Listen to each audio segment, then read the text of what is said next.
ในขณะที่โลกตะวันตกเพิ่งค้นพบว่าอะตอมประกอบด้วยความว่างเปล่าถึง 99% แต่ในพระไตรปิฎกได้ระบุถึงกลาปะหรือหน่วยย่อยจุดของสสารที่เกิดดับรวดเร็วถึงล้านครั้งต่อวินาทีสิ่งที่นักวิทยาศาสตร์เรียกว่าภาคควอนตัมพระพุทธเจ้าทรงเรียกว่ารูปปรมาณูที่ไม่มีตัวตนถาวรเกิดขึ้นและดับไปตามเหตุปัจจัยความจริงที่ยิ่งใหญ่ที่สุดของจักรวาลถูกบันทึกไว้ในใบลานนานก่อนจะมีกล้องจุลทรรศน์อิเล็กตรอนเสียอีกลองดูเรื่องมิติการเวลาสิครับวิทยาศาสตร์บอกว่าเวลาเป็นสิ่งสัมผัสแต่ในทางพุทธจิตคือตัวสร้างการเวลาถ้าจิตหยุดนิ่งการเวลาก็ไม่มีความหมายสิ่งที่ไอน์สไตน์พยายามพิสูจน์ด้วยสมการอันซับซ้อนพระพุทธเจ้าทรงพิสูจน์ด้วยการหยุดนิ่งของสมาธิตลกร้ายก็คือมนุษย์เราทุ่มเงินมหาศาลสร้างเครื่องเร่งอนุภาคเพื่อหาจุดกำเนิดจักรวาลแต่พระพุทธเจ้าบอกว่าจักรวาลกว้างศอกยาววาหนาคืบนี้อยู่ในตัวเรานี่เองจิตคือผู้สร้างจิตคือผู้ทำลายและจิตคือผู้ที่ขังเราไว้ในคุกแห่งมิติที่เรียกว่าสัมสารวัฏสิ่งที่น่าทึ่งที่สุดคือกฎแห่งกรรมมันไม่ใช่เรื่องของเทพเจ้ามาลงโทษแต่มันคือกฎแห่งเหตุและผลหรือ action and reaction ในฟิสิกส์ทุกแรงสั่นสะเทือนที่คุณส่งออกไปผ่านความคิดมันจะสะท้อนกลับมาหาคุณเสมอในรูปแบบของมวลสารและเหตุการณ์นี่ไม่ใช่ความเชื่อที่งมงายครับแต่มันคือคณิตศาสตร์ของจักรวาลที่แม่นยำยิ่งกว่าควอนตัมคอมพิวเตอร์เครื่องไหนวันนี้คุณยังมองหาความจริงจากนอกตัวอยู่ไหมครับในขณะที่นักวิทยาศาสตร์กำลังหาทางไปดาวอังคารพระพุทธเจ้าทรงชี้ทางกลับบ้านที่แท้จริงนั่นคือการหลุดพ้นจากพันธนาการของอะตอมและพลังงานทั้งปวงจักรวาลในกำมือของคุณหรือคุณคือธุลีในกำมือจักรวาล10พระเกจิที่มีอายุมากกว่า100ปี 1. หลวงพ่อพัดวัดห้วยด้วนจังหวัดนครสวรรค์อายุ101 ปี 2. หลวงปู่หมุนวัดบ้านจานจังหวัดศรีสะเกษอายุ109 ปี 3. หลวงพ่อเงินวัดบางคลานจังหวัดพิจิตรอายุ111 ปี 4. หลวงพ่อเคนวัดถ้ำเขาอิโต้จังหวัดปราจีนบุรีอายุ111 ปี 5. หลวงปู่สุภาวัตรศิลสุภารามจังหวัดภูเก็ตอายุ116 ปี 6. หลวงปู่ศรีวัดเขาถ้ำบุญนาคจังหวัดนครสวรรค์อายุ127 ปี 7. หลวงปู่หินวัดโพธารามจังหวัดขอนแก่นอายุ135 ปี 8. หลวงปู่พิบูลวัดพระแท่นจังหวัดอุดรธานีอายุ135 ปี 9. หลวงปู่คามน้อยวัดภูกำพร้าจังหวัดมุกดาหารอายุ238 ปี 10. หลวงปู่สวงวัดไพรพัฒนาจังหวัดศรีสะเกษอายุไม่ทราบแน่ชัด 10. พระเกจิที่มีอายุมากกว่า100 ปี 1. หลวงพ่อพัดวัดห้วยด้วนจังหวัดนครสวรรค์อายุ101 ปี 2. หลวงปู่หมุนวัดบ้านจานจังหวัดศรีสะเกษอายุ109 ปี 3. หลวงพ่อเงินวัดบางคลานจังหวัดพิจิตรอายุ111 ปี 4. หลวงพ่อเคนวัดถ้ำเขาอิโต้จังหวัดปราจีนบุรีอายุ111 ปี 5. หลวงปู่สุภาวัตรศิลสุภารามจังหวัดภูเก็ตอายุ116 ปี 6. หลวงปู่ศรีวัดเขาถ้ำบุญนาคจังหวัดนครสวรรค์อายุ127 ปี 7. หลวงปู่หินวัดโพธารามจังหวัดขอนแก่นอายุ135 ปี 8. หลวงปู่พิบูลวัดพระแท่นจังหวัดอุดรธานีอายุ135 ปี 9. หลวงปู่คามน้อยวัดภูกำพร้าจังหวัดมุกดาหารอายุ238 ปี 10. หลวงปู่สวงวัดไพรพัฒนาจังหวัดศรีสะเกษอายุไม่ทราบแน่ชัดคุณจะตกใจถ้ารู้ว่าพระสงฆ์ที่เคยนั่งฟังธรรมด้วยกันเดินบิณฑบาตสายเดียวกันกลับต้องมาแตกหักกันรุนแรงจนต้องแยกทางเพียงเพราะเรื่องเล็กๆอย่างการเก็บเกลือไว้ในเขาสัตว์หรือการฉันอาหารหลังเที่ยงไปแล้วนิดหน่อยครับจากรอยร้าวเล็กๆวันนั้นมันได้ลุกลามกลายเป็นการต่อสู้ทางแนวคิดที่ยิ่งใหญ่ที่สุดในประวัติศาสตร์พุทธศาสนานั่นคือสงครามเย็นระหว่างเถรวาทและมหายานฝ่ายเถรวาทหรือกลุ่มพระเถระผู้ใหญ่ยืนกรานว่า พระพุทธเจ้าตรัสไว้อย่างไรต้องรักษาไว้อย่างนั้นห้ามตัดห้ามเติมเป้าหมายคือการหลุดพ้นส่วนบุคคลหรือการเป็นพระอรหันต์เพื่อดับทุกข์ให้จบในชาตินี้ครับแต่กลุ่มพระสงฆ์รุ่นใหม่ที่เรียกตัวเองว่ามหายานซึ่งแปลตรงตัวว่าพาหนะลำใหญ่กลับมองต่างออกไปพวกเขาเชื่อว่าโลกเปลี่ยนไปแล้วกฎบางอย่างต้องปรับให้เข้ากับยุคสมัยและที่สำคัญพวกเขาตั้งคำถามที่แทงใจดำว่าถ้าเรามุ่งแต่จะเอาตัวเองรอดไปนิพพานคนเดียวแล้วคนที่ยังจมกองทุกข์อยู่ข้างหลังล่ะใครจะช่วยมหายานจึงชูแนวคิดเรื่องพระโพธิสัตว์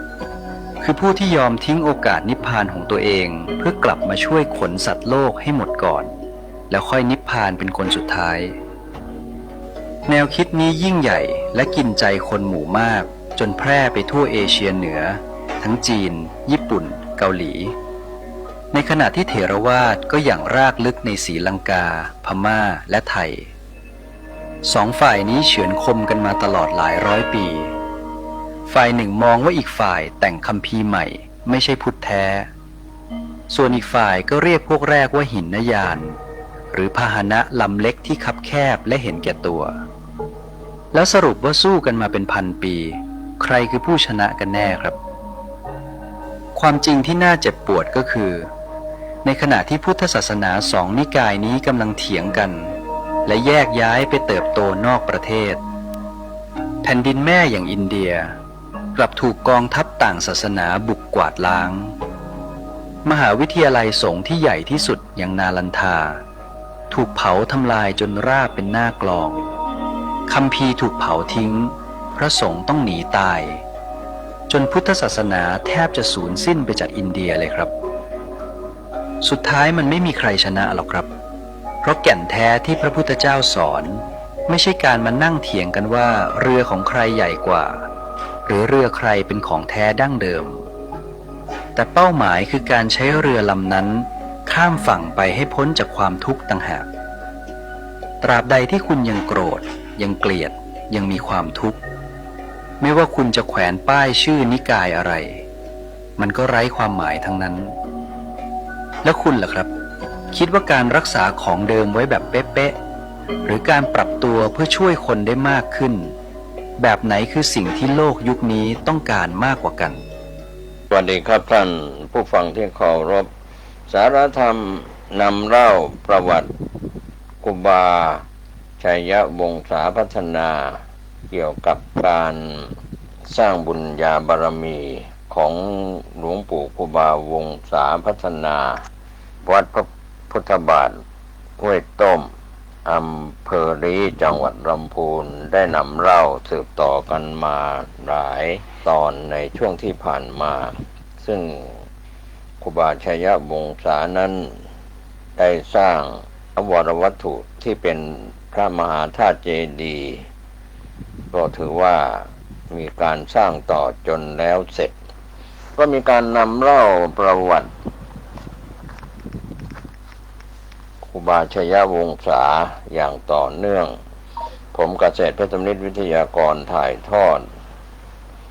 จากเอกสารเป็นเสียงถึงการสร้างทางของครูบาชัยวงศาพัฒนาได้มาถึงเดือนยี่ออก3 ค่ำวันพฤหัสบดีมีครูบาเจ้าศรีวิชัยและพระชัยวงศาพญาพหลพลพยุหเสนาและหลวงศรีประกาศภายนอกก็มีพ่อเจ้าแก้วนวรัตน์เป็นประธานพากันไปที่ตีนดอยสุเทพลุ่มลงศรีหลวงประกาศมีครูบาเจ้าศรีวิชัยลงมือเริ่มแรกขุดทางขึ้นดอยสุเทพก็นำเล่ามาอย่างต่อเนื่องในการสร้างทางขึ้นดอยสุเทพก็มาถึงครูบาเจ้าศรีวิชัยครูบาอภิชัยยะขาวปีและพระชัยวงศาในสมัยอดีตก็พาศรัทธาทั้งยางและไตทั่วสารทิศช่วยกันสร้างถนน เส้นนี้ตั้งแต่รุ่มโรงสีหลวงศรีประกาศได้5 เดือน22 วันถึงตีนบันไดนาคดอยสุเทพ5 เดือนเต็มกับ22 วัน7โง่เอารถให้ครูบาขี่ขึ้นไปถึงลานสนามตีนดอยสุเทพบันไดนาคแล้วพวกพระและเณรลูกศิษย์ครูบากับหลวงอนุสารสุนทรขุนยุวาและขุนกันอยู่ร่วมกันเป็นขบวนและครูบาอภิชัยยะขาวปีอีกองค์หนึ่งก็อยู่ในขบวนเดียวกันให้ช่างถ่ายรูปหมู่วันนั้นแล้วครูบาเจ้าศรีวิชัยขี่รถเจ๊กโง่ลงมาที่วัดศรีโสดาวันนั้นพระชัยยวงศากับแม่บ่อแก้วป้ารัวเต็มพี่ขันคำและหมู่ยาง 3-4 คนก็พากันย้ายจากที่พักน้ำบ่อเต่าลงมาพักอยู่ที่ดอยม่อนพญาหงส์แล้วมีตุเจ้าและพระชัยยวงศาพากันขุดอุโมงค์ก่อเจดีย์ขึ้น1 ดวงกว้าง6 ศอกครูบาเจ้าศรีวิชัยเรียกชื่อว่าวัดอนาคาหมู่เดียวกันก็พากันสร้างจนสำเร็จเอายอดฉัตรขึ้นต่างๆเสร็จแล้วก็ซ่อมทางที่ไม่งามให้สวยแล้วอยู่ถึงวันเดือน8 เพ็งคณะสังฆะ100 กว่ารูปสวดมนต์หลวงสวดเบิกฟังธรรมอบรมวิหารพุทธาภิเษกพระพุทธรูปถนนวัดศรีโสดาเดือน8 แรม 1 ค่ำครูบาเจ้าสุนทรเป็นอาจารย์เวรตาลครั้งนี้4 อาจารย์อยู่เวรตาล4 มุมวิหารเวรตาลพร้อมกันเสร็จแล้วประเคนครัวตาล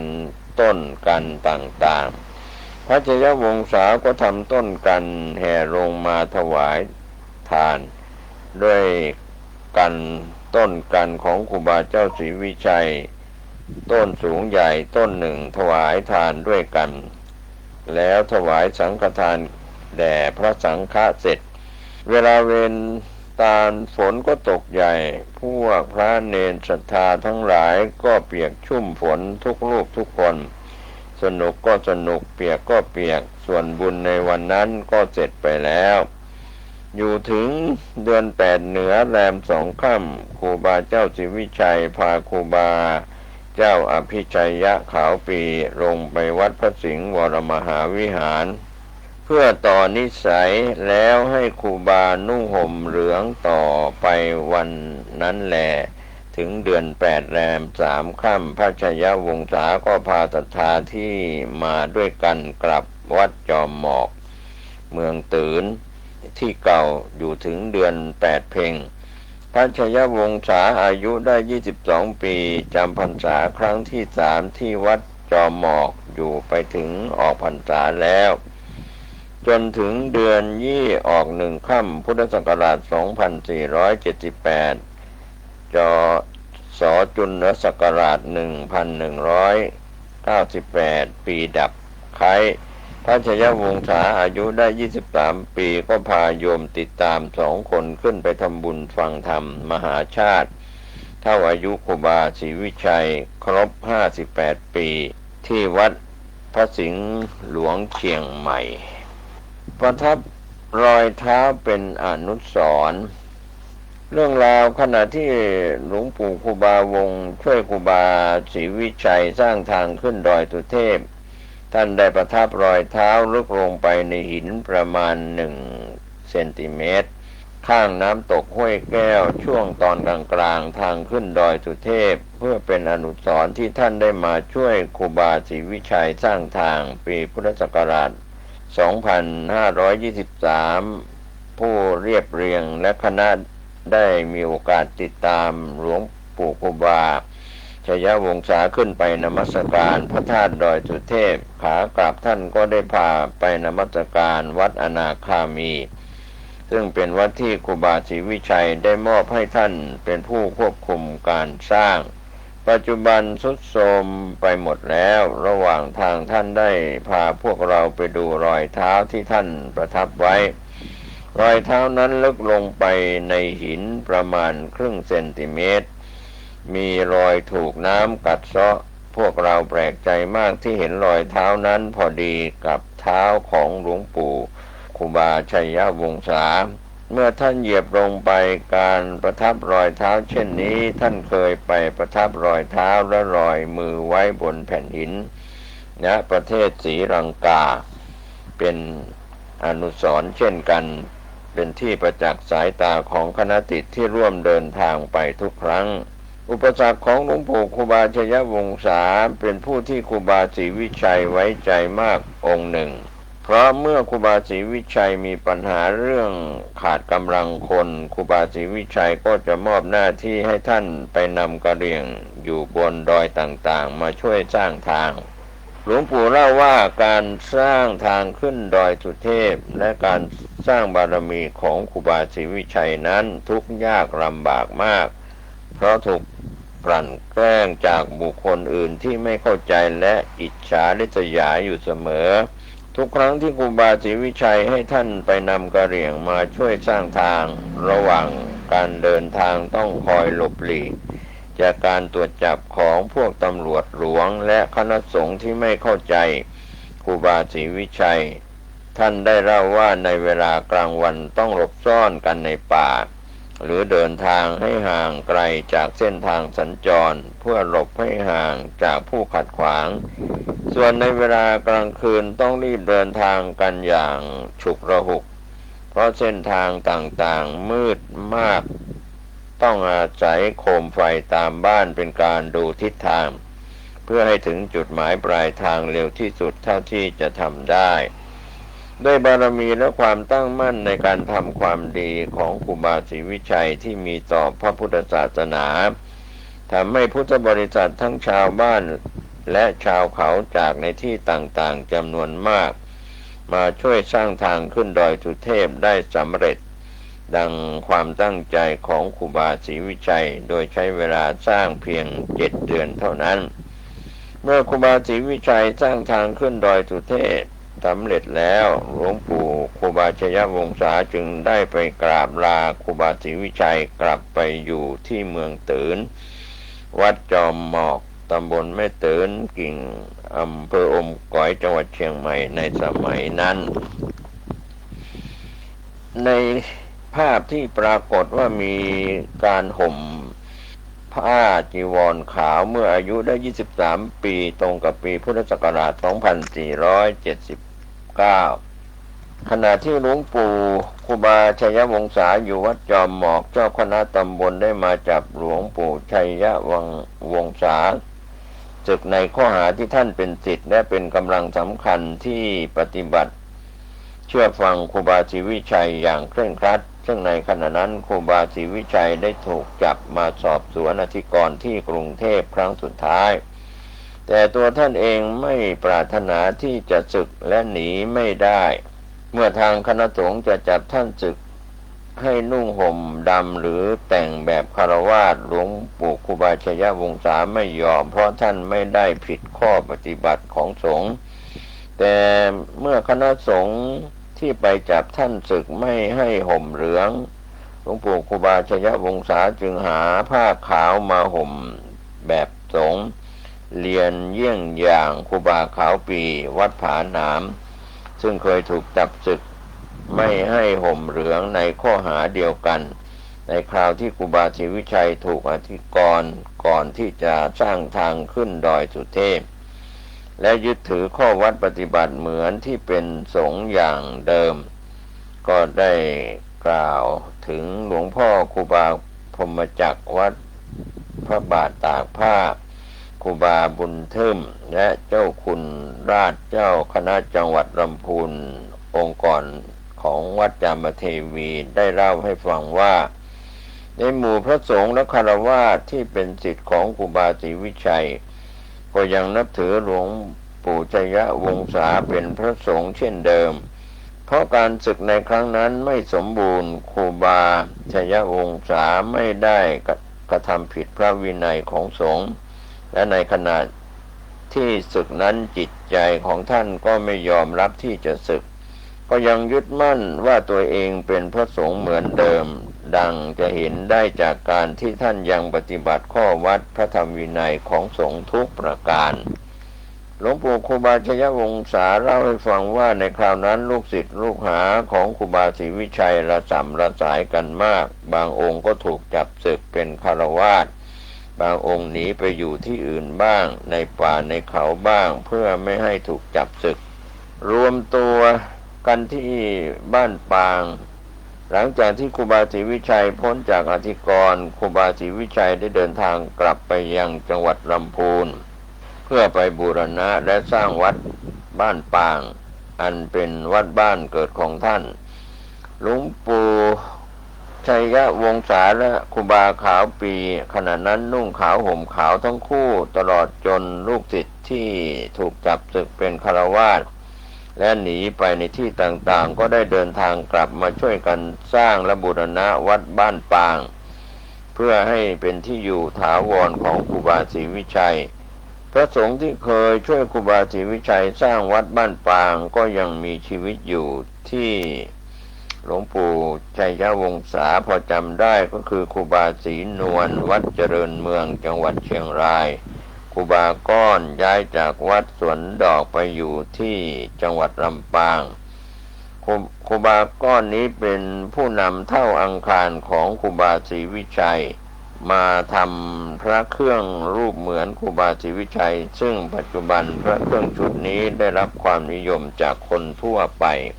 หลวงปู่ครูบาชัยวงศาได้ช่วยครูบาศรีวิชัยสร้างวิหารที่วัดบ้านปางได้ระยะหนึ่งท่านจึงลาไปบำเพ็ญภาวนาธุดงค์แสวงหาสัจธรรมต่อไปในป่าในเขาและเผยแผ่ธรรมะให้กับชาวบ้านและชาวเขาในที่ต่างๆต่อไปชีวิตในการเดินธุดงค์ในสมัยที่หลวงปู่ครูบาชัยวงศาได้ธุดงค์บำเพ็ญเพียรไปในที่ต่างๆองค์เดียวเสมอท่านชอบธุดงค์ไปอยู่ในป่าในถ้ำที่ห่างไกลผู้คนหลวงปู่ครูบาชัยวงศาเล่าว่าในสมัยนั้นการเดินธุดงค์ไม่สะดวกสบายเช่นสมัยนี้เพราะเครื่องอัฐบริขารและก็หาได้ยากมากตามป่าตามเขาก็มีสัตว์ป่าที่ดุร้ายอาศัยกันอย่างมากมายขณะถือธุดงค์ในป่าในเขาก็ต้องอาศัยถ้ำหรือใต้ต้นไม้เป็นที่พักที่ภาวนาเมื่อเจอพายุฝนก็ต้องนั่งแช่อยู่ในน้ำที่ไหลท่วมมาอย่างรวดเร็วเช่นนั้นจนกว่าฝนจะหยุดตกการภาวนาในถ้ำในสมัยก่อนนั้นก็มีสัตว์ป่าอาศัยอยู่มากมายเช่นเสือช้างงูเม่นเหล่านี้เป็นต้นแต่มันไม่เคยมารบกวนหรือสร้างความกังวลใจให้ท่านเลยต่างคนก็ต่างพึ่งพาอาศัยซึ่งกันและกันหลวงปู่ครูบาชัยวงศาเล่าต่อว่าครั้งหนึ่งท่านได้ไปบำเพ็ญภาวนาในถ้ำแห่งหนึ่งที่ตำบลบ้านก้อสมัยนั้นยังเป็นป่าทึบต้นสักแต่ละต้นขนาด3 คนโอบไม่รอบในถ้ำนั้นมีเม่นและช้างอาศัยอยู่บางครั้งก็มีเสือเข้ามาหลบฝนบ่อยครั้งที่กำลังภาวนาทำสมาธิอยู่นั้นพวกมันจะมาจ้องมองด้วยความแปลกใจทำให้หลวงปู่ครูบาชัยวงศารู้สึกถึงความบริสุทธิ์และความไร้เดียงสาของสัตว์ที่มองดูท่านด้วยท่าทางฉงนสนเท่และนึกถึงคำสั่งสอนขององค์สมเด็จพระสัมมาสัมพุทธเจ้าว่าความไม่เบียดเบียนกันเป็นความสงบสุขอย่างยิ่งหลวงปู่ครูบาชัยวงศาบอกว่าพระธุดงค์ในสมัยก่อนต้องผจญอุปสรรคและปัญหาต่างๆมากมายจึงต้องเขี่ยวจิตใจและกำลังใจให้เข้มแข็งและแกร่งอยู่เสมอดังนั้นพระธุดงค์รุ่นเก่าจึงเก่งและได้เปรียบกว่าพระสงฆ์ในปัจจุบันทั้งในด้านจิตใจและการปฏิบัติบำเพ็ญภาวนาแต่เสียเปรียบกว่าพระสงฆ์ในยุคนี้ด้านการใฝ่หาความรู้ทางด้านปริยัติเพราะสมัยนี้ความเจริญทำให้ไปไหนมาไหนได้สะดวกรวดเร็วขึ้น พระสงฆ์รุ่นเก่าที่อยู่ห่างไกลตัวเมืองจึงต้องบังคับจิตใจบำเพ็ญเพียรปฏิบัติภาวนาให้เกิดปัญญาและธรรมะขึ้นในจิตในใจเพื่อนำมาพิจารณาและปฏิบัติให้ถึงพระนิพพานธุดงค์น้ำแข็งก็เป็นเรื่องราวบ่อยครั้งที่หลวงปู่ครูบาชัยวงศาได้ธุดงค์จาริกผ่านไปที่กิ่งอำเภออมก๋อยในสมัยอดีตของเชียงใหม่ในฤดูหนาวบริเวณภูเขาของกิ่งอำเภออมก๋อยสมัยนั้นจะมีเหมยค้างปกคลุมไปทั่วเหมยค้างนี้ภาษาภาคเหนือหมายถึงน้ำค้างที่กลายเป็นน้ำแข็งในบริเวณนี้มีต้นสนขนาดต่างๆขึ้นเต็มไปหมดไม่มีผู้คนอาศัยอยู่เลยเวลาย่ำเดินไปบนพื้นน้ำแข็งขาจะจมลึกลงไปในน้ำแข็งนั้นทำให้เกิดความหนาวเย็นเป็นอันมากเพราะหลวงปู่ครูบาชัยวงศานั้นมีแต่ผ้าที่ครองอยู่เพียงชั้นเดียวเท่านั้นโดยเฉพาะเมื่อมีลมพัดผ่านมาหลวงปู่ก็ต้องสั่นสะท้านทุกครั้งหลวงปู่ครูบาชัยวงศาเล่าว่าความแห้งแล้งของอากาศและความหนาวเย็นของน้ำแข็งทำให้ผิวหนังของท่านแตกปริเป็นแผลไปทั้งตัวต้องได้รับทุกขเวทนามากสมัยนั้นในภาคเหนือจะหากรดสักอันหนึ่งก็ยากมากการธุดงค์ของหลวงปู่ก็มีแต่อัฐบริขารเท่านั้นติดตัวไปทุกหนทุกแห่งช้อนก็ทำจากกะลามะพร้าวช้อนตักน้ำข้าวน้ำแกงก็ทำจากกะลามะพร้าวถ้วยน้ำก็ทำจากกระบอกไม้ไผ่ผ้าจีวรที่ครองอยู่ก็ต้องปะแล้วปะอีกแต่การปฏิบัติภาวนาบนภูเขาที่มีน้ำแข็งปกคลุมมากเช่นนี้ทำให้การปฏิบัติสมถะและวิปัสสนากรรมฐานนั้นกลับแจ่มชัดและรวดเร็วดียิ่งกว่าในเวลาปกติธรรมดาเพราะทำให้ได้เห็นเรื่องของไตรลักษณ์ได้ชัดเจนดีและการพิจารณาขันธ์ห้าอันเป็นทุกขังอนิจจังอนัตตาก็สามารถเห็นอย่างแจ่มชัดทำให้ในขณะภาวนาทำสมาธิอยู่นั้นจิตสงบดีมากไม่พะวงกับสิ่งภายนอกเลยในบางครั้งขณะที่นั่งสมาธิอยู่นั้นไฟที่ก่อไว้ได้ลุกไหม้จีวรของหลวงปู่ครูบาชัยวงศาไปตั้งครึ่งค่อนตัวท่านยังไม่รู้สึกตัวเลยเมื่อจิตออกจากสมาธิแล้วต้องรีบดับไฟที่ลุกไหม้อยู่นั้นอย่างรีบด่วนทำให้ต้องครองผ้าจีวรขาดนั้นไปจนกว่าจะเดินทางไปพบหมู่บ้านหลวงปู่ก็จะนำผ้าที่ชาวบ้านถวายให้มาต่อกับจีวรผืนเก่าที่เหลืออยู่นั้นในบางครั้งท่านจะนำผ้าบางสุกุลที่พบในระหว่างทางมาเย็บต่อจีวรที่ขาดอยู่นั้นตามแบบอย่างที่ครูบาอาจารย์ในยุคก่อนๆปฏิบัติสืบต่อกันมาตั้งแต่ครั้งสมัยพุทธกาลหลวงปู่ครูบาชัยวงศาเป็นพระสงฆ์ผู้ถ่อมตนและไม่เคยโอ้อวดเป็นนิสัยเมื่อมีผู้สงสัยว่าท่านคงเข้าสมาธิจนสูงถึงขั้นจิตไม่จับกายเวทนาสัญญาสังขารวิญญาณแล้วจึงไม่รู้ว่าไฟไหม้หลวงปู่มักตอบเลี่ยงไปด้วยใบหน้าเมตตาว่าคงจะอากาศหนาวมากจึงไม่รู้ว่าไฟไหม้จีวรครูบาศรีวิชัยในครั้งที่มรณภาพหลวงปู่ครูบาชัยวงศาอายุ28ปีขณะนั้นได้จาริกธุดงค์สั่งสอนชาวป่าชาวเขาตามรอยต่างๆเมื่อได้ทราบข่าวการมรณะของครูบาศรีวิชัยจึงได้เดินทางลงจากเขาเพื่อไปนมัสการศพ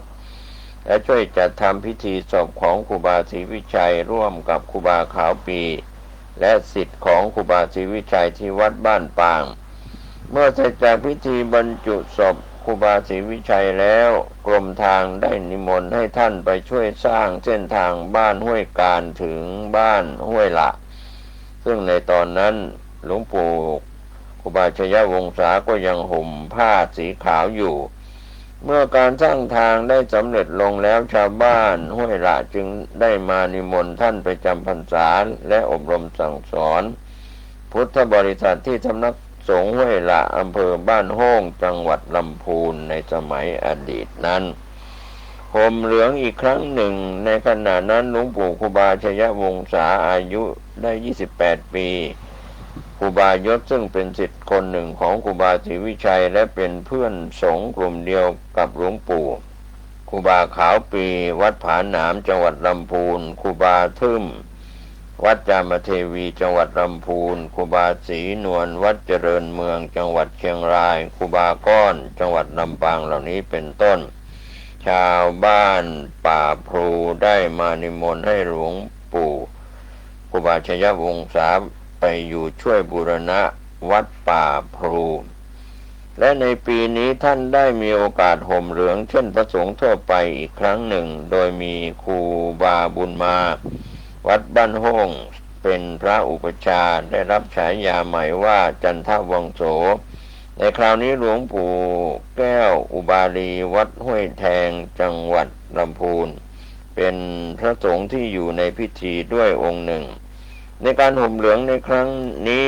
คณะสงฆ์ได้ออกญัตติให้ท่านต้องจำพรรษาที่วัดป่าพลูเป็นเวลา5 พรรษาเมื่อออกพรรษาในแต่ละปีท่านจะเดินทางไปธุดงค์และจาริกสั่งสอนธรรมะให้กับชาวป่าชาวเขาในที่ต่างๆเสมอเหมือนที่ท่านเคยปฏิบัติมาในอดีตและบ่อยครั้งท่านจะไปช่วยครูบาขาวปีบูรณะวัดพระพุทธบาทตะเมาะอำเภอฮอดจังหวัดเชียงใหม่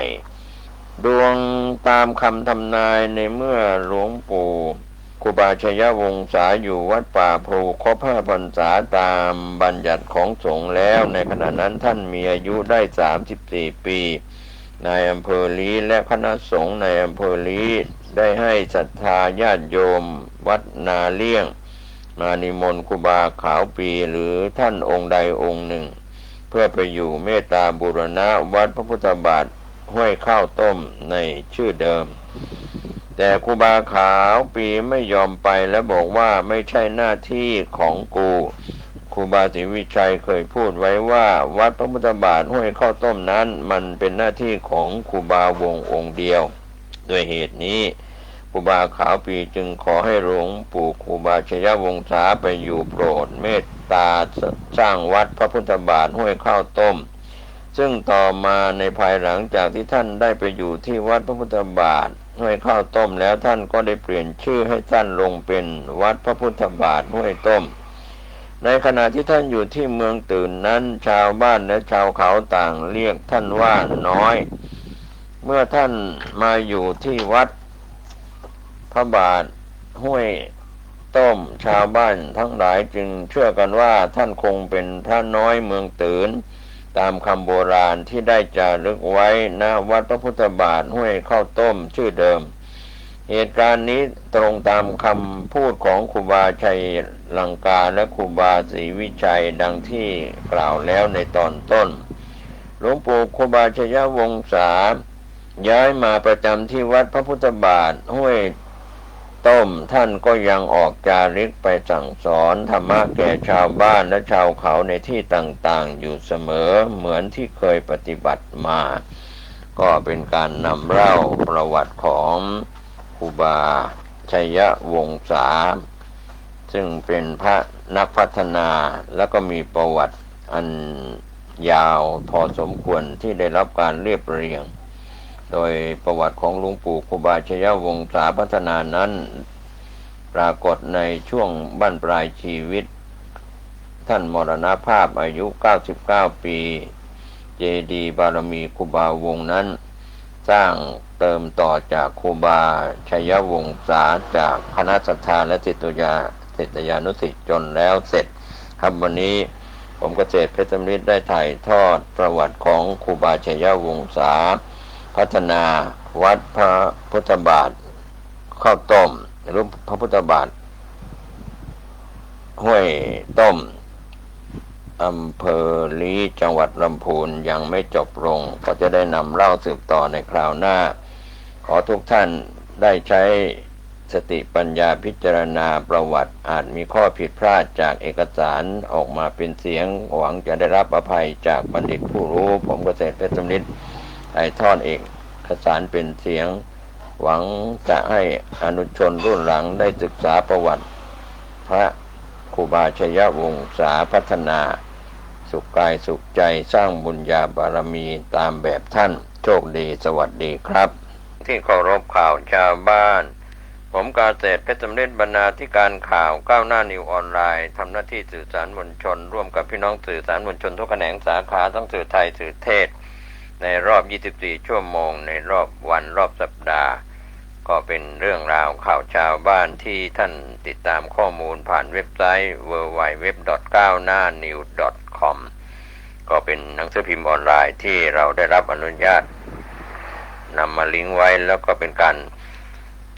รายงานข่าวในรอบ 24 ชั่วโมงที่เกิดขึ้นข้อคิดเตือนจิตเตือนใจจากการรับฟังข่าวชาวบ้านวันนี้ก็เป็นเรื่องที่มีเหตุที่ไม่ดีเกิดขึ้นในพื้นที่ต่างๆไม่ว่าจะเป็นคนไทยหรือชาวต่างชาติก็ใช้กฎหมายเข้ามาบังคับใช้ในการเอาผิดกับผู้กระทำความผิดเช่นเดียวกันในช่วง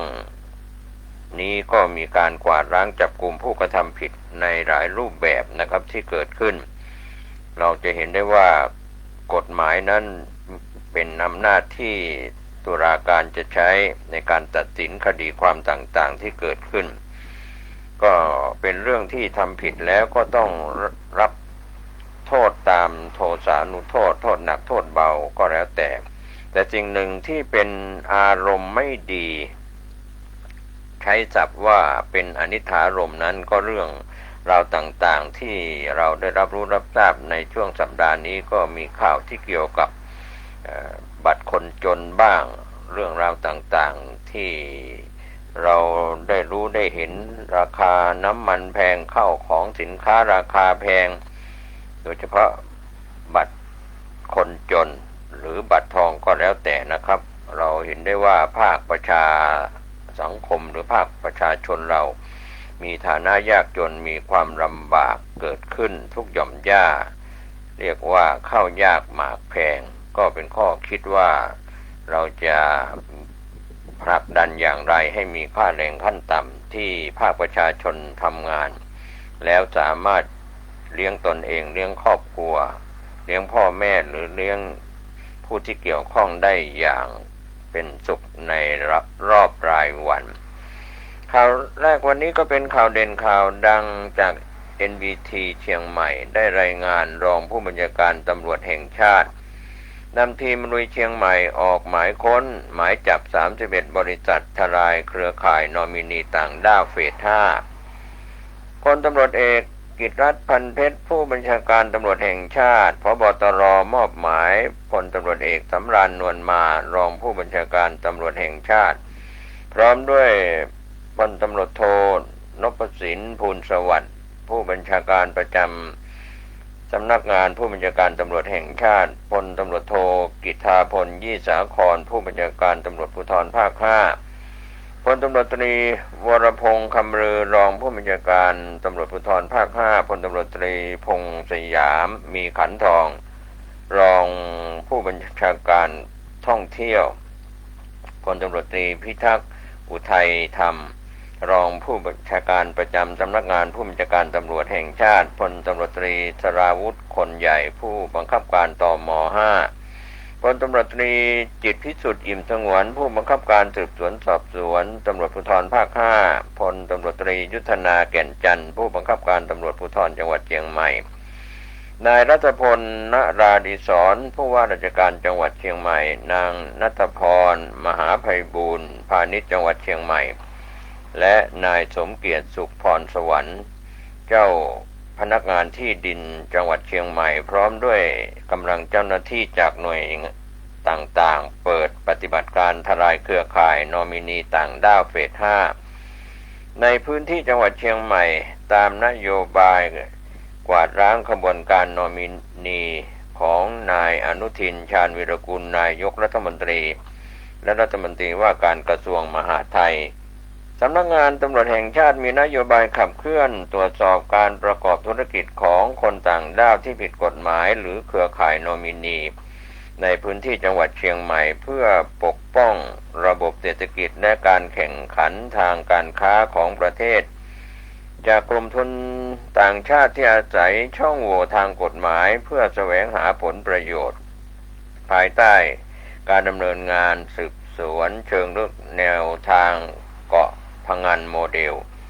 ทลายเครือข่ายนอมินีต่างด้าวเฟส 5 ตำรวจกองบังคับการสืบสวนสอบสวนตำรวจภูธรภาค 5 ตำรวจภูธรจังหวัดเชียงใหม่กองบังคับการตรวจคนเข้าเมือง 5 และตำรวจท่องเที่ยวเชียงใหม่ได้บูรณาการสืบสวนขยายผลร่วมกับฝ่ายปกครองจังหวัดเชียงใหม่กรมพัฒนาธุรกิจการค้ากรมที่ดินและกรมสรรพากรได้ทำการวิเคราะห์ฐานข้อมูลบริษัทจดทะเบียนในจังหวัดเชียงใหม่ซึ่งมีจำนวนทั้งสิ้น 33,144 บริษัทในจำนวนนี้เป็นนิติบุคคลที่มีผู้ถือหุ้นเป็นคนต่างด้าว 4,741 บริษัทและจากการตรวจสอบของกรมพัฒนาธุรกิจการค้าพบนิติบุคคลที่อาจมีลักษณะเข้าข่ายการถือหุ้นแทนหรือที่เรียกว่านอมินีจำนวน 1,591 ราย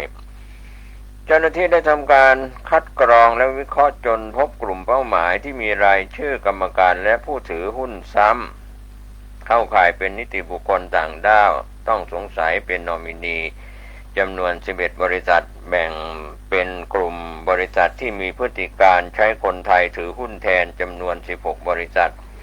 กลุ่มบริษัทที่ครอบครองที่ดินซึ่งมีคนต่างด้าวถือหุ้นเกินกว่า50%จำนวน 15 บริษัทกลุ่มบริษัทเป้าหมายถือครองที่ดินและสิ่งปลูกสร้างรวม 29 แปลงเนื้อที่ 20 ไร่ 1 งาน 65.5 ตารางวามูลค่าที่ดินและสิ่งปลูกสร้างรวมประมาณ633 ล้านบาทนำไปสู่การร้องทุกข์ดำเนินคดี31 คดีผู้ต้องหา74 คนจากการรวบรวมพยานหลักฐานพนักงานสอบสวนได้ยื่นคำร้องขออนุมัติต่อศาลจังหวัดเชียงใหม่เพื่อขอออกหมายจับจำนวน22 หมายและหมายค้นจำนวน18 หมาย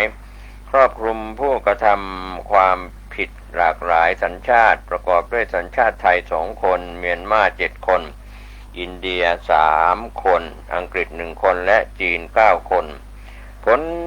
การปฏิบัติในวันนี้20 กรกฎาคม 2569 เจ้าหน้าที่ตำรวจสามารถจับกุมผู้ต้องหาตามหมายจับได้จำนวน8 คนประกอบไปด้วยสัญชาติไทย1 คนจีน2 คนอินเดีย2 คนเมียนมา3 คนสำหรับคดีสำคัญที่ได้ดำเนินการในจังหวัดเชียงใหม่ในครั้งนี้คือหมู่บ้าน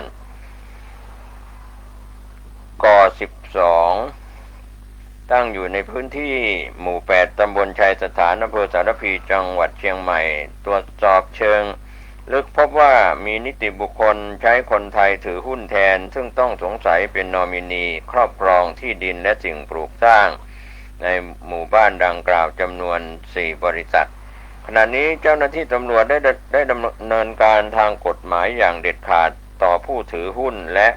กรรมการบริษัทเป็นที่เรียบร้อยแล้วสำนักงานตำรวจแห่งชาติขอยืนยันว่าจะเดินหน้าขยายผลการสืบสวน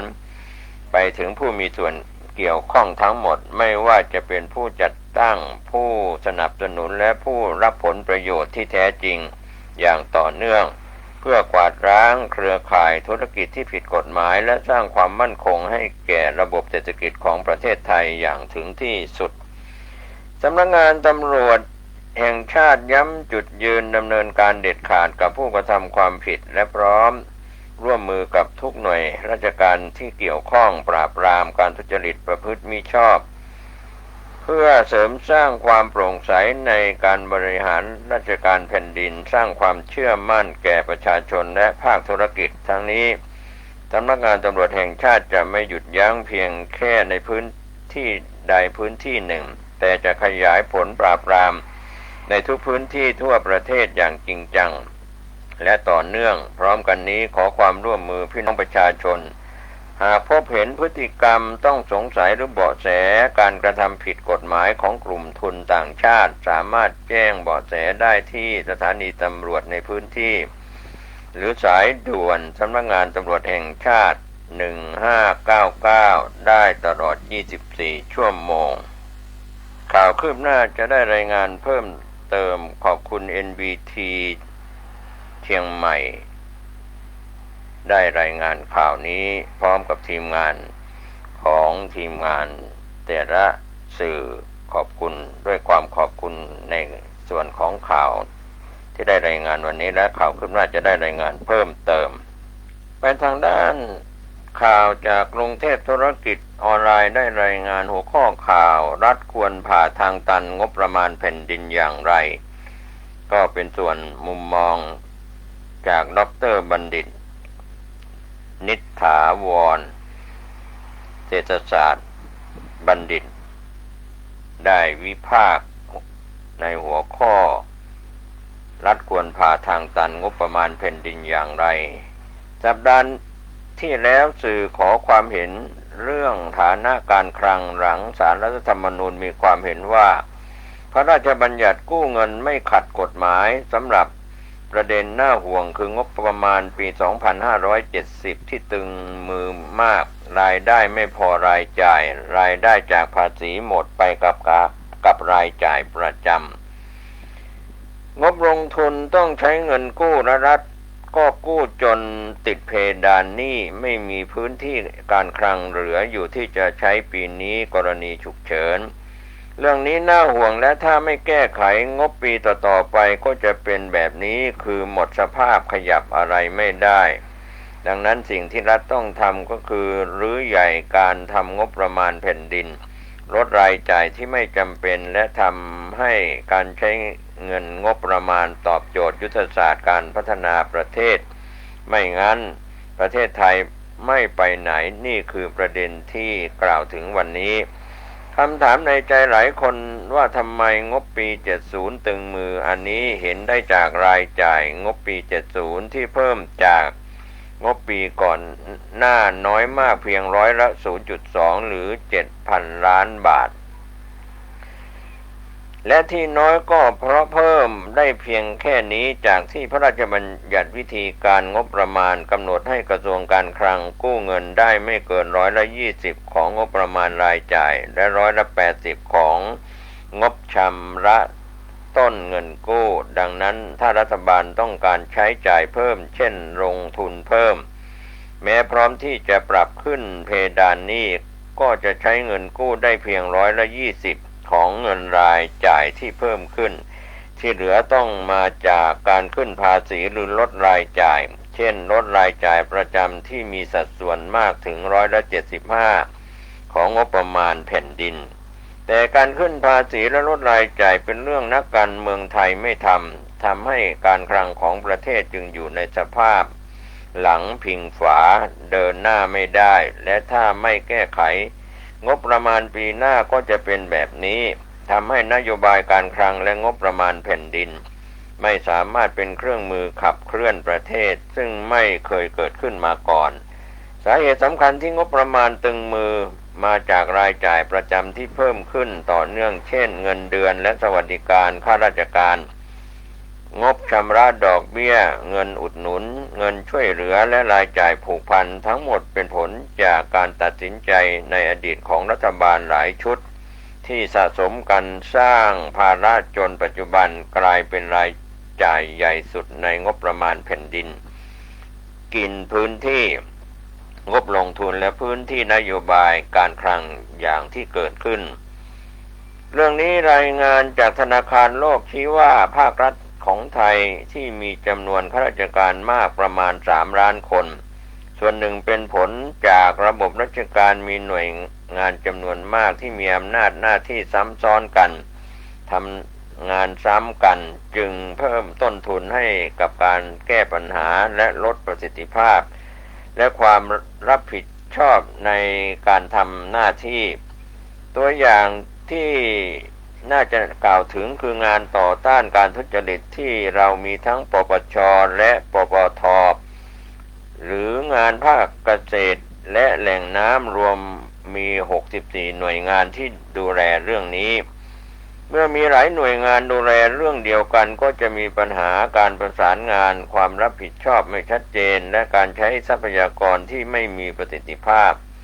ธนาคารโลกจึงเสนอให้ปฏิรูประบบราชการไม่เฉพาะลดจำนวนข้าราชการเพื่อลดรายจ่ายแต่ต้องปรับโครงสร้างทั้งระบบที่เห็นด้วยซึ่งจะทำให้งบประมาณแผ่นดินเปลี่ยนไปด้วยจากงบที่ติดอยู่กับภาระต่างๆที่เป็นผลจากการตัดสินใจในอดีตเช่นงบปี 70 มาเป็นเครื่องมือขับเคลื่อนเศรษฐกิจอย่างที่ควรเป็นคำถามคือเราจะเริ่มต้นเรื่องนี้อย่างไรที่จะแก้ปัญหางบประมาณแผ่นดิน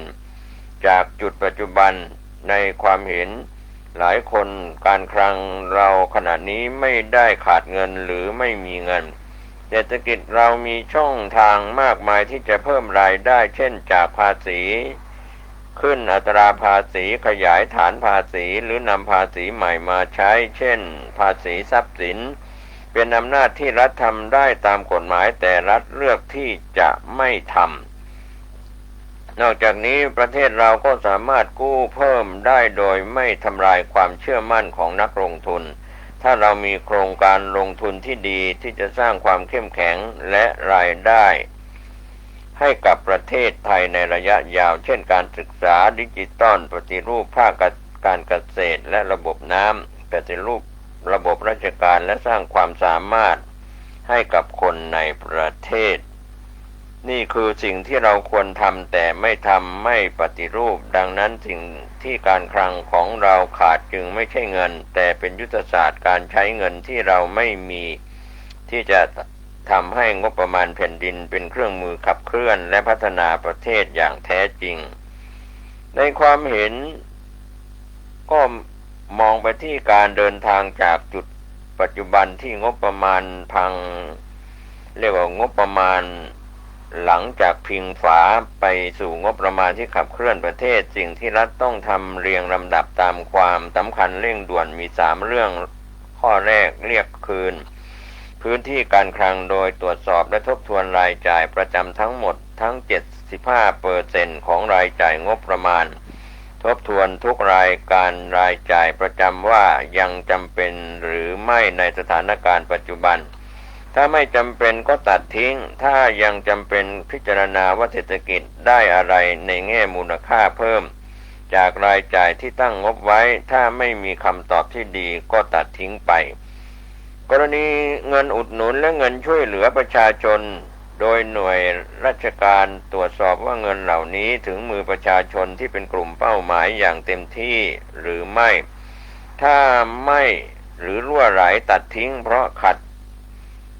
ในส่วนที่บ่งบอกชัดว่าอาจตั้งงบไว้หาประโยชน์แต่ถ้าควรมีอยู่นำงบช่วยเหลือเหล่านี้เช่นงบช่วยเหลือผู้ประสบภัยพิบัติช่วยผู้สูงวัยที่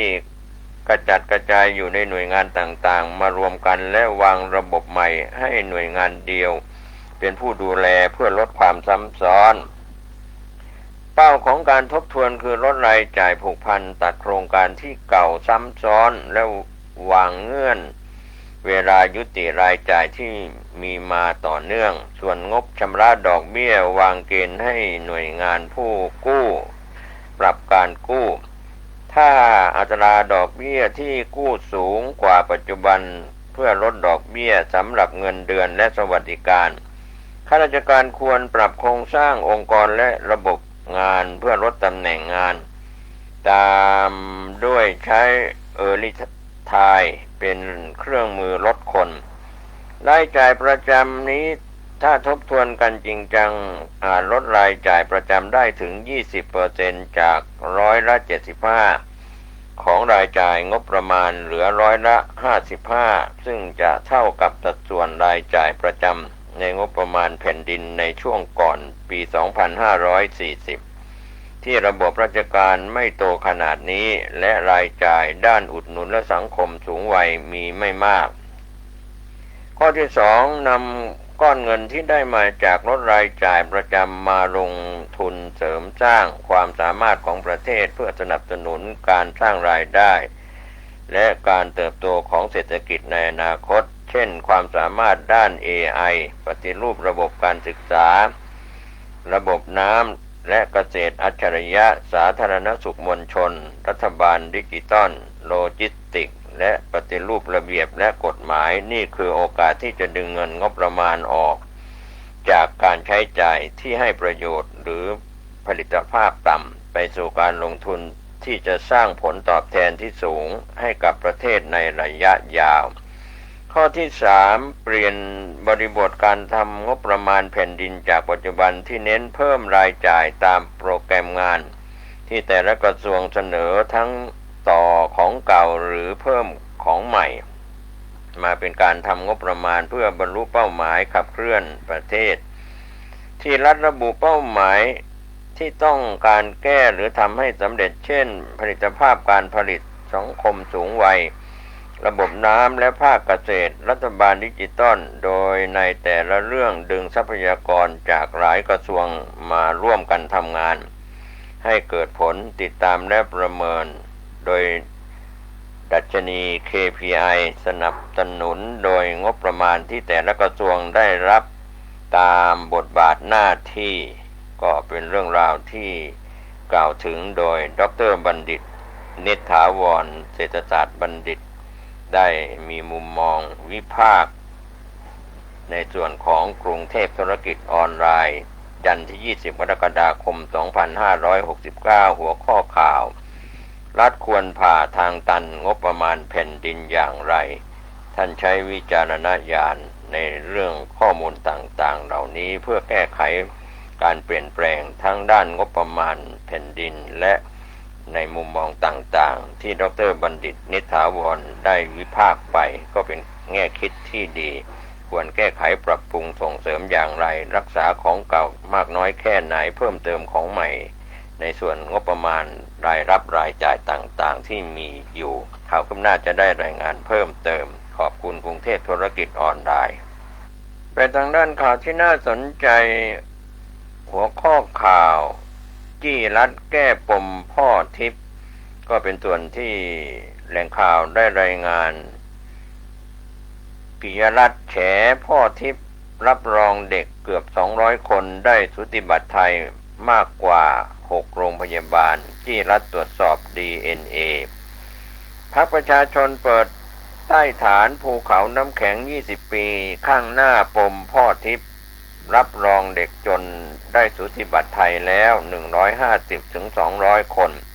พบมาจากโรงพยาบาลมากกว่า6แห่งในกรุงเทพมหานครที่น่ากลัวคือเติบโตอย่างถูกกฎหมายได้สิทธิเลือกตั้งสอบข้าราชการบริหารทุกโครงสร้างเศรษฐกิจฐานรากจี้รัฐเร่งตรวจ DNA 20 กรกฎาคม 2569แหล่งข่าวได้รายงานจากโรงแรมโนโวเทลกรุงเทพโดยนายปิยรัตน์จงเทพสสบัญชีรายชื่อพรรคประชาชนกล่าวตอนหนึ่งในฐานะ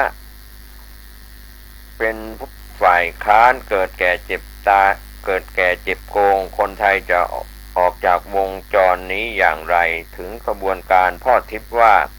การเกิดที่ตนจะพูดนั้นไม่ใช่การเกิดทั่วไปแต่คือการได้มาซึ่งสัญชาติไทยโดยกลุ่มทุนต่างชาติโดยเฉพาะกลุ่มทุนสีเทาที่เข้ามาทำธุรกิจในประเทศไทยเพราะสิ่งที่เขาต้องการมากที่สุดขณะนี้คือสัญชาติไทยซึ่งจะเป็นตั๋วใบแรกที่ทำให้การทำธุรกรรมต่างๆในประเทศไทยเหมือนคนไทยทุกคนทำให้เกิดกระบวนการซื้อสูติบัตร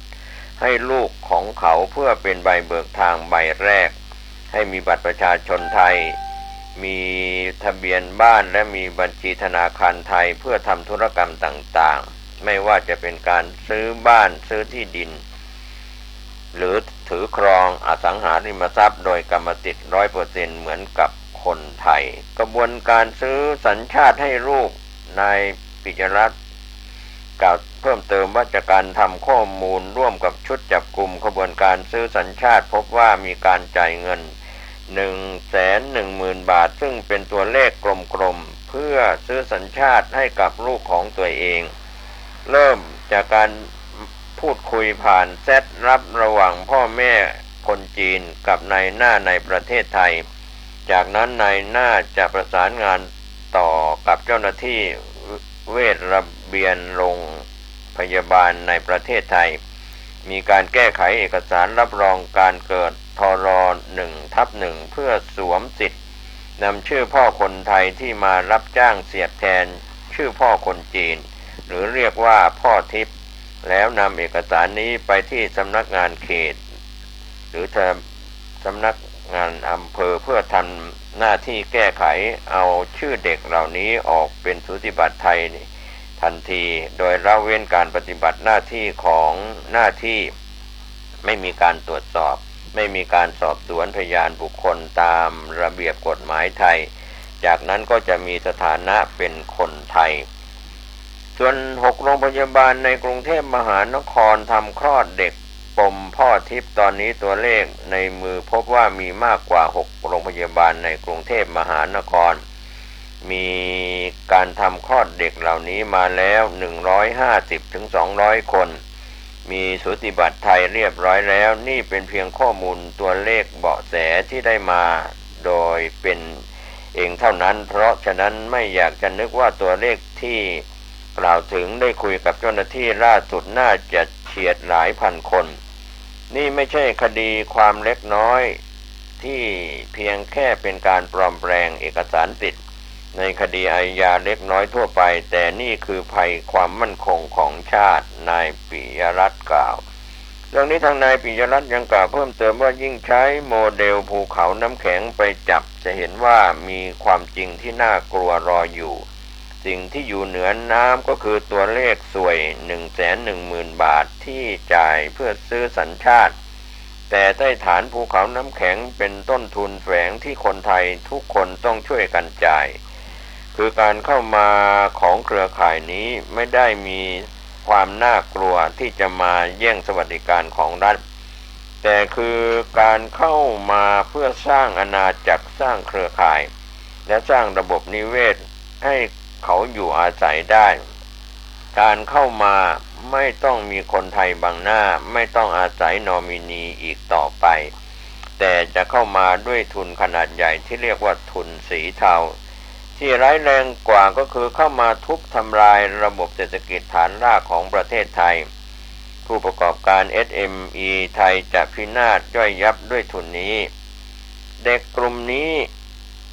มีสิทธิสมบูรณ์ตามกฎหมายสอบข้าราชการเลือกตั้งได้นายปิยรัตน์กล่าวเพิ่มเติมช่วงท้ายว่าสิ่งที่ร้ายแรงกว่านั้นเพราะลึกที่สุดภายใต้ทานน้ำแข็งนี้ก็คืออนาคต 10-20 ปีข้างหน้าเด็กเหล่านี้จะโตขึ้นมามีสถานะสมบูรณ์ตามกฎหมายเป็นคนไทยมีสิทธิสอบราชการลงสมัครรับเลือกตั้งบริหารประเทศและเมื่อถึงวันนั้นข้อกังวลนี้คงไม่ไกลเกินไปที่เราจะตั้งข้อสังเกตและต้องช่วยกันอย่างไม่ประมาททั้งนี้ในฐานะสสพรรคประชาชนเราจะปล่อยปละละเลยแล้วปล่อยให้ข้าราชการตั้งรับอย่างเดียวไม่ได้เราต้องมีข้อเสนอเชิงรุกอย่างระบบถึงเวลาแล้วที่จะต้องปิดช่องโหว่ของระบบอย่างจริงจังต้องมีการนำมาตรการทางนิติวิทยาศาสตร์เช่นการตรวจ DNA ในคดีที่มีความเสี่ยงก่อนการออกสูติบัตรมาใช้เพื่อหยุดกระบวนการตั้งแต่ต้นทางเพราะหากปล่อยให้ความผิดพลาดเกิดขึ้นตั้งแต่การเกิดผลกระทบก็จะลุกลามต่อไปยังระบบอื่นของประเทศในอนาคตนายปิยรัตน์กล่าวนะครับก็เป็นเรื่องราวข่าวที่ตัวแทนภาคประชาชนพรรคประชาชนได้ชี้แจงว่าจี้รัฐแก้ปมพ่อทิพย์โดยปิยรัตน์แฉพ่อทิพย์รับรองเด็กเกือบ200คนได้สูติบัตรไทยมากกว่า6โรงพยาบาลในส่วนกลางกรุงเทพจี้รัฐตรวจ DNA ข่าวคืบหน้าจะได้รายงานเพิ่มเติมวันนี้ข่าวชาวบ้านหมดเวลาลงผมเกษตรเพชรสำเร็จบรรณาธิการข่าวก้าวหน้านิวขอบคุณสื่อไทยสื่อเทศรายงานข่าวในรอบ24 ชั่วโมงท่านใช้วิจารณญาณในการรับข้อมูลข่าวสาร การติดตามการพยากรณ์อากาศจากกรมอุตุนิยมวิทยาเดินทางขึ้นเหนือร่องใต้ขับรถด้วยความไม่ประมาทสวัสดีครับสวัสดีครับท่านผู้ฟังที่เคารพสารธรรมนำเสนอผมเกษตรเพชรสำเร็จได้ถ่ายทอดประวัติของหลวงปู่ครูบาชัยวงศาพัฒนาอดีตเจ้าอาวาสในพื้นที่อำเภอลี้จังหวัดลำพูนก็คือวัดพระพุทธบาทห้วยต้มก็เป็นเถราจารย์ที่ได้มรณภาพไปแล้วมีประวัติที่นำเล่าหลายตอนที่ผ่านมาถือว่าเป็นบุคคลสำคัญเป็นครูบาอาจารย์ในร้านนาก็ได้นำเล่าถึงเรื่องราวต่างๆในช่วงที่ผ่านมาผมเกษตรเพชรสำริดถ่ายทอดเอกสารเป็นเสียงก็มีเรื่องเล่าตามคำทำนาย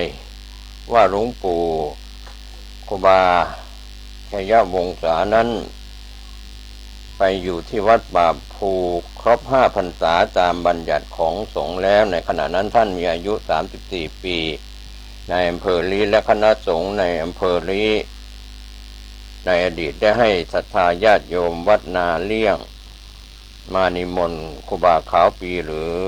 ท่านองค์ใดองค์หนึ่งเพื่อไปอยู่เมตตาบูรณะวัดพระพุทธบาทห้วยข้าวต้มเป็นชื่อเดิมตอนหลังก็ตัดเหลือแค่วัดพระพุทธบาทห้วยต้มแต่ครูบาขาวปีไม่ยอมไปแล้วก็บอกว่าไม่ใช่หน้าที่ของกูครูบาศรีวิชัยเคยพูดไว้ว่าวัดพระพุทธบาทห้วยข้าวต้มนั้นมันเป็นหน้าที่ของครูบาวงองค์เดียวด้วยเหตุนี้ครูบาขาวปีจึงขอให้หลวงปู่ไปอยู่โปรดเมตตาสร้างวัดพระพุทธบาทห้วยข้าวต้มต่อมาในภายหลังท่านก็ได้ไปอยู่ที่วัดพระพุทธบาทห้วยข้าวต้มแล้วท่านได้เปลี่ยนชื่อให้สั้นลงเป็นวัดพระพุทธบาทห้วยต้มในขณะที่ท่านอยู่ที่เมืองตื่นนั้นชาวบ้านและชาวเขาต่างเรียกท่านว่าน้อยเมื่อท่านมาอยู่ที่วัดพระพุทธบาทห้วยต้มชาวบ้านทั้งหลายจึงเชื่อกันว่าท่านคงเป็นพระน้อยเมืองตื่นตามคำโบราณที่จารึกไว้นะพระพุทธบาทห้วยข้าวต้มหรือพระพุทธบาทห้วยต้มตามเหตุการณ์ที่ตรงตามคำพูดเป็นเหตุการณ์ที่ตรงตามคำพูดของครูบาชัยรังกาและครูบาศรีวิชัยที่กล่าวข้างต้นมาแล้วว่าหลวงปู่ครูบาวงย้ายมาประจำที่วัดพระพุทธบาทห้วยข้าวต้มท่านก็ยังออกจาริกไปสั่งสอนธรรมะแก่ชาวบ้านและชาวเขาในที่ต่างๆอยู่เสมอเหมือนที่เคยปฏิบัติมาผู้เฒ่าผู้รู้เหตุการณ์ท่านหนึ่งในระยะแรกที่หลวงปู่ครูบาวงมาอยู่ที่วัดพระพุทธบาทห้วยข้าวต้มผู้เฒ่าคนหนึ่งในหมู่บ้านนาเลี่ยงได้พูดกับชาวบ้านในระแวกนั้นว่าต่อไปบริเวณเด่นยางมูลคือหมู่บ้านห้วยต้มในปัจจุบันจะมีชาวกะเหรี่ยงอพยพติดตามครูบาวงมาอยู่ที่นี่จนเป็นหมู่บ้านใหญ่ในอนาคตในครั้งนี้จะใหญ่กว่าหมู่บ้านกะเหรี่ยงสียุคที่เคยอพยพมาอยู่ที่นี่ในสมัยก่อนหน้านี้คำพูดอันนี้ในสมัยนั้นชาวบ้านนาเลี่ยงฟังแล้วไม่ค่อยเชื่อถือกันนักแต่ในเวลาต่อมาไม่นานคำพูดนี้ก็เป็นความจริงทุกประการหลวงปู่ได้เล่าให้คณะศิษย์ฟังเพิ่มเติมว่าคนเฒ่าผู้นี้เป็นผู้รู้เหตุการณ์ในอนาคต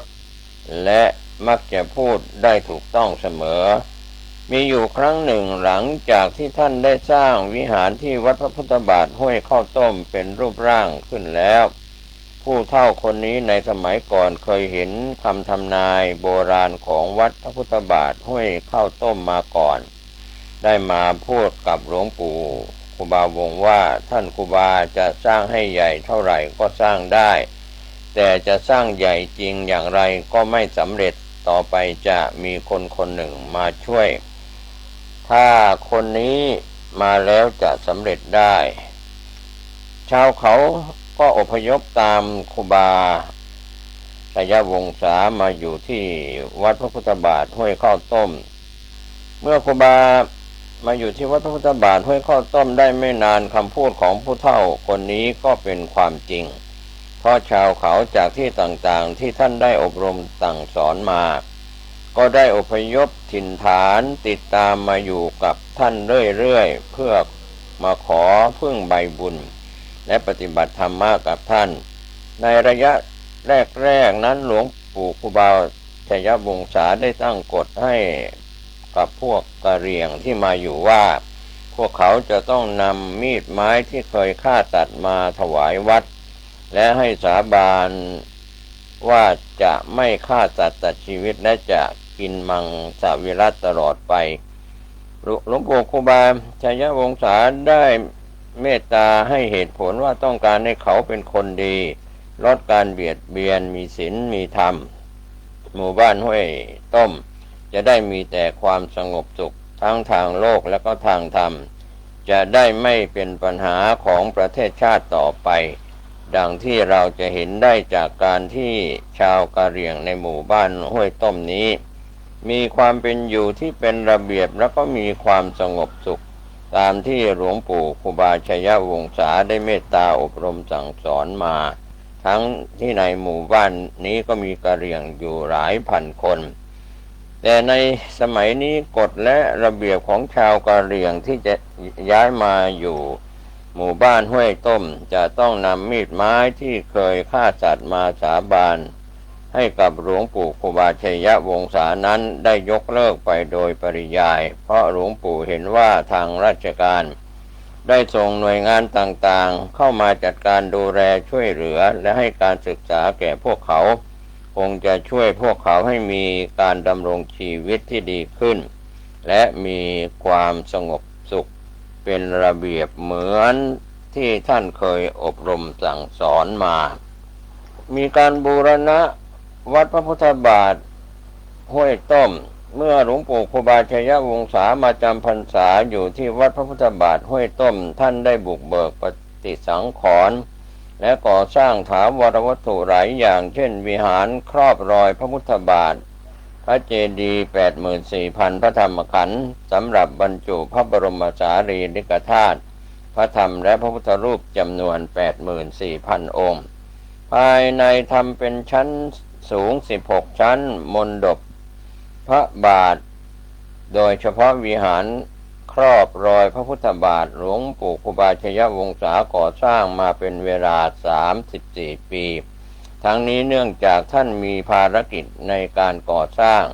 และปฏิสังขรณ์วัดอื่นๆที่อยู่ในบริเวณใกล้เคียงอีกด้วยไม่ได้ทำเฉพาะวัดของท่านเท่านั้นระหว่างปีพุทธศักราช 2526 ถึง 2529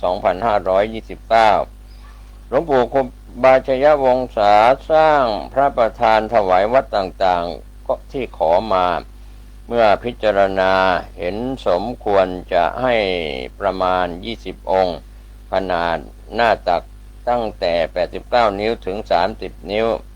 ประมาณปีพุทธศักราช 2514 ชาวกะเหรี่ยงได้อพยพจากป่าเขามาพึ่งใบบุญอยู่กับหลวงปู่ครูบาชัยวงศาเป็นจำนวนมากก่อนที่พวกเขาเหล่านี้จะมาอยู่หมู่บ้านห้วยต้มหลวงปู่ครูบาชัยวงศาเคยไปโปรดเมตตาสงเคราะห์เป็นครั้งคราวสาเหตุที่โยกย้ายกันมา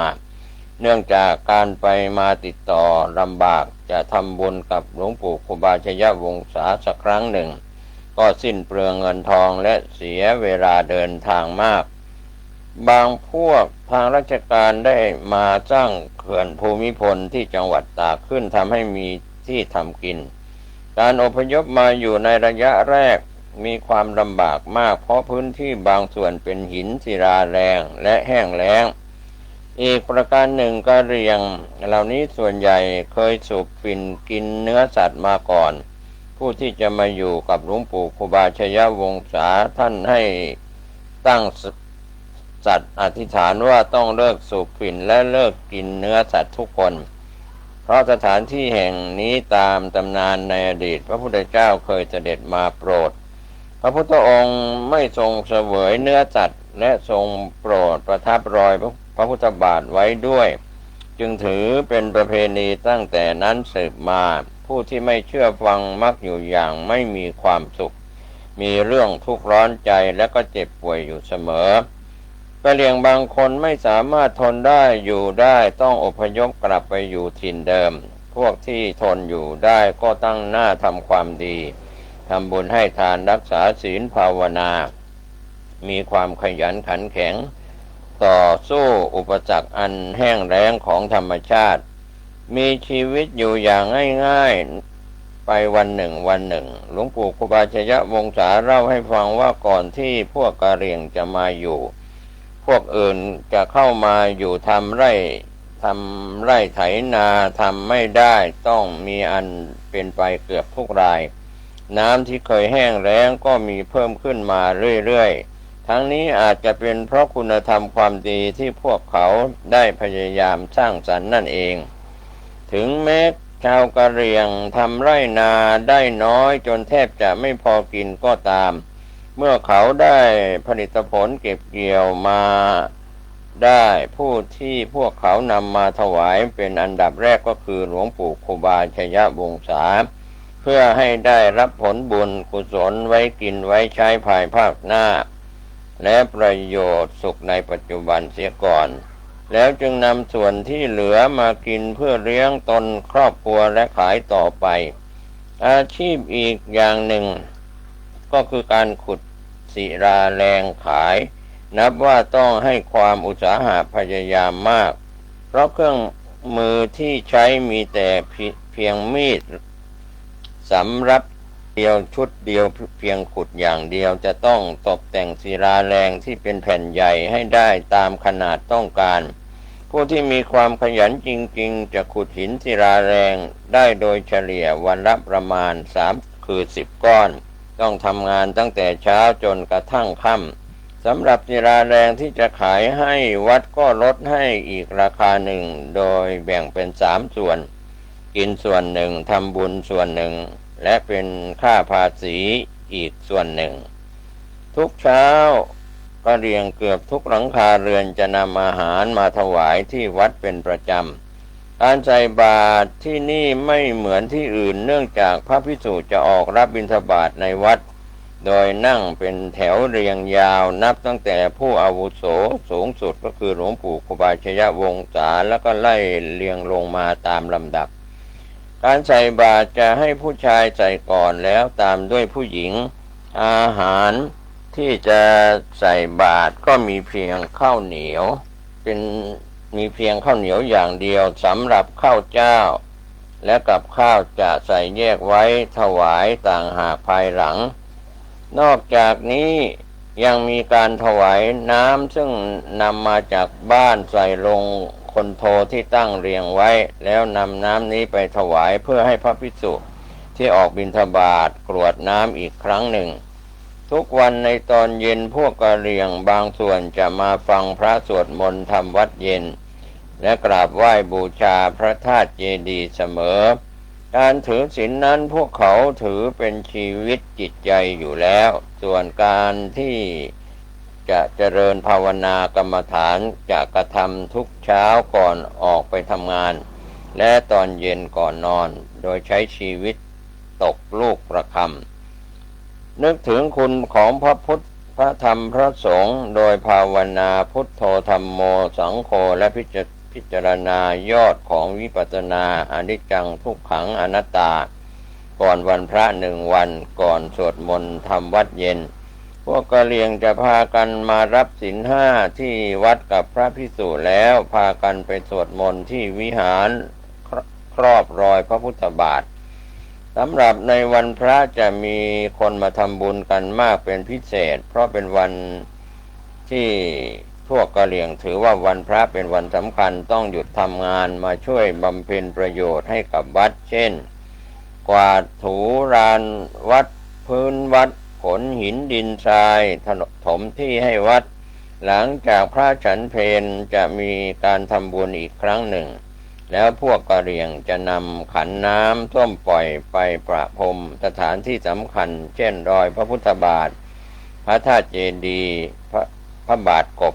แม้แต่ห้องน้ำของหลวงปู่ครูบาชัยวงศาเพื่อให้เป็นสิริมงคลแก่ตน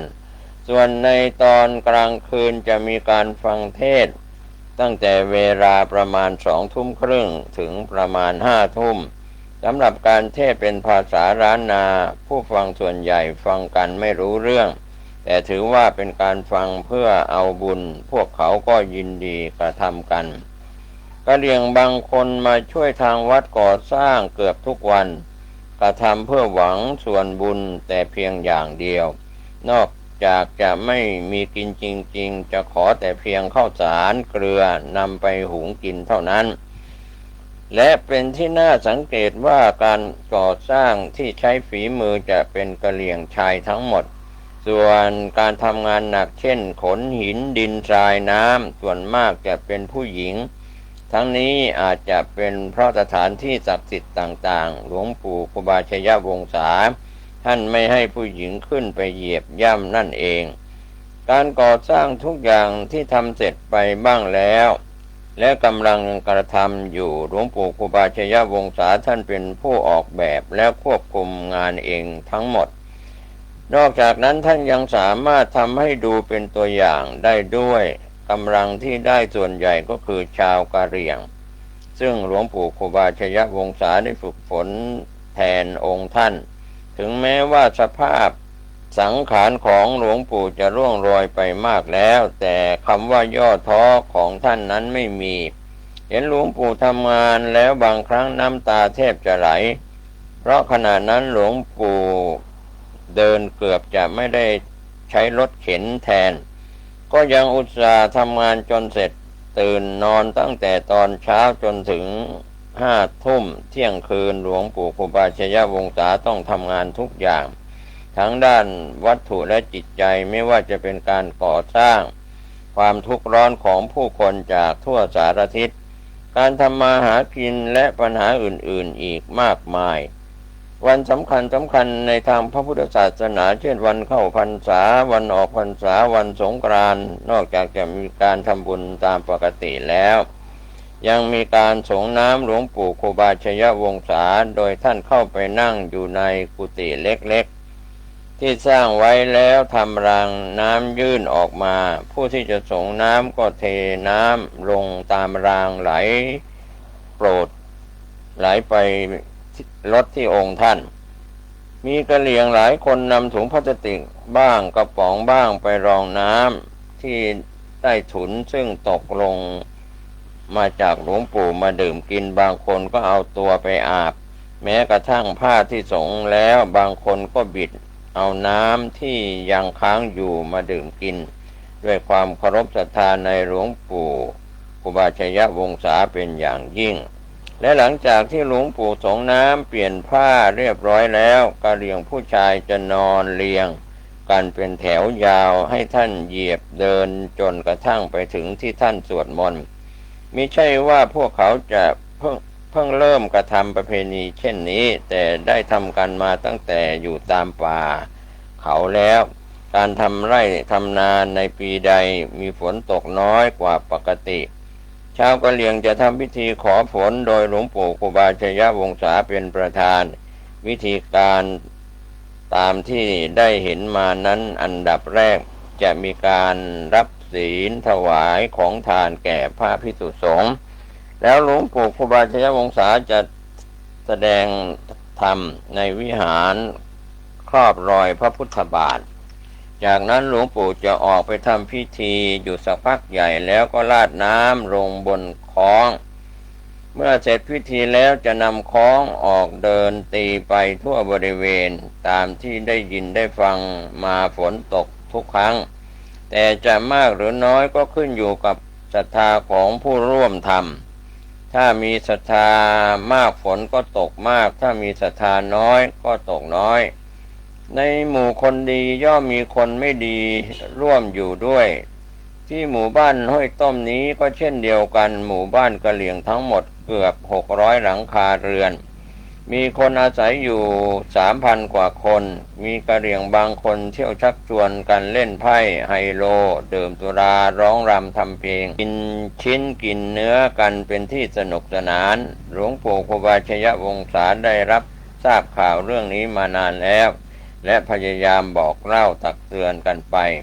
แต่ก็ไม่ได้ผลเท่าที่ควรเพราะพวกเหล่านี้ไปฟังคนพาลมิจฉาทิฏฐิเห็นผิดไม่ยอมเข้าวัดฟังธรรมหลงอยู่ในอบายมุขตลอดมาจนกระทั่งวันที่19 มกราคม พุทธศักราช 2525 นายปิเซอร์ซึ่งเป็นกะเหรี่ยงผู้หนึ่งที่ได้ล้มป่วยหนักมากในตอนเย็นหลวงปู่ครูบาชยวงศารับทราบข่าวจึงไปเยี่ยมที่บ้านเห็นนายปิเซอร์มีอาการป่วยปางตายท่านจึงเป่ามนต์ให้สักพักหนึ่งนายปิเซอร์ก็ฟื้นคืนสติขึ้นมาในระหว่างที่ป่วยมากนั้นนายปิเซอร์เล่าให้หลวงปู่ฟังว่าฝันว่าได้ขึ้นไปพบครูบาเจ้าศรีวิชัยและครูบาเจ้าอภิชัยยะขาวปีท่านทั้งสองให้นายปิเตอร์ลงมาบอกกล่าวตักเตือนพวกกะเหรี่ยงที่ทำไม่ดีให้กลับตัวเสียใหม่เพราะในไม่ช้าจะมียักษ์ลงมากินคนบาปคาบร้ายหลวงปู่ครูบาชยวงศาท่านได้บันทึกรายละเอียดตามที่นายปิเตอร์บอกกล่าวไว้หมดเมื่อถึงวันพระท่านได้นำเรื่องนี้ไปเทศนาให้กะเหรี่ยงฟังพร้อมทั้งบอกคาถากันยักษ์ให้ท่องจำสวดมนต์ทุกเช้าเย็นและให้เขียนติดไว้ที่บ้านทุกคนหลวงปู่ครูบาชยวงศาท่านปล่อยช่วงเวลาไว้สัก 2-3 อาทิตย์เพื่อให้สื่อข่าวให้ทราบทั่วกันและในวันที่14 กุมภาพันธ์ พุทธศักราช 2525 หลวงปู่ท่านได้เรียกกะเหรี่ยงให้มาประชุมรวมกันทั้งหมดแล้วเริ่มเทศเป็นภาษาไทยบ้างภาษากะเหรี่ยงบ้างสลับกันไปพอจับใจความได้ว่าเดี๋ยวนี้ครูบาหมายถึงหลวงปู่ครูบาชยวงศาไม่มีความหมายแล้วจะเป็นครูบ้าอยู่แล้วว่ากล่าวตักเตือนให้ทำดีไม่ยอมทำต่อไปไม่ต้องมาเชื่อฟังคำกันโน่นไปเชื่อไอ้โน่นแล้วท่านก็ชื่อผู้ชักชวนกันทำผิดยกให้มันเป็นครูบาจะได้กินชิ้นกินเนื้อเล่นไพ่ไฮโลดื่มเหล้าครูบาตนนี้ไม่ต้องมาเชื่อจับเอาไอ้โน่นมาเป็นครูบาแทนกะเหรี่ยงทุกคนนั่งฟังด้วยความสงบเงียบหลังจากที่หลวงปู่กล่าวได้สักพักหนึ่งจึงสั่งสอนให้ละทิ้งการเห็นผิดนั้นเสียให้หันกลับมาประพฤติอยู่ในศีลในธรรมเหมือนกับครั้งแรกที่เคยมาอยู่ต่อมาไม่นานได้รับทราบข่าวจากผู้ใหญ่บ้านชื่อนายลาซอว่ากะเหรี่ยงหมู่ยางทุกคนร่วมมือกันให้ดินแดนแห่งนี้เป็นดินแดนแห่งความบริสุทธิ์เหมือนเดิมใครที่กระทำผิดศีลธรรมจะอยู่ในหมู่บ้านนี้ไม่ได้และเมื่อประมาณสัก 2-3 ปีที่ผ่านมาเคยมีเทวดาที่รักษาน้ำตกที่วัดพระพุทธบาทห้วยต้มไปเข้าร่างทรงและกล่าวว่าในดินแดนหมู่บ้านห้วยต้มแห่งนี้นับตั้งแต่รอยพระพุทธบาทที่วัดออกไปเป็นระยะทางโดยรอบ100 เส้น 4 กิโลเมตรผู้ใดที่มาอาศัยอยู่จะกินเนื้อสัตว์ไม่ได้ถ้าใครกินจะถูกลงโทษแม้ผู้อื่นที่เข้ามาในบริเวณนี้ต้องงดกินเนื้อสัตว์สำหรับผู้ที่อาศัยอยู่ในรัศมี100 เส้นจะออกไปกินเนื้อสัตว์ที่ไหนก็ไม่ได้นอกจากไม่มีอะไรกินจริงๆมีแต่เนื้อสัตว์ไม่มีข้าวไม่มีผักกินเพื่อประทังชีวิตเท่านั้นจึงอนุญาตให้กินได้เห็นศรัทธาหมู่ยางพวกนี้แล้วก็เกิดความปลื้มปีติแทนในไม่ช้าพวกเขาคงจะไม่รับความสุขกว่าที่เป็นอยู่ในปัจจุบันหลวงปู่ครูบาชยวงศาท่านเมตตาสั่งสอนให้ลูกศิษย์ทุกๆคนยึดมั่นอยู่ในความดีมีความรักใคร่สามัคคีกันและกันยึดมั่นในอมตะนิพพานเป็นแดนสุดท้ายและเมื่อท่านได้อ่านประวัติและปฏิปทาบางอย่างของหลวงปู่ครูบาชยวงศาแล้วสิ่งใดดีก็นำไปปฏิบัติเพื่อเป็นคุณประโยชน์สำหรับตัวตนท่านเองเถิดลำดับถัดไปนั้นก็เป็นเรื่อง ที่หลวงปู่ครูบาชัยวงศาได้รับ 4 เมษายน 2514 เป็นพระครูบาดีกาชัยวงศาพัฒนา 5 เมษายน 2530 เป็นพระครูพัฒนากิจจานุรักษ์ 10 ธันวาคม 2533 เป็นเจ้าอาวาสวัดพระพุทธบาทห้วยต้ม 5 ธันวาคม 2540 เป็นพระครูพัฒนากิจจานุรักษ์เจ้าอาวาสวัดราชชั้นโท เกียรติคุณของหลวงปู่ครูบาชัยวงศา 15 มีนาคม 2510 ได้รับแต่งตั้งเป็นกรรมการพัฒนาท้องถิ่นในเขตอำเภอลี้โดยเจ้าคณะจังหวัดลำพูน 9 พฤศจิกายน 2536 ได้รับรางวัลครูบาศรีวิชัยในฐานะที่ท่านเป็นบุคคลที่มีผลงานการส่งเสริมพัฒนาพระพุทธศาสนากิจการสาธารณะมีความวิริยะเสียสละเพื่อสังคมและเป็นแบบอย่างที่ดีปฏิปทาเดินตามรอยเยี่ยงอย่างครูบาเจ้าศรีวิชัยนักบุญแห่งร้านนาไทยนะครับก็เป็นเรื่องราวที่นำกล่าวนำเล่ามาถึงผมเกษตรเพชรสำริดได้ถ่ายทอดเอกสารเป็นเสียงประวัติของหลวงปู่ครูบาชัยวงศามาถึงตอนนี้ก็ขออนุญาตพักไว้เพื่อจะได้นำเสนอในผลงานประวัติของหลวงปู่ครูบาชัยวงศาในคราวหน้าขอทุกคนทุกท่านได้ทำเป็นตัวอย่างได้เป็นแบบอย่างเป็นคนดีเป็นตัวอย่างให้คนอื่นได้รู้ได้ปฏิบัติตามมีความสุขกายสุขใจสบายใจสุขกายสุขใจทั้งในชาตินี้และชาติในภพหน้าจนถึงอมตะมหานิพพานทุกคนทุกท่านสวัสดีครับ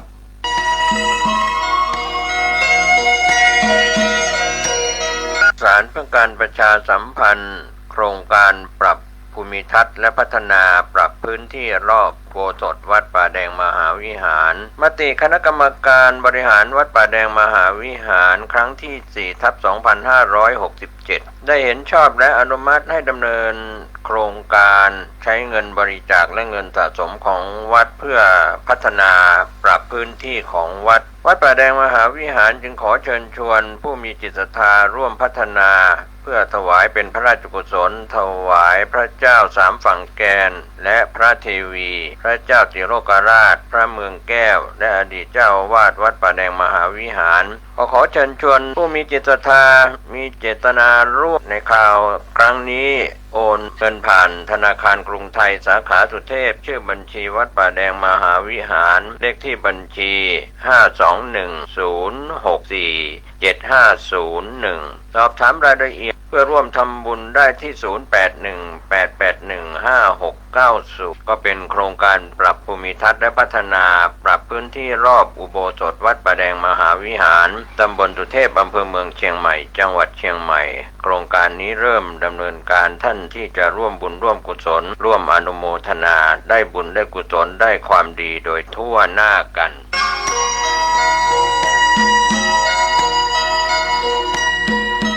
โบราณว่าไว้ลักษณะของคนที่มีบุญเก่ามาเกิดสังเกตได้ง่ายๆจากสิ่งเหล่านี้และถ้าคุณมีมากกว่า1ข้อคุณก็คือคนที่มีบุญเก่าติดตัวมาจากอดีต 1. คนที่มีอายุยืนเพราะในอดีตไม่ทำร้ายใครไม่ทำร้ายสิ่งมีชีวิตทั้งหลายผลบุญก็เลยส่งผลมายังปัจจุบันทำให้อายุยืนยาวกว่าใครๆ 2. คนที่มีพลานามัยสมบูรณ์เพราะในอดีตนั้นคนเหล่านี้มักจะให้ทานด้วยข้าวปลาอาหารมากมายในชาตินี้ก็เลยมีสุขภาพที่ดีกินข้าวได้อิ่มนอนหลับได้อย่างสบาย 3. คนที่มีผิวพรรณดีเพราะในอดีตนั้นได้รักษาศีลและให้ทานด้วยเสื้อผ้าเครื่องนุ่งห่มในชาตินี้ก็เลยมีผิวพรรณที่เปล่งปลั่งสดใสรูปงามกว่าใครๆ 4. คนที่ไม่เจ็บไม่ป่วยเพราะในอดีตนั้นไม่รังแกใครไม่ยุ่งเรื่องของใครไม่ทำสิ่งไม่ดีกับคนอื่น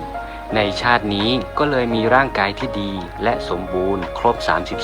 32 5. คนที่มีอำนาจมีคนเกรงใจเพราะในอดีตนั้นมีมุทิตาจิตใครทำความดีก็อนุโมทนาให้ไม่อิจฉาริษยาใครในชาตินี้ก็เลยมีคนนับหน้าถือตา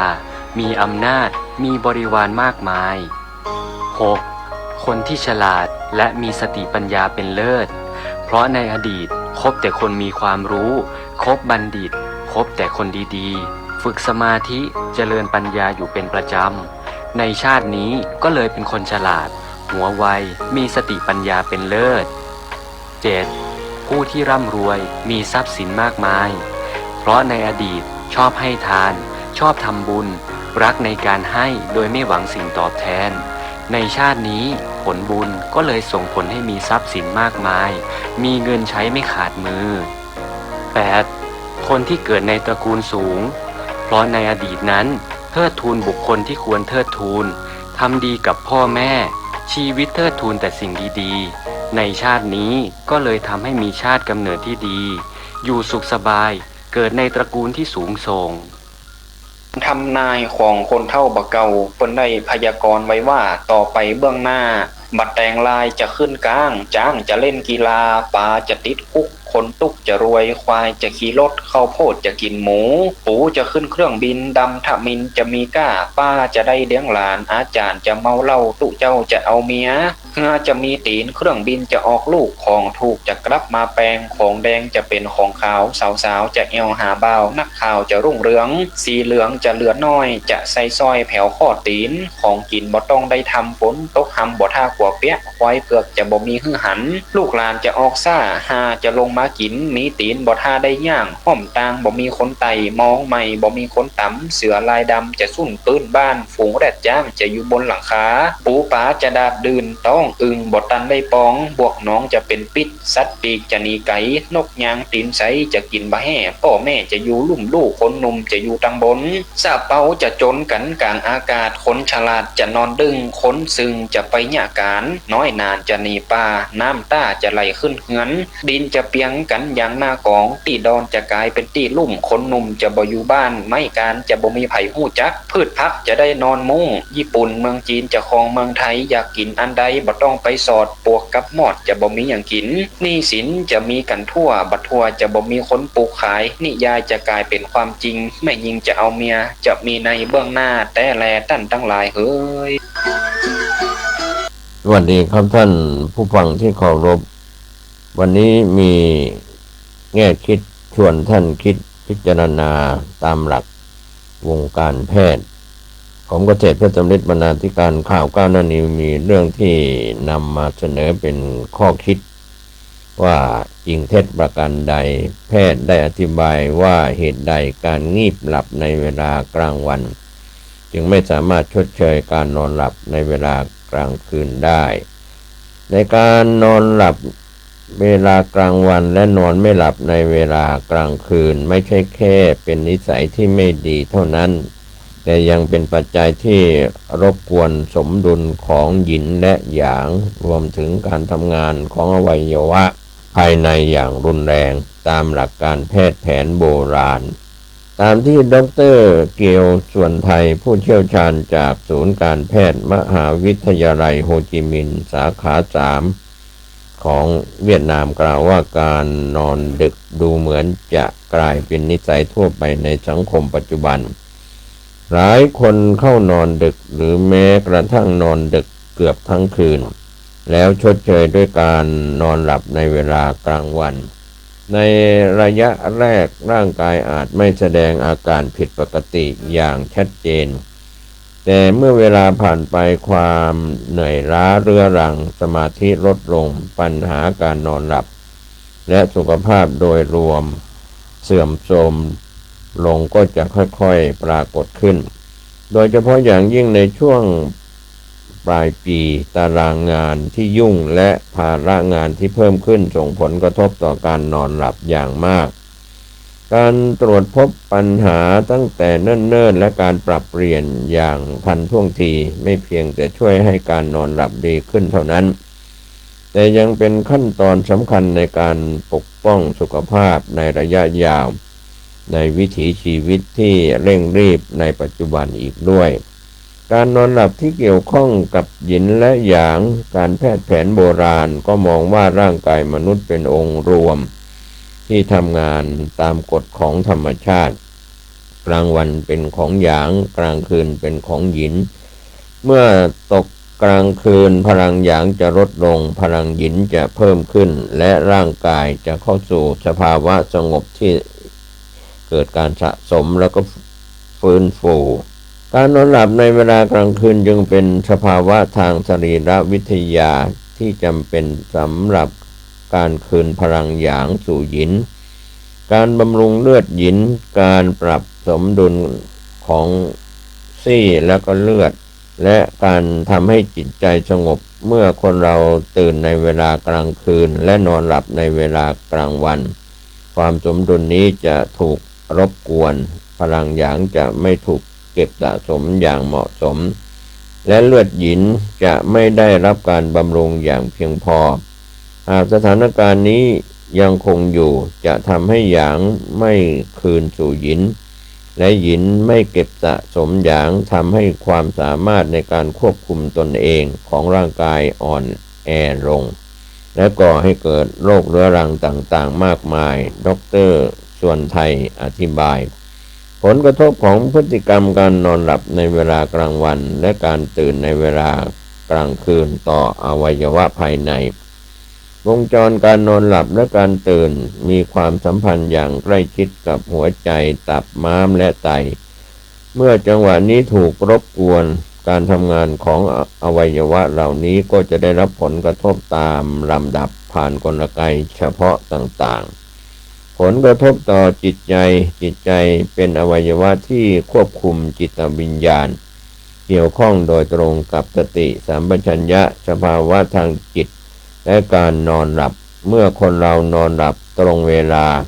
ในตอนกลางคืนจิตใจจะสงบการไหลเวียนโลหิตเป็นปกติและจิตวิญญาณก็มีที่พักผ่อนการนอนดึกเป็นเวลานานจะขัดขวางไม่ให้ร่างกายเข้าสู่สภาวะสงบที่จำเป็นส่งผลให้พลังงานของหัวใจลดลงและสารอาหารของจิตวิญญาณลดลงตามไปด้วยในทางคลินิกผู้ป่วยมักมีอาการใจสั่นวิตกกังวลอารมณ์แปรปรวนนอนหลับยากหรือนอนหลับไม่สนิทและฝันร้ายบ่อยครั้งอาการเหล่านี้เป็นอาการของการแสดงพลังงานหัวใจไม่เพียงพอและความไม่สบายใจทางจิตใจซึ่งมักพบในผู้ที่มีนิสัยนอนดึกเป็นเวลานานผลกระทบต่อตับการนอนหลับในเวลากลางคืนมีบทบาทสำคัญในการรักษาสุขภาพของตับ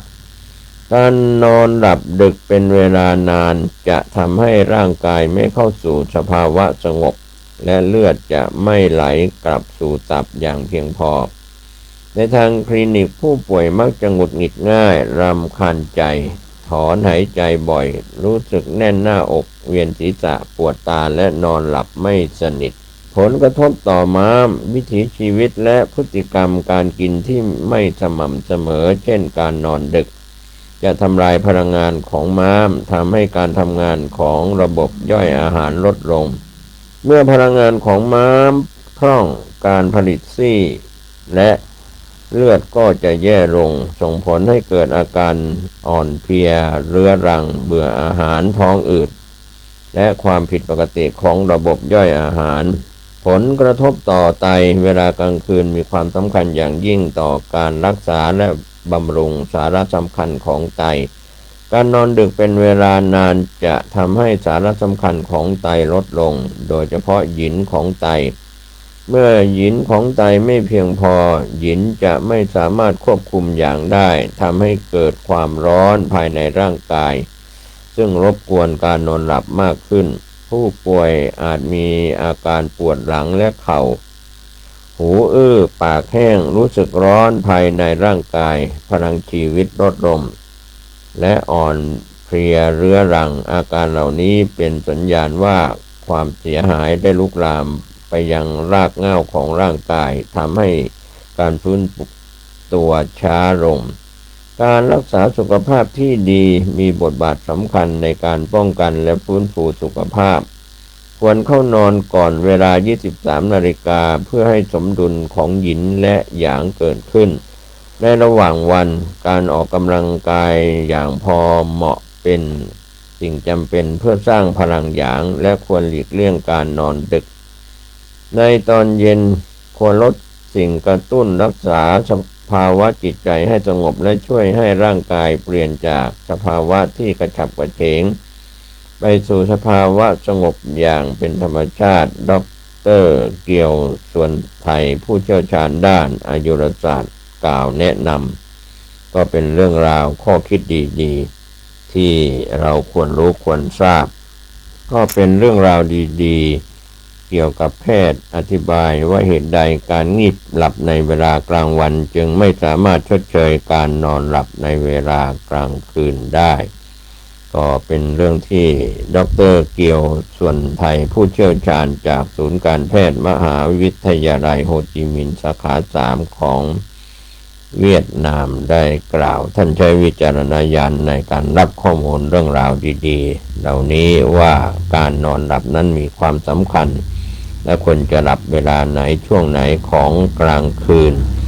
ไม่ควรหลับในเวลากลางวันเพราะว่าเป็นเวลาทำงานดังนั้นการใช้เวลาในการพักผ่อนนอนหลับนั้นมีสิ่งที่เป็น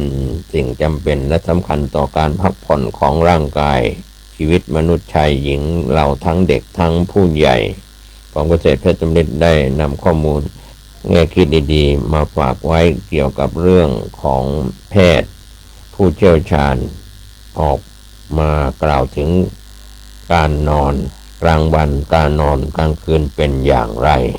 ก็หวังว่าเราจะไปปรับเปลี่ยนพฤติกรรมการนอนของแต่ละคนแต่ละท่านวันนี้และวันหน้าสวัสดีครับ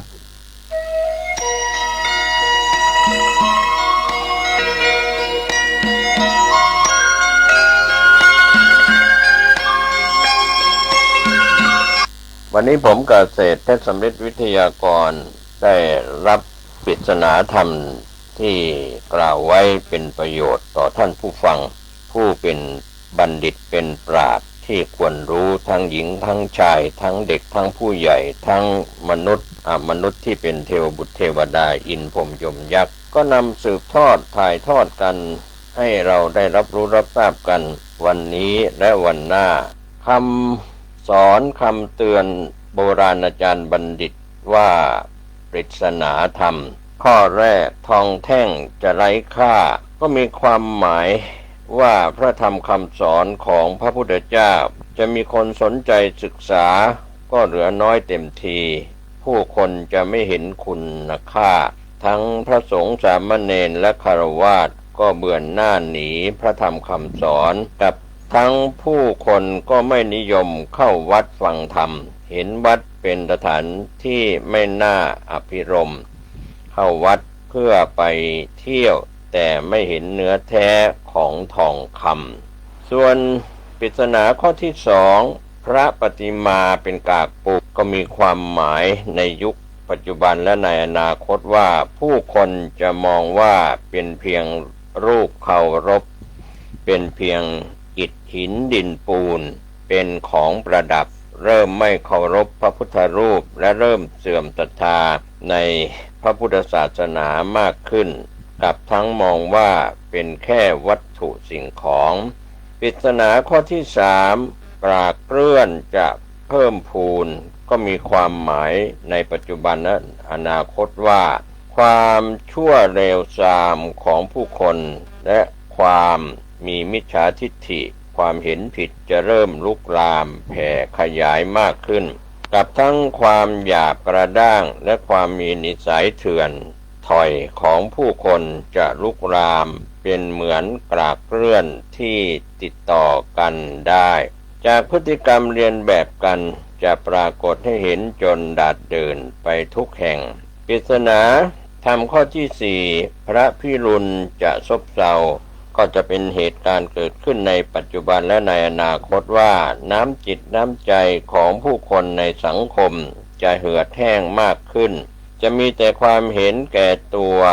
เห็นแก่ได้กับทั้งฟ้าฝนก็จะแห้งแล้งไม่ตกต้องตามฤดูกาลปริศนาธรรมข้อที่5ผ้าเหลือง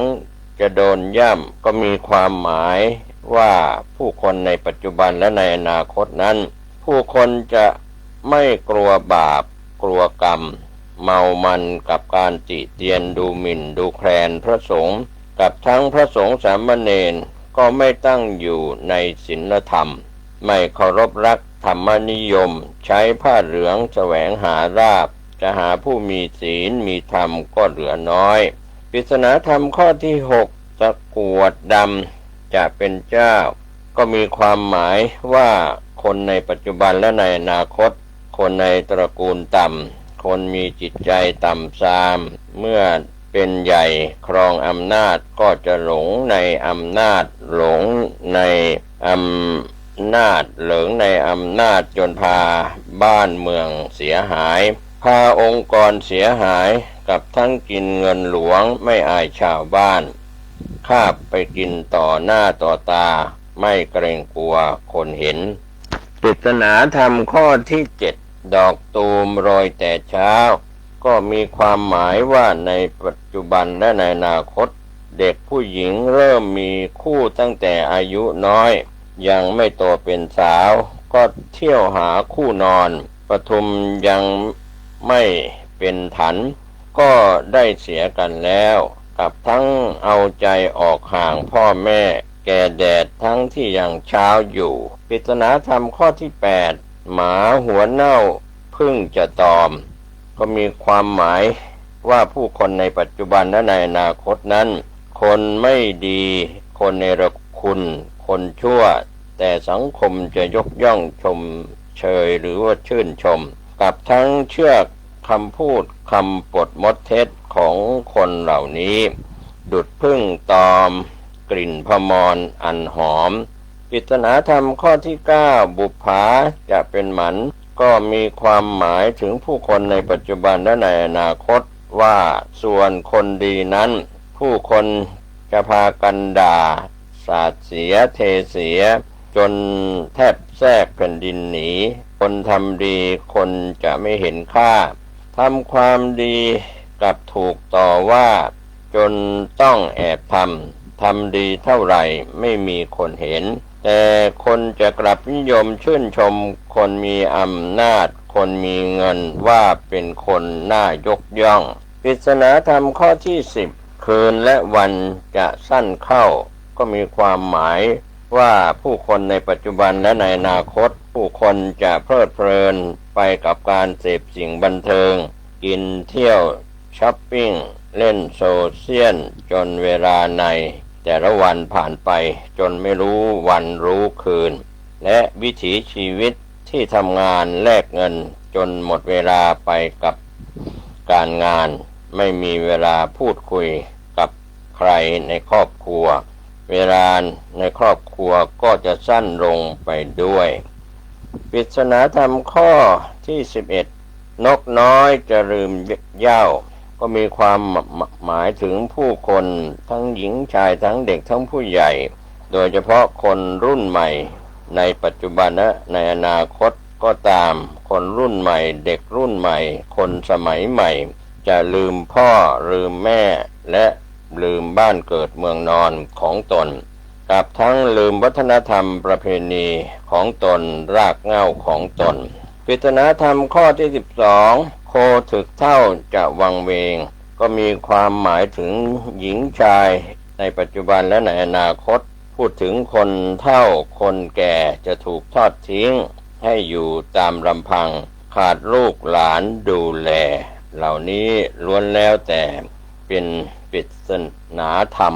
ทั้ง12ข้อขยายเนื้อความจะเกิดเหตุการณ์ในปัจจุบันและในอนาคตข้อแรกทองแท่งจะไร้ค่าข้อที่2พระปฏิมาเป็นกากปูนข้อที่3กรากเกลื่อนจะเพิ่มพูนข้อที่4พระพิรุณจะซบเซาข้อที่5ผ้าเหลืองจะโดนย่ำข้อที่6ตะกรวดดำจะเป็นเจ้าข้อที่7ดอกตูมโรยแต่เช้าข้อที่8หมาหัวเน่าพึ่งจะตอมข้อที่9บุปผาจะเป็นหมันข้อที่10คืนและวันจะสั้นเข้าข้อที่11นกน้อยจะลืมเหย้าข้อที่12โคถึกเท่าจะวังเวงก็เป็นเรื่องราวที่เราได้เห็นได้ฟังปราชญ์บัณฑิตจากโบราณจนถึงปัจจุบันและจะต่อเนื่องไปในอนาคตปริศนาธรรมเหล่านี้ นำมาถ่ายทอดเพื่อให้ท่านผู้ฟังได้รู้ได้เข้าใจจะปรับเปลี่ยนและรู้เท่าทันเหตุการณ์ทั้งในปัจจุบันและในอนาคตอย่างไรขอความเป็นสิริมงคลจากการเข้าใจปริศนาธรรมและปรับตัวปรับกายปรับใจปรับความประพฤติโชคดีมีสุขทุกรูปทุกนามปริศนาการตื่นตี3ถึงตี5โอกาสทองแห่งธรรมะคุณเคยสะดุ้งตื่นในช่วงตี3ถึงตี5บ้างไหมหลายคนคิดว่าเป็นเรื่องบังเอิญหรือเพราะร่างกายผิดปกติแต่แท้จริงนี่คือเสียงเรียกจากธรรมะและเป็นช่วงเวลาทองที่ไม่ควรพลาดพระพุทธเจ้าทรงใช้ยามเช้ามืดเพื่อเดินจงกรมภาวนาและตรวจดูสัตว์โลกเพราะเวลานี้จิตละเอียดและสงบที่สุดเทวดาและพรหมยังอนุโมทนาบุญทำให้การภาวนาได้ผลเร็วกว่าปกติหลวงพ่อฤาษีลิงดำอธิบายว่าการตื่นขึ้นในเวลานี้มาจาก3เหตุผล 1. บุญเก่าในอดีตชาติปลุกเรา 2. เจ้ากรรมในายเวรมาขอส่วนบุญ 3. เทวดาผู้คุ้มครองช่วยปลุกแม้แต่วิทยาศาสตร์ก็สอดคล้องเวลานี้ปอดทำงานดีที่สุดคลื่นสมองเข้าสมาธิฮอร์โมนสงบและสิ่งแวดล้อมเงียบสงัดเหมาะที่สุดสำหรับการเจริญสติและการภาวนาอย่างแท้จริงดังนั้นเมื่อคุณตื่นในเวลานี้อย่าปล่อยผ่านไปให้ตั้งสติหายใจเข้าพุทหายใจออกโทแผ่เมตตาและอธิษฐานว่าขอให้บุญนี้นำไปสู่พระนิพพานการตื่นระหว่างตี3ถึงตี5ไม่ใช่เรื่องบังเอิญแต่มันคือโอกาสทองแห่งธรรมะที่ปลุกเราให้ตื่นปริศนาการตื่นตี3ถึงตี5โอกาสทองแห่งธรรมะคุณเคยสะดุ้งตื่นในช่วงตี3ถึงตี5บ้างไหมหลายคนคิดว่าเป็นเรื่องบังเอิญหรือเพราะร่างกายผิดปกติแต่แท้จริงนี่คือเสียงเรียกจากธรรมะและเป็นช่วงเวลาทองที่ไม่ควรพลาดพระพุทธเจ้าทรงใช้ยามเช้ามืดเพื่อเดินจงกรมภาวนาและตรวจดูสัตว์โลกเพราะเวลานี้จิตละเอียดและสงบที่สุดเทวดาและพรหมยังอนุโมทนาบุญทำให้การภาวนาได้ผลเร็วกว่าปกติหลวงพ่อฤาษีลิงดำอธิบายว่าการตื่นขึ้นในเวลานี้มาจาก3เหตุผล 1. บุญเก่าในอดีตชาติปลุกเรา 2. เจ้ากรรมในายเวรมาขอส่วนบุญ 3. เทวดาผู้คุ้มครองช่วยปลุกแม้แต่วิทยาศาสตร์ก็สอดคล้องเวลานี้ปอดทำงานดีที่สุดคลื่นสมองเข้าสมาธิฮอร์โมนสงบและสิ่งแวดล้อมเงียบสงัดเหมาะที่สุดสำหรับการเจริญสติและการภาวนาอย่างแท้จริงดังนั้นเมื่อคุณตื่นในเวลานี้อย่าปล่อยผ่านไปให้ตั้งสติหายใจเข้าพุทหายใจออกโทแผ่เมตตาและอธิษฐานว่าขอให้บุญนี้นำไปสู่พระนิพพานการตื่นระหว่างตี3ถึงตี5ไม่ใช่เรื่องบังเอิญแต่มันคือโอกาสทองแห่งธรรมะที่ปลุกเราให้ตื่นรู้สวัสดีครับท่านผู้ฟังที่เคารพวันนี้ผมเกษตรเพชรสำริดขออนุญาตแชร์เรื่องบุญได้บุญแชร์เรื่องบาปได้บาปในส่วนของธรรมสาระวันนี้ก็มีข้อมูลที่น่าสนใจนำมาฝากว่าขยันทำบุญได้อะไรมีคำตอบแต่ไม่ใช่คำตอบที่ผู้ดำเนินรายการตอบเองแต่เป็นคำตอบของสมเด็จพระพุทธาจารย์โตพรหมรังสีวัดระฆังโคติตารามกรุงเทพมหานครในสมัยอดีตท่านได้เทศน์เรื่องทำบุญไว้ว่าทำไมต้องทำบุญเพราะบุญเป็นพลังงานที่มีพลังดึงดูดความเจริญมาสู่ชีวิตเป็นต้นเหตุแห่งความสุขความสำเร็จในชีวิตถ้าบุญน้อยอุปสรรคในชีวิตก็มากถ้าบุญมากอุปสรรคในชีวิตก็น้อยถ้าบุญอ่อนกำลังลงหรือบุญหมดบาปที่เคยทำไว้ก็จะได้โอกาสส่งผลทำให้ชีวิตมีอุปสรรคต่างๆนานาเช่นเจ็บไข้ได้ป่วยไม่มีความสุขหมดอำนาจวาสนาเสียชื่อเสียงเกียรติยศแม้คนรัก ก็หมดรัก แม้ทรัพย์ที่มีอยู่น้อยนิดก็ยังรักษาไว้ไม่ได้ฉะนั้นการจะมีทรัพย์สมบัติทุกอย่างและความสมบูรณ์พร้อมในชีวิตก็ต้องมีบุญที่มากเพียงพอซึ่งไม่ว่าจะอยู่ในสถานภาพใดล้วนต้องอาศัยบุญทั้งนั้นไม่ว่าจะอยากอยู่แบบพอมีพอกินหรือคิดจะเป็นเศรษฐีมหาเศรษฐีหรือพระเจ้าจักรพรรดิแม้กระทั่งปรารถนาที่จะหมดกิเลสบรรลุมรรคผลนิพพานเป็นพระอรหันต์เป็นพระปัจเจกพุทธเจ้าเป็นพระสัมมาสัมพุทธเจ้าก็ต้องมีบุญมากถึงบารมีมากถึงจะดำรงอยู่ในเหตุที่ดีด้วยเหตุนี้เราจึงหลีกเลี่ยงไม่ได้ที่จะสั่งสมบุญเพราะบุญคือเบื้องหลังความสุขความสำเร็จในชีวิตทุกระดับอย่างแท้จริงหลายท่านที่เล่นข้อมูลส่งต่อเรื่องบุญก็จะได้บุญและทานที่มีบังเกิดขึ้นในการส่งต่อเรื่องบุญก็ขอให้เป็นอภิมหาบุญขอให้ผู้ที่ส่งต่อมีความสุขมีความเจริญรุ่งเรืองร่ำรวยมีความสุขกายสบายใจมีสุขภาพดีไม่เจ็บไม่จนปรารถนาสิ่งใดสมความปรารถนาทุกๆประการขอให้ผลบุญนั้นเห็นผลทันตาด้วยเทินสาธุรักใครก็ส่งต่อข้อความที่เกี่ยวกับเรื่องบุญ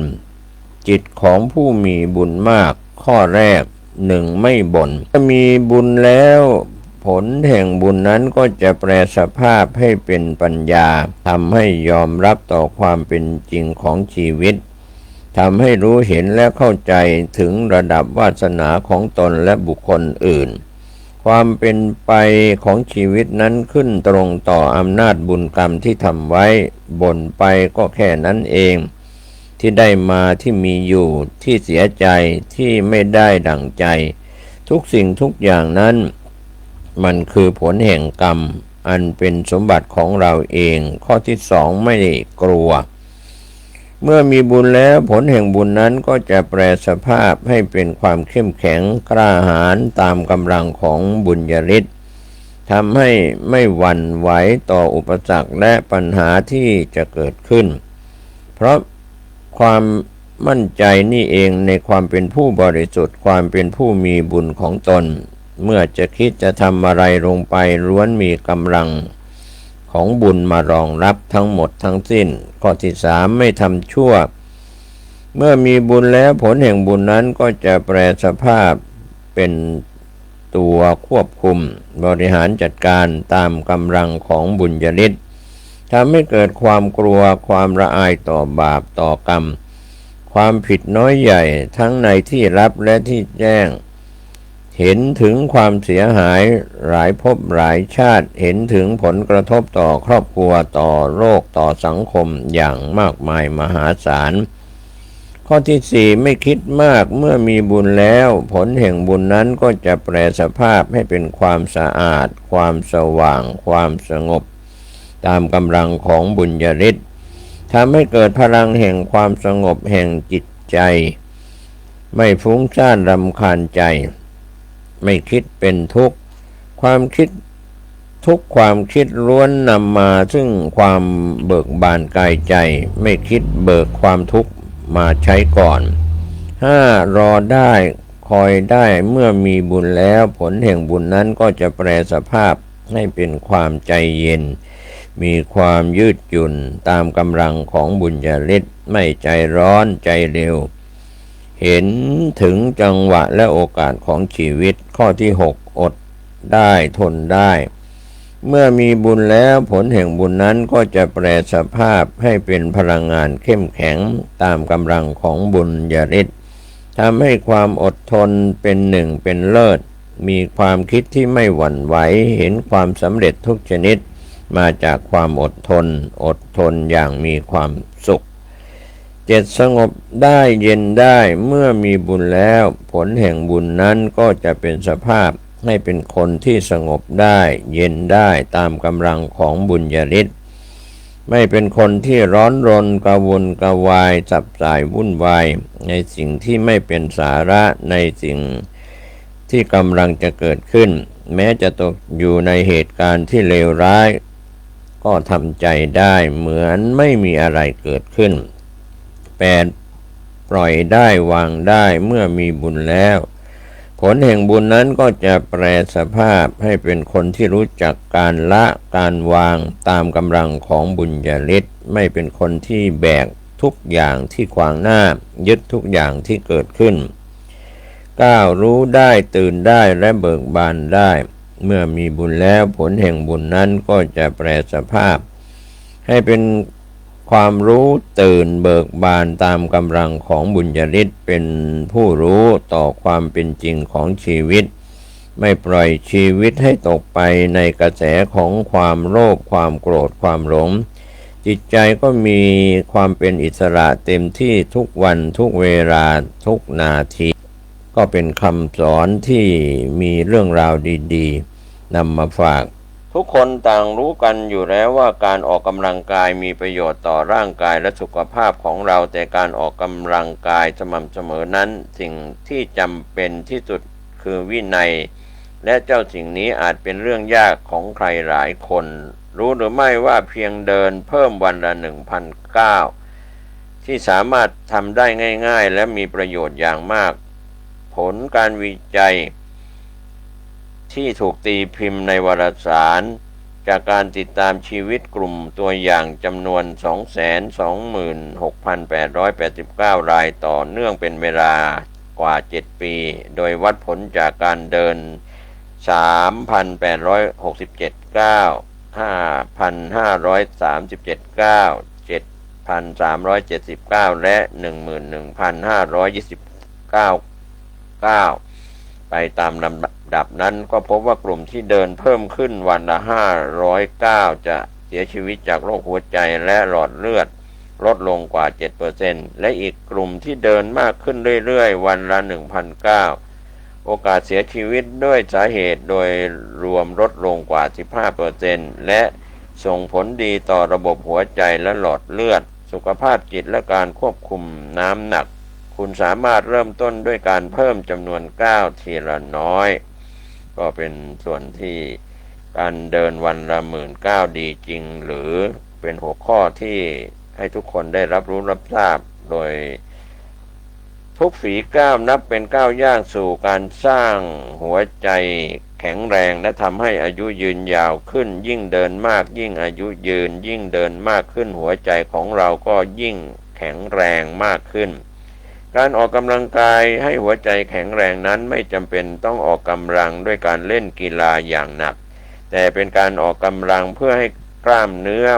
มัดใหญ่ทำงานอย่างต่อเนื่องพร้อมกันซึ่งจะช่วยให้ออกซิเจนเผาผลาญอาหารหรือไขมันที่สะสมในร่างกายทำให้เลือดไหลเวียนสูบฉีดได้ดีช่วยเสริมระบบหลอดเลือดลดความดันโลหิตและเพิ่มระดับคอเลสเตอรอลดีในร่างกายนอกจากนั้นการเดินยังดีต่อใจของเราด้วยในทุกย่างก้าวจะทำให้เรารู้สึกมีชีวิตชีวามากขึ้นช่วยลดความเครียดเสริมสร้างกล้ามเนื้อเพิ่มระดับการใช้พลังงานในร่างกายช่วยในการควบคุมน้ำหนักตัวและเพิ่มความคงทนของร่างกายในทุกวันด้วยข้อมูลจากสาขาวิชาอายุรศาสตร์ปัจฉิมวัยภาควิชาอายุรศาสตร์คณะแพทยศาสตร์ศิริราชพยาบาลมหาวิทยาลัยมหิดลระบุว่าจริงๆแล้วที่มาของคำกล่าวนี้มาจากคำโฆษณาของบริษัทญี่ปุ่นที่ผลิตเครื่องนับก้าวตั้งแต่ปีค.ศ. 1965และยังติดหูผู้คนทั่วไปอยู่จนถึงปัจจุบันจะว่าไปเป้าหมายการเดินวันละ19,000เพื่อสุขภาพที่ดีก็มีเหตุผลรองรับอยู่เหมือนกันเพราะคนวัยทำงานมักจะเดินได้วันละราวๆ 5,000 ถึง 7,000 ก้าวถ้าเพิ่มการเดินออกกำลังกายอีกวันละ30นาทีน่าจะได้อีก 3,000 ถึง 4,000 ก้าวรวมแล้วก็น่าจะใกล้เคียง 10,000 ก้าวต่อวัน อย่างไรก็ตามมีงานวิจัยเมื่อเร็วๆนี้พิสูจน์ว่าการเดินที่ต่ำกว่าเป้าหมายวันละ19,000เดินให้ได้วันละ 7,000 ถึง 19,000ก็ยังส่งผลดีต่ออัตราการเสียชีวิตของผู้ร่วมวิจัยไม่น้อยกว่าการเดินวันละ19,000เช่นกันดังนั้นการเดินให้ได้อย่างน้อยวันละ 7,000 ถึง 8,000 น่าจะมีประโยชน์ต่อสุขภาพอย่างแน่นอนข้อมูลยิ่งเดินยิ่งอายุยืนดีต่อสุขภาพยิ่งไปกว่านั้นยังมีงานวิจัยอีกหลายชิ้นที่พิสูจน์ว่าการเพิ่มจำนวนก้าวเดินให้มากขึ้นส่งผลดีต่อสุขภาพมากกว่าการเดินให้ถึงเป้าหมายเป็นจำนวนก้าวต่อวันด้วยซ้ำไปตัวอย่างงานวิจัยทำให้คนไข้โรคเบาหวานที่ให้คนไข้เดินเพิ่มขึ้นจากการเดินเฉลี่ยวันละ 5,009 เป็น 6,209 ทำให้คนไข้ควบคุมระดับน้ำตาลในเลือดได้ดีขึ้นอีกงานวิจัยหนึ่งทำให้คนไข้หญิงสูงอายุที่มีไขมันในเลือดสูงที่ให้คนไข้เดินเฉลี่ยเพิ่มขึ้นจาก 6,800 เป็น 8,509 ต่อวันพบว่าช่วยให้ระดับไขมันในเลือดลดลงนอกจากนั้นยังมีงานวิจัยอีกชิ้นหนึ่งเปรียบเทียบคน2 กลุ่มแรกเดินน้อยกว่าวันละ 4,900 กับกลุ่มที่2เดินมากกว่าวันละ 8,900 พบว่ากลุ่มที่เดินมากมีอัตราการเสียชีวิตน้อยกว่ากลุ่มที่เดินน้อย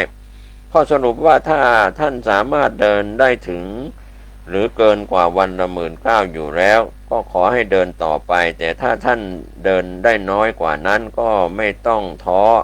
ขอให้ลองตั้งเป้าหมายและเดินให้ได้สักวันละ 8,900 เชื่อว่าสุขภาพของท่านจะดีขึ้นแน่ๆจำนวนก้าวที่เหมาะสมในการเดินต่อวันแตกต่างกันไปตามกลุ่มอายุโดยทั่วไปผู้ใหญ่ควรตั้งเป้าหมาย 8,000 ถึง 19,000 ต่อวันเพื่อให้ได้ประโยชน์ต่อสุขภาพทุกก้าวที่เพิ่มขึ้นก็ล้วนมีประโยชน์ต่อสุขภาพไม่ว่าจะเป็นการเพิ่มจำนวนก้าวจาก 5,000 เป็น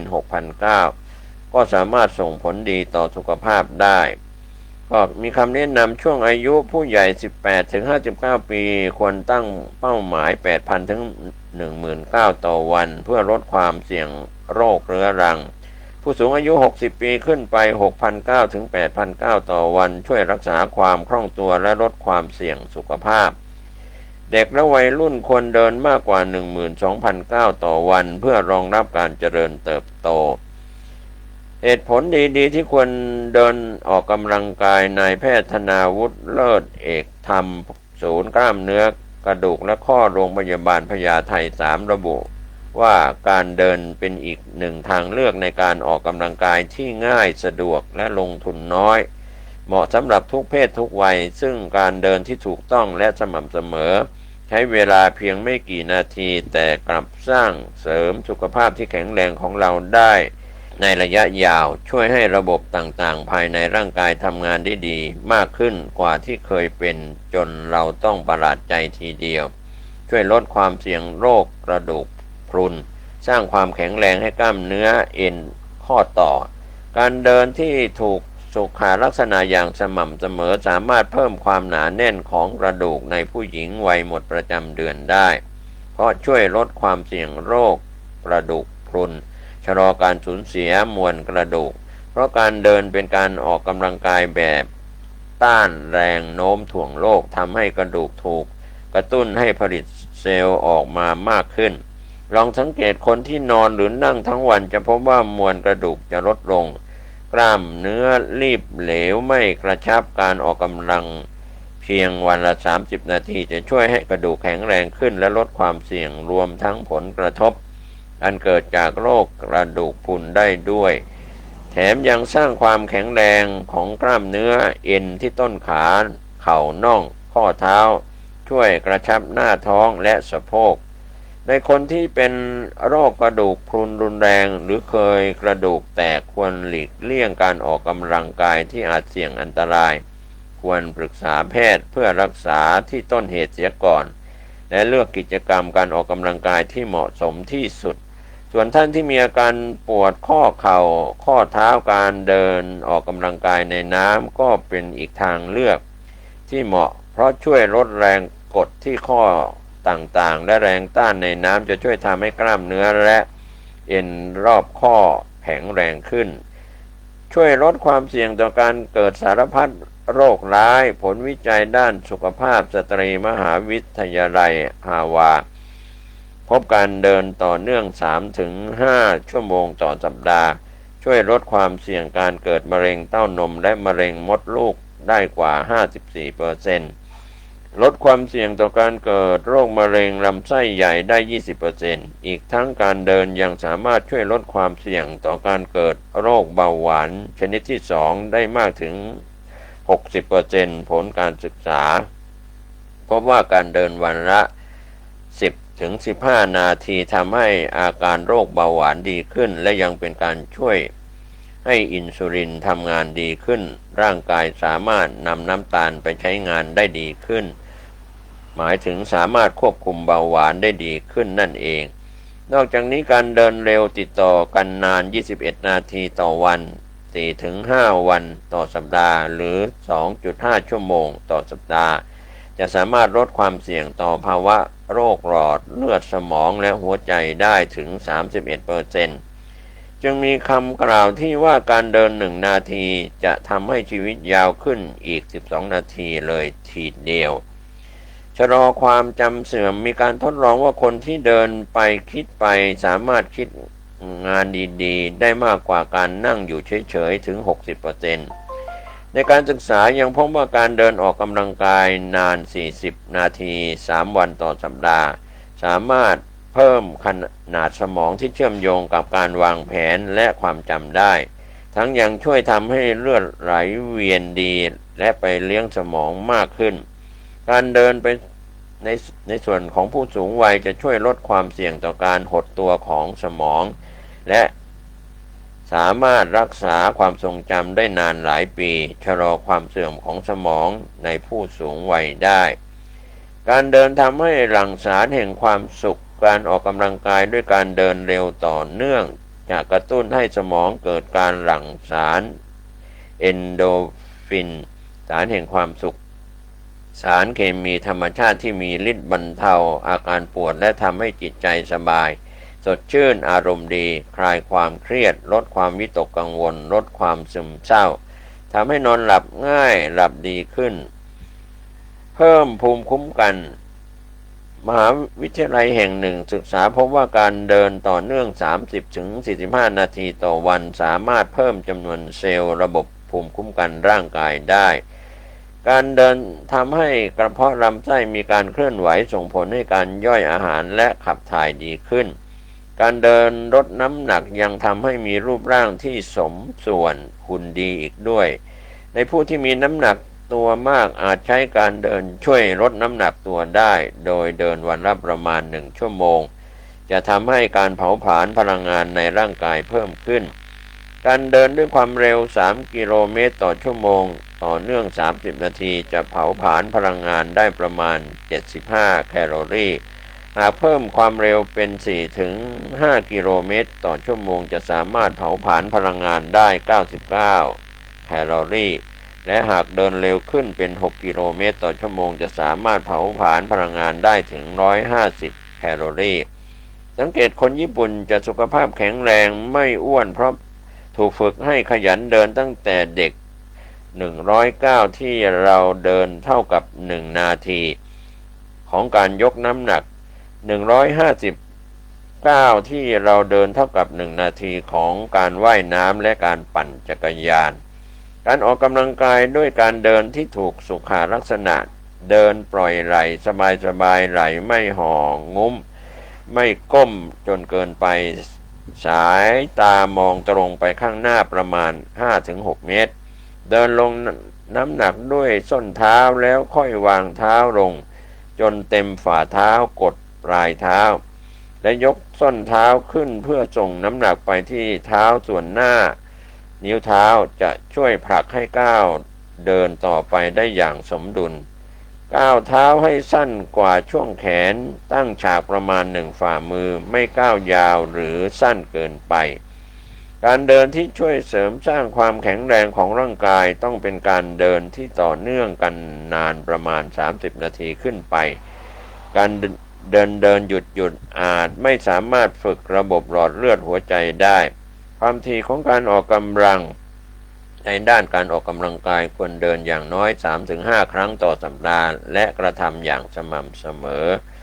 เคล็ดลับการเดินให้มีประสิทธิภาพไม่บาดเจ็บประเมินร่างกายก่อนออกเดินผู้ที่ไม่เคยออกกำลังกายมาก่อนควรตรวจร่างกายว่ามีโรคประจำตัวหรือไม่มีทานยาหรือประวัติการดูแลพิเศษให้พกติดตัวไว้การเดินควรเริ่มจากน้อยๆก่อนเช่นเดิน5 นาทีแล้วสังเกตว่าร่างกายรับไหวหรือไม่แล้วค่อยๆเพิ่มเวลาให้มากขึ้นค่อยเป็นค่อยไปอย่าหักโหมเพราะอาจทำให้เกิดผลเสียได้เลือกใส่เสื้อผ้ารองเท้าสำหรับการออกกำลังกายควรเลือกสวมเสื้อกางเกงที่ยืดหยุ่นระบายเหงื่อได้ดีรองเท้าควรเป็นรองเท้าสำหรับออกกำลังกายป้องกันการลื่นหรือหกล้มไม่บีบนิ้วเท้าน้ำหนักเบากระชับข้อเท้าได้ดีพื้นมีวัสดุลดแรงกระแทกเพื่อช่วยกระจายน้ำหนักมีแรงส่งในการยกเท้าทำให้เมื่อยช้าลงช่วยป้องกันการบาดเจ็บที่เอ็นฝ่าเท้าข้อเท้าเข่าหรือขาทำให้เดินสบายเดินได้ต่อเนื่องและนานขึ้นอย่าลืมวอร์มอัพคอนดาวก่อนหลังการเดินเพื่อออกกำลังกายควรอบอุ่นร่างกายด้วยการวอร์มอัพเบาๆยืดเส้นยืดสายกล้ามเนื้อข้อต่อก่อนการเดินเพื่อให้ร่างกายรับรู้ถึงการเตรียมพร้อมในการทำงานระบบต่างๆไม่ว่าจะเป็นระบบไหลเวียนเลือดระบบหายใจกล้ามเนื้อข้อต่อนอกจากนี้ก่อนหยุดเดินต้องค่อยๆผ่อนแรงเป็นคอนดาวคือและยืดกล้ามเนื้อเบาๆจะช่วยลดอาการบาดเจ็บจากกล้ามเนื้ออักเสบหรือเป็นตะคริวทั้งยังเป็นการช่วยปรับระดับการทำงานของหัวใจปอดเข้าสู่ระยะผ่อนคลายหลังออกกำลังกายซึ่งมีความสำคัญมากโดยเฉพาะในผู้สูงวัยเพื่อไม่ให้เกิดภาวะระบบกล้ามเนื้อข้อต่อรวมถึงระบบหัวใจและหลอดเลือดหยุดกระทันหันแกว่งแขนเพิ่มแรงส่งและทำให้ระบบน้ำเหลืองทำงานได้ดีแรงเหวี่ยงเบาๆจากการแกว่งแขนจะทำให้มีแรงช่วยส่งให้ร่างกายไปข้างหน้าช่วยให้การเดินทรงตัวมีประสิทธิภาพและเดินได้คล่องแคล่วมากขึ้นที่สำคัญตำราแพทย์แผนจีนที่ใช้กันมานับพันปีเชื่อว่าในบริเวณรักแร้ขาหนีบเป็นจุดรวมของเส้นเลือดเส้นประสาทและต่อมน้ำเหลืองจากสมองไปยังอวัยวะส่วนต่างๆซึ่งระบบน้ำเหลืองไม่มีปั๊มเหมือนระบบเลือดที่มีหัวใจดังนั้นการเดินแกว่งแขนจึงช่วยกระตุ้นให้น้ำเหลืองตามข้อพับต่างๆเกิดการไหลเวียนดีช่วยระบายและขับของเสียที่ค้างตามจุดต่างๆการแกว่งแขนจากข้างหน้าไปข้างหลังตามจังหวะก้าวเท้าไม่ควรแกว่งแรงจนเกิดการกระชากหัวไหล่อาจเกิดการอักเสบของเอ็นข้อไหล่เรื้อรังได้การเดินขึ้นบันไดหรือทางลาดชันการเลือกเดินออกกำลังในพื้นที่เอียงลาดชันหรือขั้นบันไดจะเป็นการเดินที่กระตุ้นให้สมองหัวใจปอดและกล้ามเนื้อทำงานมากขึ้นเผาผลาญพลังงานได้มากกว่าการเดินเร็ว 2-3 เท่าทีเดียวบางคนอาจบอกว่าทำงานบ้านเป็นการออกกำลังกายที่เพียงพอแล้วแต่หากการทำงานบ้านไม่สามารถทำให้หัวใจและหลอดเลือดให้ทำงานเพิ่มขึ้นได้อย่างต่อเนื่องได้จะไม่ถือว่าเป็นการออกกำลังกายที่สามารถเพิ่มความแข็งแรงของร่างกายได้อย่างเต็มที่อย่างไรก็ตามการทำงานบ้านก็ยังเป็นกิจกรรมการออกแรงที่ดีอย่างหนึ่งดีกว่าไม่ออกแรงอะไรเลยสำหรับท่านที่ไม่มีเวลาออกกำลังกายจริงๆก็ควรหาโอกาสเดินให้ได้มากที่สุดในระหว่างวันเช่นการเดินแทนการนั่งรถการเดินขึ้นบันไดแทนการใช้ลิฟต์อย่างน้อยให้ร่างกายได้ต้านแรงโน้มถ่วงของโรคไม่เสี่ยงกับภาวะกระดูกพรุนในอนาคตแต่ถ้าใครเดินได้น้อยจริงๆลองเริ่มตั้งเป้าหมายที่จะพยายาม เดินเพิ่มสักวันละ 1,000 ถึง 2,000 ก้าวแล้วปฏิบัติให้จริงจัง ถ้าทำได้แล้วก็ค่อยๆขยับเป้าหมายขึ้นไปช้าๆค่อยเป็นค่อยไปเชื่อว่าการเดินให้มากขึ้นส่งผลดีต่อสุขภาพอย่างแน่นอนก็ขอบคุณข้อมูลที่อ้างอิงจากโรงพยาบาลกรุงเทพเชียงใหม่คณะแพทยศาสตร์ศิริราชพยาบาลมหาวิทยาลัยมหิดลโรงพยาบาลพญาไท3ข้อมูลข่าวสารจากกรุงเทพธุรกิจออนไลน์ในหัวข้อข่าวเพื่อสุขภาพเดินเพิ่มวันละ 1,009 อายุยืน 15%ดีต่อหัวใจดีต่อสุขภาพแห่งในไทยไม่ได้ถูกสร้างโดยมนุษย์เพียงอย่างเดียวแต่เกิดจากปาฏิหาริย์และบางที่เหมือนมีบางสิ่งเลือกสถานที่เองภาคเหนือของไทยไม่ได้มีแค่ความสวยงามแต่เต็มไปด้วยตำนานที่ผสมระหว่างพุทธเทวดาและอำนาจลึกลับนี่คือ9สถานที่ที่ถูกเล่าขานว่าไม่ได้ถูกสร้างขึ้นธรรมดาเริ่มจากวัดพระธาตุดอยสุเทพที่ช้างเผือกเลือกเองเดินวน3 รอบก่อนล้มลงเหมือนรู้ว่าที่นี่คือที่สถิตของพระธาตุวัดพระธาตุหริพุนชัยตำนานเล่าว่าแผ่นดินเคยส่งเสียงก้องในวันที่บรรจุพระบรมสารีริกธาตุวัดเจดีย์หลวงเจดีย์ยักษ์ที่แม้พังจากแผ่นดินไหวแต่พลังศรัทธายังไม่เคยสลายและยังเป็นที่ตั้งของเสาอินทขินที่เชื่อว่าปกป้องทั้งเมืองวัดพระธาตุลำปางหลวงที่คุณจะเห็นเงาพระธาตุกลับหัวปรากฏการณ์ที่ยังอธิบายไม่ได้ชัดเจนวัดพระธาตุดอยตุงจุดเริ่มต้นพุทธศาสนาในล้านนาจากตำนานธงตะขาบที่ปลิวไปกำหนดพื้นที่ศักดิ์สิทธิ์วัดจามเทวีหรือกู่กุดเจดีย์โบราณที่แตกต่างจากทุกแห่งเหมือนท้าทายการเวลาและยังคงอยู่จนถึงวันนี้วัดอุโมงค์ลึกลับใต้ดินที่สร้างขึ้นเพื่อการภาวนาแต่บรรยากาศกลับชวนขนลุกยังบอกไม่ถูกวัด7 ยอดจำลองพุทธคยาและเคยเป็นสถานที่สังคายนาพระไตรปิฎกระดับโลกและสุดท้ายวัดพระสิงห์ที่ประดิษฐานพระพุทธสิหิงพระพุทธรูปศักดิ์สิทธิ์ที่มีตำนานการเดินทางข้ามแผ่นดินทั้งหมดนี้ไม่ใช่แค่สถาปัตยกรรมแต่คือร่องรอยของความเชื่อที่ผสมระหว่างคนเทวดาและบางสิ่งที่เราอาจยังไม่เข้าใจแล้วคุณล่ะคิดว่านี่คือปาฏิหาริย์หรือเป็นเพียงเรื่องเล่าที่มนุษย์สร้างขึ้นคุณเชื่อไหมครับว่านักวิทยาศาสตร์ที่เก่งที่สุดในโลกปัจจุบันกำลังตื่นเต้นกับสิ่งที่พระพุทธเจ้าทรงตรัสไว้แล้วเมื่อ 2,500 ปีก่อนยินดีต้อนรับสู่จุดตัดระหว่างควอนตัมฟิสิกส์และพระอภิธรรมโลกที่สสารไม่มีอยู่จริงมีแต่เพียงการสั่นสะเทือนของพลังงานที่ว่างเปล่าในขณะที่โลกตะวันตกเพิ่งค้นพบว่าอะตอมประกอบด้วยความว่างเปล่าถึง 99% แต่ในพระไตรปิฎกได้ระบุถึงกลาปะหรือหน่วยย่อยที่สุดของสสารที่เกิดดับรวดเร็วถึงล้านครั้งต่อวินาทีสิ่งที่นักวิทยาศาสตร์เรียกว่าอนุภาคควอนตัมพระพุทธเจ้าทรงเรียกว่ารูปปรมาณูที่ไม่มีตัวตนถาวรเกิดขึ้นและดับไปตามเหตุปัจจัยความจริงที่ยิ่งใหญ่ที่สุดของจักรวาลถูกบันทึกไว้ในใบลานนานก่อนจะมีกล้องจุลทรรศน์อิเล็กตรอนเสียอีกลองดูเรื่องมิติการเวลาสิครับวิทยาศาสตร์บอกว่าเวลาเป็นสิ่งสัมผัสแต่ในทางพุทธจิตคือตัวสร้างการเวลาถ้าจิตหยุดนิ่งการเวลาก็ไม่มีความหมายสิ่งที่ไอน์สไตน์พยายามพิสูจน์ด้วยสมการอันซับซ้อนพระพุทธเจ้าทรงพิสูจน์ด้วยการหยุดนิ่งของสมาธิตลกร้ายก็คือมนุษย์เราทุ่มเงินมหาศาลสร้างเครื่องเร่งอนุภาคเพื่อหาจุดกำเนิดจักรวาลแต่พระพุทธเจ้าบอกว่าจักรวาลกว้างศอกยาววาหนาคืบนี้อยู่ในตัวเรานี่เองจิตคือผู้สร้างจิตคือผู้ทำลายและจิตคือผู้ที่ขังเราไว้ในคุกแห่งมิติที่เรียกว่าสัมสารวัฏสิ่งที่น่าทึ่งที่สุดคือกฎแห่งกรรมมันไม่ใช่เรื่องของเทพเจ้ามาลงโทษแต่มันคือกฎแห่งเหตุและผลหรือ action and reaction ในฟิสิกส์ทุกแรงสั่นสะเทือนที่คุณส่งออกไปผ่านความคิดมันจะสะท้อนกลับมาหาคุณเสมอในรูปแบบของมวลสารและเหตุการณ์นี่ไม่ใช่ความเชื่อที่งมงายครับแต่มันคือคณิตศาสตร์ของจักรวาลที่แม่นยำยิ่งกว่าควอนตัมคอมพิวเตอร์เครื่องไหนวันนี้คุณยังมองหาความจริงจากนอกตัวอยู่ไหมครับในขณะที่นักวิทยาศาสตร์กำลังหาทางไปดาวอังคารพระพุทธเจ้าทรงชี้ทางกลับบ้านที่แท้จริงนั่นคือการหลุดพ้นจากพันธนาการของอะตอมและพลังงานทั้งปวงจักรวาลในกำมือของคุณหรือคุณคือธุลีในกำมือจักรวาล10 พระเกจิที่มีอายุมากกว่า 100 ปี 1. หลวงพ่อพัดวัดห้วยด้วนจังหวัดนครสวรรค์อายุ 101 ปี 2. หลวงปู่หมุนวัดบ้านจานจังหวัดศรีสะเกษอายุ 109 ปี 3. หลวงพ่อเงินวัดบางคลานจังหวัดพิจิตรอายุ111 ปี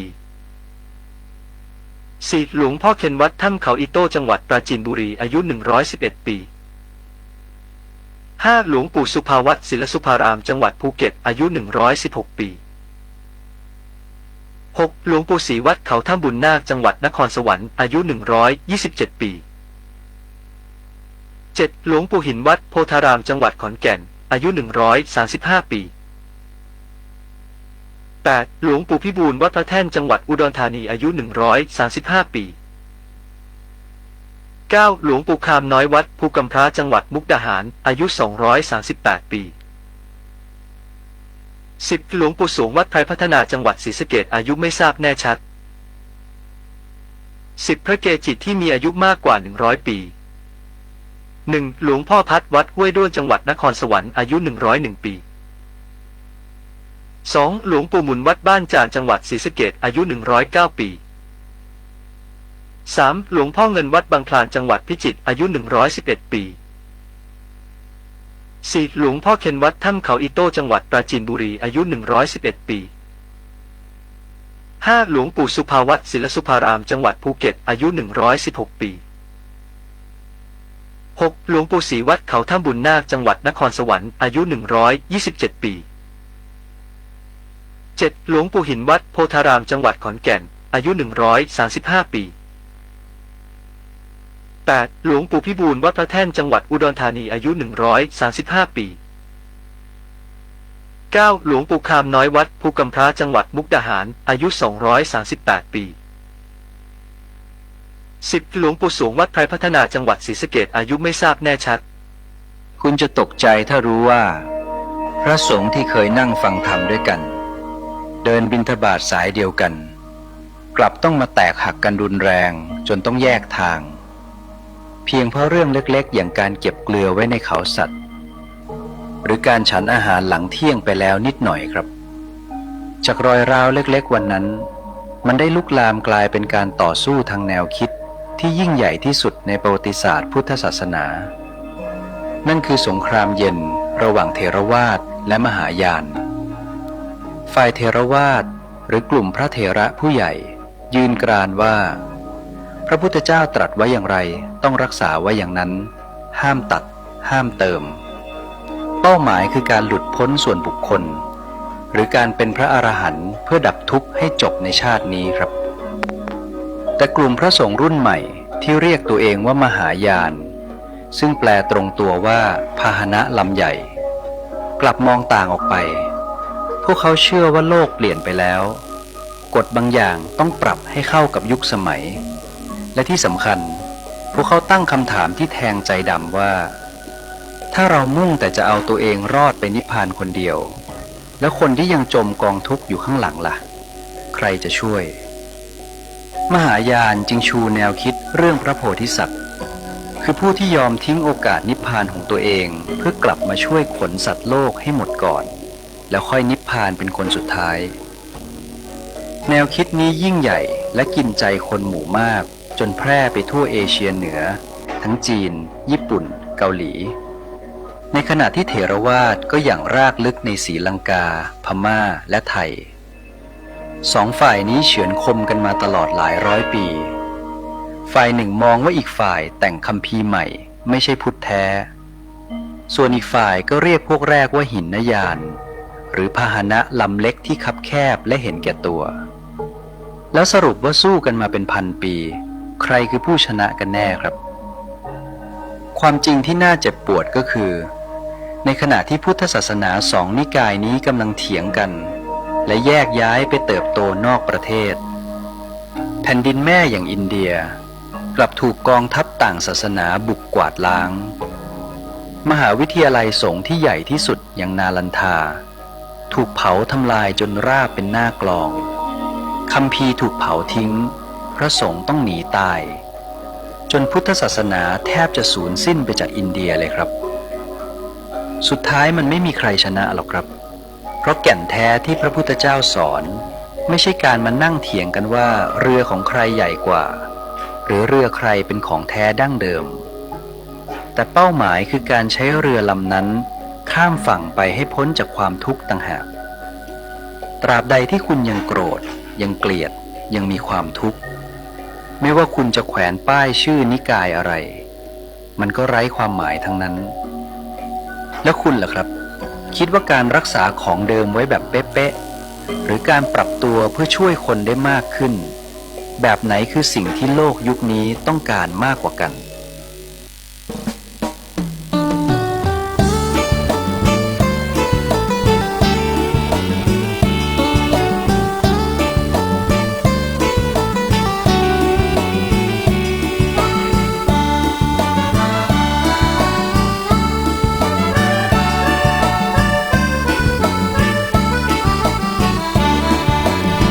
พุทธมามกะ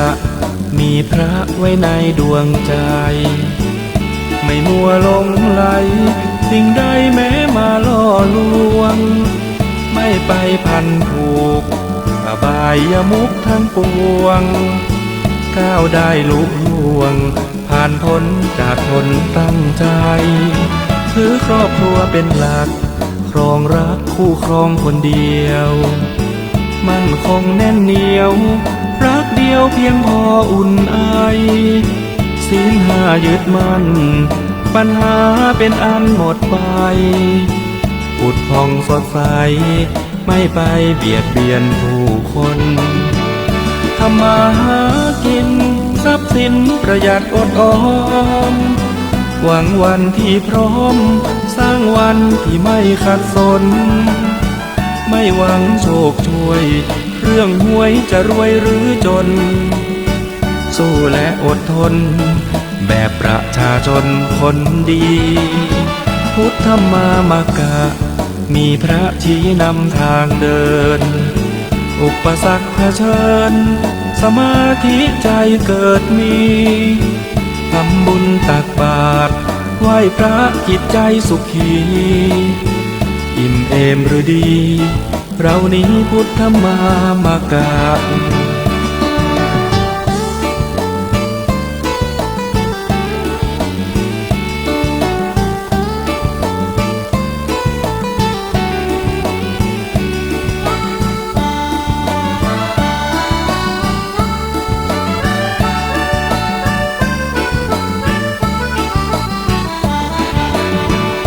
ทำมาหากินทรัพย์สินประหยัดอดออมหวังวันที่พร้อมสร้างวันที่ไม่ขัดสนไม่หวังโชคช่วยเรื่องหวยจะรวยหรือจนสู้และอดทนแบบประชาชนคนดีพุทธมามกะมีพระชี้นำทางเดินอุปสรรคเผชิญสมาธิใจเกิดมีทำบุญตักบาตรไหว้พระจิตใจสุขีอิ่มเอมหรือดีเรานี้พุทธมามกะ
สวัสดีครับท่านผู้ฟังที่เคารพวันนี้ผมกเกษตรเพชรสำริดวิทยากรที่จะได้เชิดชูยกย่องในโอกาสที่พระครูวิมลญาณประยุทธ์ดร.หลวงพ่อบุญชูปัญญาประโชโตชัยวังเจริญอายุวัฒนมงคล72 ปี52 พรรษาดำรงตำแหน่งเจ้าอาวาสวัดร้องบัวแดงรูปที่5เจ้าคณะอำเภอสันกำแพงรูปที่11ของจังหวัดเชียงใหม่คล้ายวันเกิดเจริญอายุวัฒนมงคล19 กุมภาพันธ์พุทธศักราช2569ประวัติและผลงานของพระครูวิมลญาณประยุทธ์ดร.หลวงพ่อบุญชูปัญญาปัจโชโตชัยวังชาติภูมิชื่อบุญชูนามสกุลชัยวังเกิดวันพฤหัสบดีที่19 กุมภาพันธ์พุทธศักราช2495บิดาชื่อนายคำชัยวังมารดานางนวลชัยวังบ้านเลขที่109/1 หมู่ 3 ตำบลร้องบัวแดงอำเภอสันกำแพงจังหวัดเชียงใหม่บรรพชาวันที่2ปีมะแม่9 พฤษภาคมพุทธศักราช2510ณ วัดร้องบัวแดงตำบลร้องบัวแดงอำเภอสันกำแพงจังหวัดเชียงใหม่พระอุปัชฌาย์พระครูธรรมบัณฑิตอินปันปันดิโตตาลศรีวัดร้องบัวแดงตำบลร้องบัวแดงอำเภอสันกำแพงจังหวัดเชียงใหม่อุปสมบทวันที่13ปีชวด27 มีนาคมพุทธศักราช2505ณ วัดร้องบัวแดงตำบลร้องบัวแดงอำเภอสันกำแพงจังหวัดเชียงใหม่พระอุปัชฌาย์พระครูวิสารนวกิจวัดบวกเป็ดตำบลต้นเปาอำเภอสันกำแพงจังหวัดเชียงใหม่โลกประกาศเกียรติคุณ ที่ได้รับจากหน่วยงานต่างๆองค์กรต่างๆของพระครูวิมลญาณประยุทธ์ดร.หลวงพ่อบุญชูปัญญาประโชโตชัยวังได้รับพระราชทานพัดยศจากพระบาทสมเด็จพระเจ้าอยู่หัวภูมิพลอดุลยเดชณพระที่นั่งอมรินทรวินิจฉัยได้รับพระราชทานสัญญาบัตรพัดยศเป็นผู้ช่วยเจ้าอาวาสพระอารามหลวงชั้นพิเศษวัดพระสิงห์วรมหาวิหารได้รับพระราชทานเสมาธรรมจักรทองคำพระสงฆ์ผู้ทำคุณประโยชน์ต่อพระพุทธศาสนาและสังคมได้รับโล่ประกาศเกียรติคุณกระทรวงศึกษาธิการพระสงฆ์ผู้สนับสนุนส่งเสริมการศึกษาเกียรติบัตรจากกรมการศึกษาพระสงฆ์ร่วมโครงการพัฒนาชุมชนเกียรติบัตรอุทิศตนทำเพื่อสาธารณประโยชน์เป็นครูสอนหนังสือแก่ชาวเขาดอยอินทนนท์เกียรติคุณจากกระทรวงศึกษาธิการพระสงฆ์ผู้สนับสนุนก่อสร้างอาคารสำนักงานเทศบาลตำบลวุฒิบัตรจากกระทรวงยุติธรรมพระสงฆ์ผู้ร่วมโครงการยุติธรรมสัญจรการไกล่เกลี่ยข้อพิพาทเกียรติบัตรสภาสังคมสงเคราะห์แห่งประเทศไทยในพระบรมราชูปถัมภ์โครงการสัมมนาพระสังฆาธิการประกาศเกียรติคุณจากส่วนราชการพระสงฆ์ผู้ปฏิบัติหน้าที่เป็นประโยชน์ต่อทางราชการวุฒิบัตรสาธารณสุขจังหวัดเชียงใหม่พระสงฆ์ผู้ร่วมโครงการสุขภาพโล่เกียรติคุณพระสงฆ์ผู้สนับสนุนโครงการบวชสามเณรภาคฤดูร้อนจังหวัดอุบลราชธานีวุฒิบัตรจากสำนักงานพระพุทธศาสนาแห่งชาติพระสงฆ์ผ่านหลักสูตรกรรมฐานรุ่นที่2โล่เกียรติคุณอธิบดีกรมการศาสนาเป็นวิทยากรอบรมเยาวชนแกนนำด้านศาสนาพิธีเกียรติบัตรการศึกษานอกโรงเรียนได้รับการสนับสนุนห้องสมุดประชาชนเฉลิมราชกุมารีโล่เกียรติคุณกระทรวงสาธารณสุขวัดส่งเสริมสุขภาพชุมชนดีเด่นเกียรติบัตรพระสงฆ์บุคคลเครือข่ายการศึกษานอกโรงเรียนดีเด่นระดับหน่วยงานภาครัฐและเอกชนเกียรติคุณอธิบดีกรมการศาสนาพระสงฆ์ผู้ร่วมโครงการปรับยุทธศาสตร์การบริหารศูนย์พระพุทธศาสนาวันอาทิตย์ประกาศนียบัตรจากกรมป่าไม้พระสงฆ์ทำงานด้านป่าไม้และสิ่งแวดล้อมเกียรติคุณจากสมาคมอาสาสมัครพิทักษ์ทรัพยากรป่าพระสงฆ์ผู้ช่วยสนับสนุนกิจกรรมของสมาคมโล่รางวัลวัดวิถีพุทธเฉลิมพระเกียรติ80 พรรษามหาราชาโล่รางวัลวัดพัฒนาดีเด่นระดับประเทศจากสำนักงานพระพุทธศาสนาแห่งชาติเกียรติบัตรกระทรวงวัฒนธรรมผู้ทำคุณประโยชน์ต่อกระทรวงวัฒนธรรมเกียรติบัตรสำนักงานสาธารณสุขจังหวัดเชียงใหม่โดยเป็นวิทยากรแกนนำผู้ป่วยเรื้อรังมะเร็งรุ่นที่2เกียรติบัตรสำนักงานวัฒนธรรมจังหวัดเชียงใหม่เป็นคณะกรรมการบริหารโครงการจัดการองค์ความรู้และเรียนรู้ทางศาสนาศิลปะวัฒนธรรมก็เป็นประวัติของพระครูวิมลญาณประยุทธ์บุญชูปัญญาประโชโตชัยวังในโอกาสทำบุญอายุวัฒนมงคล19 กุมภาพันธ์พุทธศักราช 2569 เจริญอายุวัฒนมงคล72 ปี 52 พรรษาสาระในรูปเล่มที่ท่านอาจารย์พระครูวิมลญาณประยุทธ์ได้มอบให้กับผู้ดำเนินรายการมีสาระที่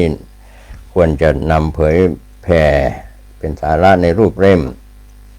คัมภีร์การค้า 1. ต้องขยันอย่าเกียจคร้าน 2. ต้องหนักแน่นอย่าอวดดี 3. ต้องรอบคอบอย่าสะเพร่า 4. ต้องถี่ถ้วนบัญชีอย่าระหลวม 5. ต้องจัดของอย่าปล่อยเกะกะ 6. ต้องตรงเวลาอย่าผิดนัด 7. ต้องซื่อสัตย์อย่าผิดคำพูด 8. ต้องตระหนี่อย่าเผลอไผ 9. ต้องรู้จักจังหวะซื้อขายอย่ามัวแต่รีรอ 10. ต้องดูแลลูกค้าเป็นอย่าเผลอให้เชื่อ 11. ต้องเด็ดขาดอย่าโลเล 12. ต้องใช้ค คนเป็นอย่าใช้คนผิด 13. ต้องรู้จักเก่งอย่าเล็งผลเลิศ 14. ต้องเก็บออมอย่ารั่วไหล 15. ต้องหนักแน่นอย่าหูเบาคิดดีทำดีพูดดีมีความกตัญญูกตเวทิตาชีวิตจะรุ่งเรืองจากหลวงพ่อใหญ่พระครูธรรมโกศลอดีตเจ้าวาดวัดร้องบวชแดง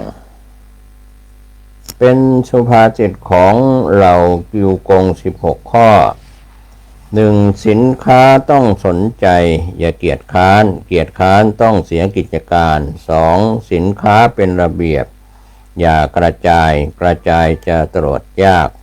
3. การจ่ายต้องประหยัดอย่าฟุ่มเฟือยนักทรัพย์สินจะสิ้น 4. ลูกจ้างต้องซื่อตรงอย่าคดโกงแล้วไว้ใจยาก 5. ต้อนรับด้วยอารีอย่าหยาบคายผู้คนจะห่างเหิน 6. รับจ่ายต้องท่วนทีอย่าสะเพร่าแล้วจะเสียหาย 7. ซื้อขายต้องถือโอกาสอย่าชักช้าถ้าชักช้าจะเสียผล 8. สินค้าตรวจต่อหน้าอย่าไว้วางใจเพราะจะเกิดความเสียหาย 9. ซื้อของต้องยึดหลักอย่าปล่อยง่ายจะเป็นปากเสียง 10. กำหนดต้องแน่วแน่อย่าผลัดวันเสียการค้า 11. เชื่อของต้องรู้จักอย่าหลงจ่ายเชื่อเกินจะขาดทุน 12. เงินทองต้องละเอียดอย่าประมาทจะสูญหาย 13. หนี้สินต้องหมั่นตรวจอย่าละเลยทุนจะจมแย่ 14. รับผิดชอบในการงานอย่าเหลวไหลจะเสียงาน 15. ดีชั่วต้องชัดแจ้งอย่าลังเลจะไร้ผล 16. มีเจตนาเป็นสันติอย่าไว้ใจนักมักต้องพลาดคิดดีทำดีพูดดีมีความกตัญญูกตเวทิตาชีวิตจะรุ่งเรืองจากหลวงพ่อใหญ่พระครูธรรมโกศลอดีตเจ้าอาวาสวัดร้องบวชแดงข้อธรรมของหลวงพ่อพระครูธรรมโกศลอินเหลาสุจิตโตอุทยอด19 มีนาคม 2552 สิ่งที่ไม่ดี7 ประการ 1. การปกครองที่ไม่มีหลักการ 2. ความมั่งคั่งโดยไม่ต้องทำงาน 3. ความสุขความเพลิดเพลินที่ปราศจากมโนธรรม 4. มีความรู้ที่ปราศจากอุปนิสัยที่ดีงาม 5. การค้าที่ไม่มีศีลธรรมควบคุม 6. ศาสตร์ที่ปราศจากมนุษยธรรมคือศีล 7. การบูชาที่ไม่มีการเสียสละนะครับก็เป็นข้อคิดสิ่งที่ไม่ดี7 ประการส่วนข้อคิดจากหลวงพ่อพระครูธรรมโกศลอินเหลาสุจิตโตอุทยอดในโอกาสที่ได้เจริญอายุวัฒนมงคลครบ7 รอบ84 ปี 64 พรรษา 19 มีนาคม 2552 ท่านเขียนไว้ว่าวันนี้เป็นวันที่ดีที่สุดหากท่านได้สมบัติมาทั้งโลกแต่ท่านไม่ได้มีชีวิตอยู่ใช้สมบัติเหล่านั้นแล้วจะเกิดประโยชน์อันใดถึงท่านจะมีสมบัติมากหรือน้อยเมื่อชีวิตยังดำรงอยู่ก็ยังเสพสุขได้เต็มที่ฉะนั้นวันนี้ที่ชีวิตยังดำรงอยู่จึงเป็นวันที่ดีที่สุดเป็นวันที่เราควรจะคิดในสิ่งที่ดีที่สุดพูดในสิ่งที่ดีที่สุดทำในสิ่งที่ดีที่สุดแล้วท่านจะได้พบในสิ่งที่ดีที่สุดแล้วท่านจะมีความสุขที่สุดก็เป็นข้อเขียนของหลวงพ่อพระครูธรรมโกศลอินเหลาสุจิตโตอุทยอดกล่าวในโอกาสเจริญอายุวัฒนมงคลครบ7 รอบ84 พรรษา 19 มีนาคม 2552 นะครับในโอกาสเจริญอายุวัฒนมงคลครบ7 รอบ 84 ปี 64 พรรษาคำสอนของหลวงปู่ธรรมโกศล 19 กุมภาพันธ์ 2552 ลูกเกิดมาไม่ใช่เพื่อเก่งเหนือใครเขาในการอยู่โลกใบนี้ แต่พ่อสอนให้ลูกเก่งเพื่อให้ลูกอยู่ได้ด้วยตนเองในวันที่ไม่มีพ่ออยู่แล้วนี่แหละที่พ่อต้องการในโลกใบนี้สอนให้เราเป็นคนดีแต่อย่าเป็นคนโง่ใครที่คบได้ก็จงคบไว้ใครที่คบไม่ได้ก็ให้ถอยออกมาเราจริงใจกับเขาอย่าคิดว่าเขาต้องจริงใจกลับคืนให้กับเราเสมอไปการเปลี่ยนไปทุกวันคือเวลาสิ่งที่เปลี่ยนไปทุกเวลาคือจิตใจของคนลูกจงเป็นคนอ่อนโยน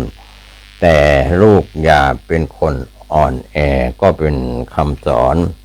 ของหลวงปู่ธรรมโกศล 19 กุมภาพันธ์ 2552 ก็มีคุณสมบัติผู้นำยุคโลกาภิวัตน์5 ประการ 1. เสียสละ 2. สร้างศรัทธา 3. รู้ปัญหาชาวบ้าน 4. มีผลงานให้เห็น 5. ดีเด่นด้วยคุณธรรมคุณสมบัติของนักพัฒนา8 ประการ 1. มีความคิดริเริ่ม 2. ส่งเสริมการศึกษา 3. หาทางอบรม 4. ชื่นชมในงาน 5. ให้การชี้แจง 6. แสดงให้เห็นจริง 7. อ้างอิงเหตุและผล 8. โยนความคิดผู้อื่น 9. เหตุที่ทำให้เป็นเศรษฐีในพระไตรปิฎก 1. ขยันและฉลาดทำ 2. รู้จักเก็บรักษาทรัพย์ 3. คบคนดีเป็นมิตรสหาย 4. ใช้จ่ายทรัพย์แต่พอดี 5. หลีกเลี่ยงจากอบายมุข 6. มีความศรัทธาในทางพระพุทธศาสนา 7. รักษาศีล 5ให้บริสุทธิ์ 8. บริจาคทานอยู่เป็นนิจ 9. มีสติปัญญาในการดำเนินชีวิต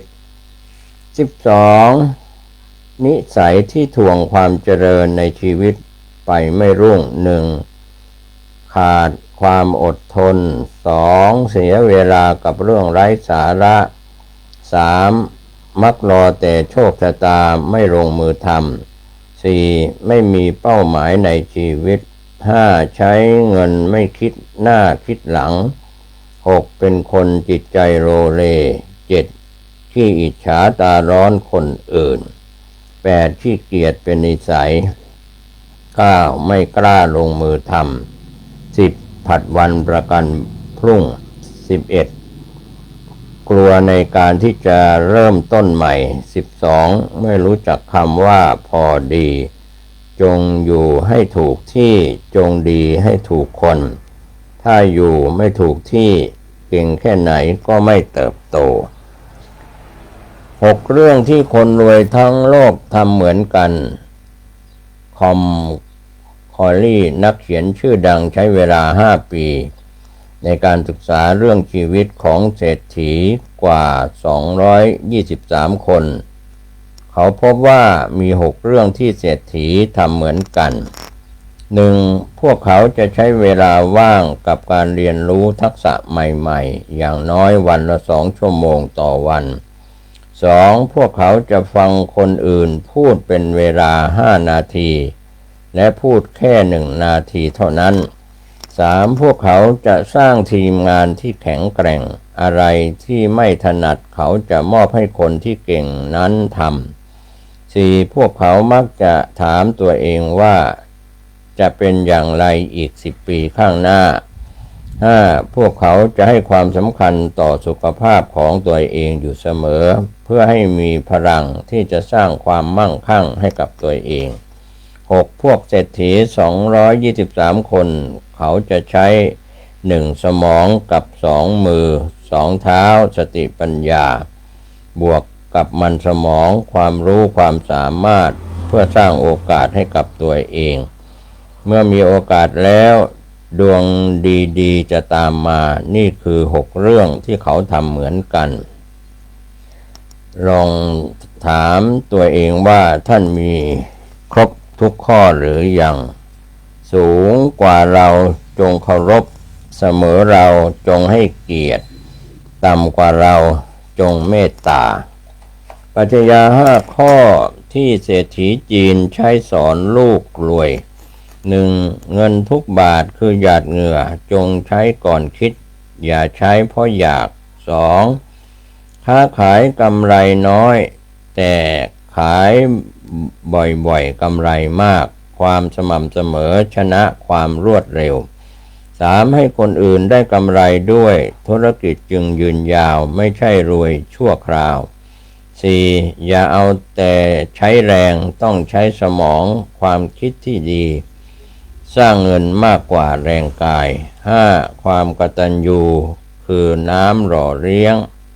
โชคลาภวาสนาบารมีลูกที่รักพ่อแม่ย่อมมีแต่ทางเจริญรุ่งเรืองวิธีคนจีนสอนลูกสร้างตัวได้ไม่ตกต่ำ9 วิธี 1. สอนลูกให้ความสำคัญกับครอบครัวเป็นหลัก 2. สอนให้ตื่นนอนแต่เช้า 3. สอนให้ดูแลบ้านให้ดี 4. สอนให้คบเพื่อนที่ดี 5. สอนให้มีความกตัญญูรู้จักบุญคุณคน 6. สอนให้ทำงานอย่านิ่งเฉยไม่ท้อถอย 7. สอนทำอะไรให้ทำให้ดีที่สุด 8. สอนให้อย่าลบหลู่บรรพบุรุษผู้มีพระคุณ 9. สอนให้มีความขยันซื่อสัตย์ประหยัดอดทนคนจะเคารพคุณถ้าคุณมี4 ข้อนี้ 1. ถ้าคุณรักษาคำพูดแล้วทำได้คนไว้ใจ 2. ถ้าคุณให้เกียรติทุกคนไม่ว่าอาชีพหรือฐานะไหน 3. ถ้าคุณมีจุดยืนไม่สายตามลมปากของใครกล้าตัดสินใจในสิ่งที่ถูก 4. ถ้าคุณรับผิดชอบทำอะไรกล้ายอมรับและแก้ไขเพราะความเคารพไม่ใช่สิ่งที่คุณเรียกร้องแต่คือสิ่งที่ผู้อื่นมอบให้จากการกระทำของคุณเอง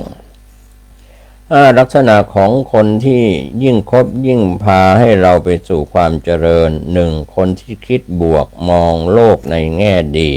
2. คนที่ขยันอดทนไม่บ่นมาก 3. คนที่มีความจริงใจไม่อิจฉาใคร 4. คนที่มีเป้าหมายชวนพัฒนา 5. คนสนับสนุนไม่ดูถูกความฝันของเรามีคนเกลียดเพราะพูดตรง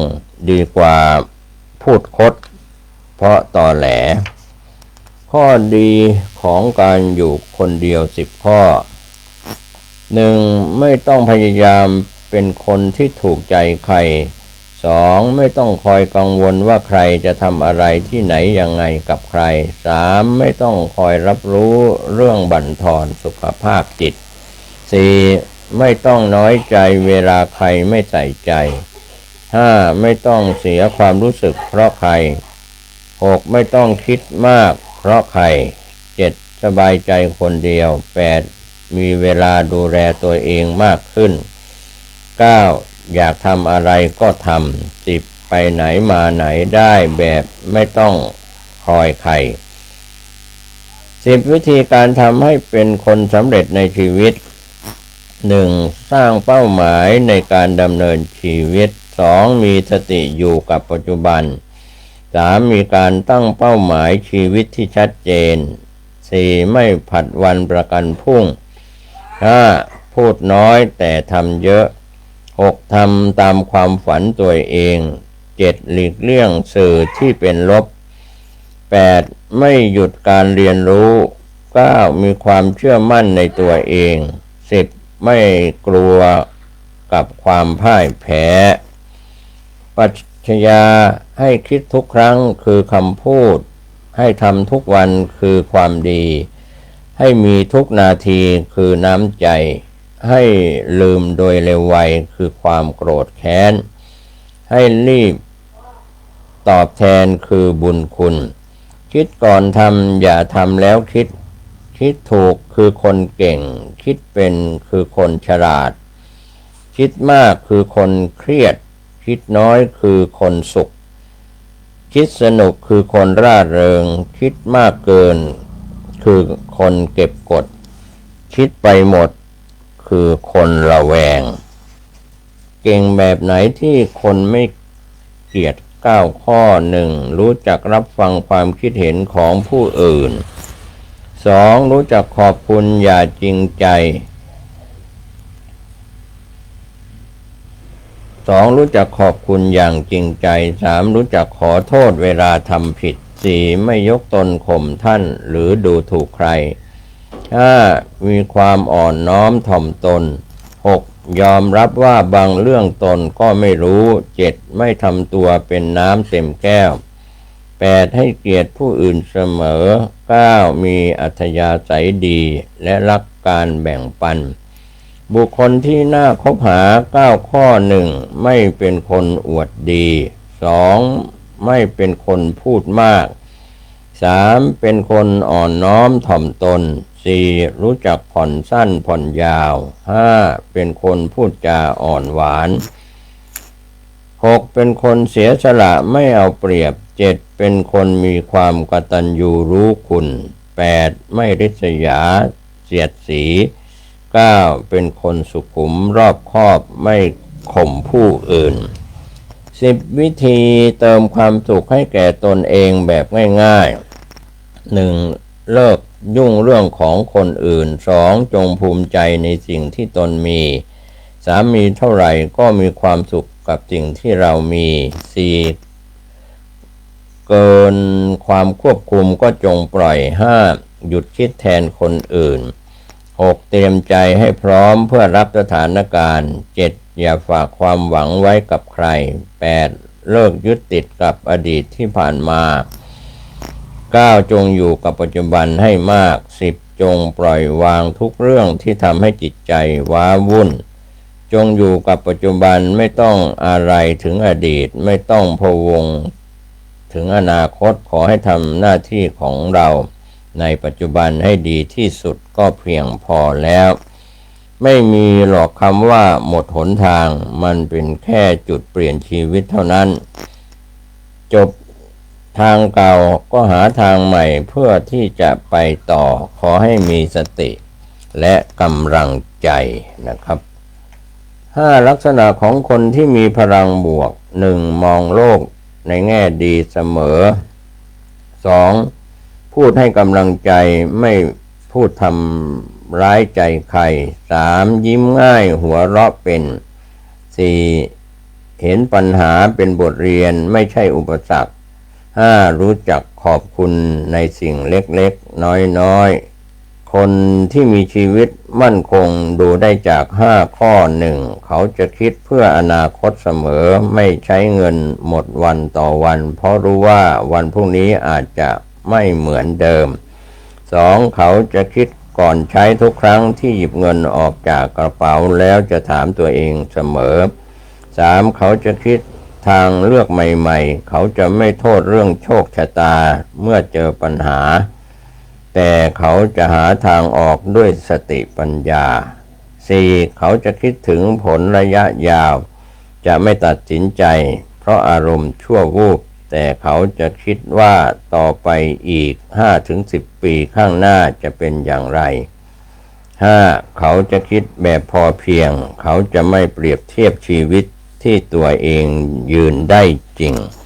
ครับก็เป็นข้อมูลต่างๆในข้อคิดจากการทำบุญเจริญอายุวัฒนมงคล72 ปี52 พรรษาของพระครูวิมลญาณประยุทธ์ดร.หลวงพ่อบุญชูปัญญาประโชโตชัยวังก็นำเล่านำกล่าวเป็นข้อคิดขออนุญาตข้อมูลผิดพลาดหวังจะได้รับจากการอภัยจากบัณฑิตที่ได้รับทราบรับฟังข ขอทุกคนทุกท่านวันนี้ผมเกษตรเพชรสำริดถ่ายทอดเอกสารเป็นเสียงขอบคุณทุกเนื้อหาสาระสวัสดีครับสวัสดีครับท่านผู้ฟังที่เคารพวันนี้ผมเกษตรเพชรสำริดวิทยากรก็ถ่ายทอดเอกสารจากการทำบุญเจริญอายุวัฒนมงคล72 ปี52 พรรษาของพระครูวิมลญาณประยุทธ์ดร.หลวงพ่อบุญชูปัญญาปัญโชโตชัยวังเจ้าวาดวัดร้องบัวแดงอำเภอสันกำแพงจังหวัดเชียงใหม่19 กุมภาพันธ์ 2569 ที่ผ่านมาในสาระในเล่มที่ได้รับเอกสารจากท่านมาก็ถ่ายทอดจากเอกสารเป็นเสียงวันนี้ผมเกษตรเพชรสำริดก็ขออนุญาตถ่ายทอดต่อเนื่องจากข่าวครั้งที่ผ่านมาชีวิตเราเกิดมาเราจะเจอคนสองประเภทหนึ่งคนที่คอยช่วยเหลือสองคนที่คอยจ้องจับผิดทำลายเราในยามที่เราลำบากย่ำแย่เราจะพบกับคนอีก4ประเภทหนึ่งคนที่คิดจะช่วยเราสองคนที่คิดจะไม่ช่วยแถมยังซ้ำเติมสามคนที่จะอยู่เคียงข้างเราสี่คนที่จะเดินจากเราไปโดยไม่หันหลังกลับคนที่เราจะต้องจำไปตลอดชีวิตอีก3ประเภทหนึ่งคนที่ช่วยเหลือเราตอนที่เราลำบากสองคนที่ทิ้งเราตอนที่เราลำบากสามคนที่ทำให้เราลำบากชีวิตคนเราที่มาไม่พร้อมกัน3อย่างเงินเวลาแรง1ชีวิตในวัยเรียนมีเวลามีแรงแต่ไม่มีเงิน2ชีวิตในวัยทำงานมีเงินมีแรงแต่ไม่มีเวลา3ชีวิตในวัยเกษียณมีเงินมีเวลาแต่ไม่มีแรงคน7ประเภทที่เราต้องตัดออกจากชีวิตเรา1คนที่เฝ้าอิจฉา2คนที่ขี้นินทา3คนชอบโอ้อวด4คนที่ชอบหาเรื่อง5คนที่หน้าไหว้หลังหลอก6คนไม่รักษาน้ำใจ7คนที่กลัวเราได้ดีกว่าโบราณสอนเรื่องการทำบุญ4วิธี1ทำบุญด้วยตนเองแต่ไม่ชักชวนให้ผู้อื่นร่วมรวยแต่ไม่มีบริวาร2ชวนผู้อื่นทำบุญแต่ตนเองไม่ทำมีบริวารแต่ยากจน3ไม่ทำบุญไม่ชวนผู้อื่นทำทั้งจนและขาดที่พึ่งอาศัย4ทำบุญด้วยแล้วชักชวนให้ผู้อื่นทำด้วยรวยแล้วก็มีพวกพ้องบริวารมากเกิดมาให้ยึดหลัก5ข้อนี้แล้วชีวิตจะไม่มีวันตกต่ำ1ไม่ลืมบุญคุณพ่อแม่2ไม่รังแกคนดี3ไม่ย่ำยีคนรัก4ไม่หักหลังมิตร5ไม่คิดทรยศต่อผู้มีพระคุณ5วิธีทำแล้วมีความสุข1ไม่ยุ่งเรื่องของคนอื่น2ไม่ไปอิจฉาริษยาคนอื่น3ไม่ไปดูถูกคนอื่นและตัวเอง4ไม่ไปคิดแทนคนอื่น5ไม่ไปขัดขวางความสุขคนอื่นความสำเร็จทำให้รู้จักตัวเราเองความล้มเหลวทำให้คนอื่นรู้จักเรา5คำต้องห้ามที่ไม่ให้พูด1คำว่ายากจะทำให้สมองบล็อกความสามารถเราทันที2คำว่าเหนื่อยร่างกายจะตอบสนองโดยการอ่อนแอลงทันที3คำว่าทำไม่ได้เป็นการปิดกั้นตัวเองในการเรียนรู้ทันที4คำว่าขี้เกียจทำให้เกิดความคิดที่ไม่ทำและไม่รับผิดชอบ5คำว่าเบื่อสมองจะสั่งการไม่ให้เรียนรู้ต่อและหยุดทำในโลกใบนี้ไม่มีสิ่งไหนที่มนุษย์เราจะได้มาเปล่าโดยไม่ต้องลงทุนคิดจะก้าวหน้าต้องหมั่นหาประสบการณ์ค คิดจะดำริต้องหาคนช่วย ความสำเร็จจะเกิดขึ้นได้ถ้าชีวิตเราไม่ล้มเลิกเสียก่อน ปัญหาบทเรียนในชีวิตจะทำให้เราแข็งแกร่งขึ้น ภูมิคุ้มกันที่ดีที่สุดคือการทำงานอำนาจคือสิ่งที่ยิ่งใหญ่ผู้ใดมีอำนาจอยู่ในมือคนดีก็อาจเป็นคนชั่วได้เงินและอำนาจมันทำให้คนขายศักดิ์ศรีได้เกียรติยศเป็นของร้อนผู้ใดที่มีเกียรติยศเหมือนนั่งอยู่บนกองไฟจงอย่าเก็บคำพูดของใครมาทำร้ายจิตใจเราจงอย่าเก็บคำร้ายของใครมาใส่ใจเรา15นิสัยของคนที่จะได้รับโอกาสดีในชีวิต 1. คนช่างสังเกต 2. คนเก็บรายละเอียด 3. คนที่ฟังมากกว่าพูด 4. คนที่นอบน้อมถ่อมตัว 5. คนที่เปิดใจเรียนรู้สิ่งใหม่ 6. คนที่เครดิตดีไม่มีเสื่อมเสีย 7. คนที่อาสาทำงานนอกหน้าที่ 8. คนที่มีบุคลิกภาพดีน่าพูดคุย 9. คนที่พร้อมจะทดลองทำในสิ่งใหม่ๆ 10. คนที่ไม่หยุดพัฒนาตัวเองอยู่เสมอ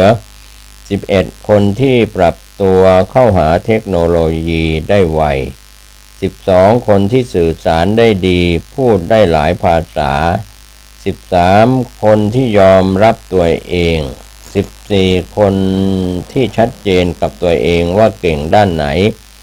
15. คนที่ชอบกล้าเสนอตัวแก้ปัญหาเตือนตัวเองด้วยวิธี8ข้อ 1. เก็บเอาที่ผิดพลาดมาพัฒนาตัวเอง 2. เก็บเอาถ้อยคำต่อว่ามาเรียนรู้ 3. เก็บเอาคำสบประมาทมาเป็นครู 4. เก็บเอาคำว่าไม่รู้มาจดจำ 5. เก็บเอาสิ่งที่เคยลืมมาขุกคิด 6. เก็บเอาสิ่งที่เคยทำผิดมาทำซ้ำ 7. เก็บเอาสิ่งที่เคยหลงลืมมาท่องจำ 8. เก็บเอาสิ่งที่ไม่เคยทำมาลองทำดู 3. วิธีเอาตัวรอดจากสังคมยุคปัจจุบัน 1. การเงียบคือคำตอบที่ดีที่สุดการเงียบไม่ใช่การหนีปัญหาการเงียบทำให้เราได้อยู่กับตัวเอง 2. อย่าไปรู้สึกและใส่ใจกับคำพูดของคนอื่นมากเกินไปเพราะเราไม่ได้หาให้เรากินเพราะเขาไม่ได้หาให้เรากิน 3. ไม่ต้องสนใจใครจะนินทาว่าร้ายเราอย่างไรเพราะในโลกนี้ไม่มีใครที่ไม่ถูกนินทาที่ใดมีแสงที่นั่นก็มีเงาเลขบัตรประชาชน4ตัวท้ายตามความเชื่อส่วนบุคคลเลข0ต้องทำงานหนักเลข1เจริญก้าวหน้าเลข2มีเสน่ห์เลข3นักสู้ไม่ยอมแพ้เลข4อุดมสมบูรณ์เลข5ใช้ปิยวาจาทำมาหากินเลข6มีความสุขเลข7ชีวิตเหน็ดเหนื่อยเลข8รวยมีเงินทองใช้จ่ายไม่ขาดมือเลข9บ้านปลายชีวิตจะอยู่คนเดียวเลขท้ายเบอร์โทรศัพท์ของคุณมีความหมายว่าอย่างไรเป็นความเชื่อส่วนบุคคลเลข0การเริ่มต้นใหม่เลข1การเป็น1เลข2ความมั่นคงยั่งยืนเลข3เงินทองโชคลาภเลข4ครบทุกฤดูกาลเลข5ความโชคดีมีสุขเลข6ความร่ำรวยมั่นคงเลข7การต่อสู้ฝ่าฟันอดทนเลข8ความเจริญรุ่งเรืองเลข9ความมั่นคงถาวรคนเราเลือกเกิดไม่ได้แต่เลือกที่จะใช้ชีวิตให้มีความสุขได้6สิ่งนี้ห้ามทำเมื่อแก่ตัว60ปีขึ้นไป 1. อย่าขายบ้าน ถึงไม่มีเงินก็ยังมีบ้านให้อยู่ 2. อย่าปฏิเสธการให้เงินลูกเงินหลานที่มอบให้ 3. อย่าทำหน้าที่เลี้ยงหลานอย่างเต็มตัวแค่ช่วยดูแลก็พอ 4. อย่าอยู่บ้านหลังเดียวกับลูกหลานอยู่คนละหลังใกล้กันก็พอ 5. อย่าเข้าไปยุ่งกับชีวิตกับครอบครัวของลูกหลานมากเกินไป 6. อย่าลืมดูแลสุขภาพตัวเองเพราะสุขภาพดีคือสมบัติที่ล้ำค่าของตัวเองจงกล้าที่จะทิ้งสิ่งนี้แล้วชีวิตจะดีขึ้นทันที 1. คนที่ชอบดูถูกคน 2. คนที่มีนิสัยชอบคิดลบกับตัวเอง 3. ความสัมพันธ์ที่ฝืนใจ 4. อดีตที่ทำให้คุณร้องไห้ 4. อย่ามีข้อคิดดังนี้ 1. อย่าท้อกับชีวิต 2. อย่าคิดหนีปัญหา 3. อย่าแคร์คนนินทา 4. อย่าดูถูกตัวเอง 7. นิสัยของคนวางแผนบริหารชีวิตที่ดี 1. รู้จักตั้งเป้าหมายชีวิตไว้ดีและชัดเจน 2. จัดระดับความสำคัญเป็นอะไรทำก่อนอะไรทำทีหลัง 3. บริหารเวลาเก่งใช้เวลาอย่างมีค่าไม่ปล่อยให้เวลาผ่านไปวันๆ 4. มีวินัยการเงินเป็นออมเป็นลงทุนเป็น 5. เผื่อทางออกเสมอถ้ามีปัญหาจะหาทางออกอย่างไร 6. เรียนรู้พัฒนาตัวเองอยู่เสมอเพราะรู้ว่าโรคเป็นอยู่เสมอ 7. มองไกลแต่ทำใกล้แต่วางแผนใหญ่ 8. นิสัยคนสำเร็จเป็นแบบนี้ 1. ใจเย็นมีเหตุผล 2. พูดน้อยฟังมาก 3. สบตาคู่สนทนา 4. ช่างสังเกต 5. มีการพัฒนาตัวเองอยู่เสมอ 6. ให้เกียรติผู้อื่นเสมอ 7. คิดก่อนพูดทุกครั้ง 8. มีวินัยสูงความพยายามของมนุษย์เราไม่เคยทำร้ายใครเก็บไว้เตือนตัวเอง6 ข้อ 1. คนแบบไหนที่เราไม่ชอบก็อย่าไปเป็นคนแบบนั้น 2. ไม่สำคัญว่าคนอื่นจะคิดอย่างไรกับเราสำคัญที่สุดคือเราคิดยังไงกับตัวเอง 3. คนเราเกิดมาไม่เหมือนกันอย่าเอาตัวเองไปเปรียบเทียบกับใคร 4. ยอมรับในความผิดพลาดของตัวเองรู้จักให้อภัยตัวเอง 5. ถ้าอารมณ์ไม่ดีอย่าเพิ่งพูดอะไร 6. ถ้าหงุดหงิดให้เดินออกมาจากตรงนั้นลักษณะของคนมีความสุข4 อย่าง 1. กินง่ายอยู่ง่าย 2. ไม่อิจฉาใครชีวิตจึงไม่ขม 3. ยินดีกับทุกความสำเร็จของผู้อื่น 5. พูดดีเป็นนิสัยใจเลยสบายจิตวิทยาทำให้คนกลัว5 ข้อ 1. ใช้คำพูดสั้นชัดเจนและตรงประเด็น 2. หยุดพูดและสบตาคู่สนทนานานๆ 3. ยืนตัวตรงมองตาสบตาและไม่ยิ้ม 4. เป็นผู้ฟังที่ดีมีความเห็นเชิงสร้างสรรค์ 5. ตั้งคำถามนำทางให้ตอบในทิศทางที่ต้องการความรักของมนุษย์เราคู่สามีภรรยาเกิดขึ้นด้วยเหตุ2 ประการ 1. ด้วยการอยู่ร่วมกันในชาติปางก่อน 2. ด้วยการได้เกื้อกูลกันในปัจจุบันผู้ชายได้ขึ้นชื่อว่าเป็นสามีคือผู้เลี้ยงดูภรรยาช้างเท้าหน้าผู้หญิงได้ขึ้นชื่อว่าเป็นภรรยาคือผู้สมควรเลี้ยงช้างเท้าหลังหน้าที่สามีตามหลักธรรมในพระพุทธศาสนา5 ประการ 1. ด้วยให้การยกย่องผู้หญิงว่าเป็นศรีภรรยา 2. ด้วยไม่ดูหมิ่นภรรยาของตัวเอง 3. ด้วยไม่ประพฤตินอกใจภรรยาของตัวเอง 4. ด้วยมอบความเป็นใหญ่ให้ภรรยา 5. ด้วยให้เครื่องแต่งตัวภรรยาของตัวเอง หน้าที่ภรรยาต้องประพฤติต่อสามีตามหลักธรรมมี 5 ประการ 1. ด้วยการจัดการงานดี 2. ด้วยการสงเคราะห์คนข้างเคียงสามีดี 3. ด้วยไม่ประพฤตินอกใจสามีตัวเอง 4. ด้วยรักษาทรัพย์สมบัติ 5. ด้วยขยันไม่เกียจคร้านการงานทั้งปวงจริยธรรมของพ่อบ้านที่ต้องปฏิบัติต่อแม่บ้าน 5 ประการ 1. นิปักโขรู้จักปกครองตนเองและครอบครัว 2. พยหัสสีเห็นภัยของความยากจน 3. ทาระสันโดษพอใจในคู่ครองของตนเอง 4. อัปปติวานีมุ่งความเจริญของครอบครัว 5. นิติกรณัง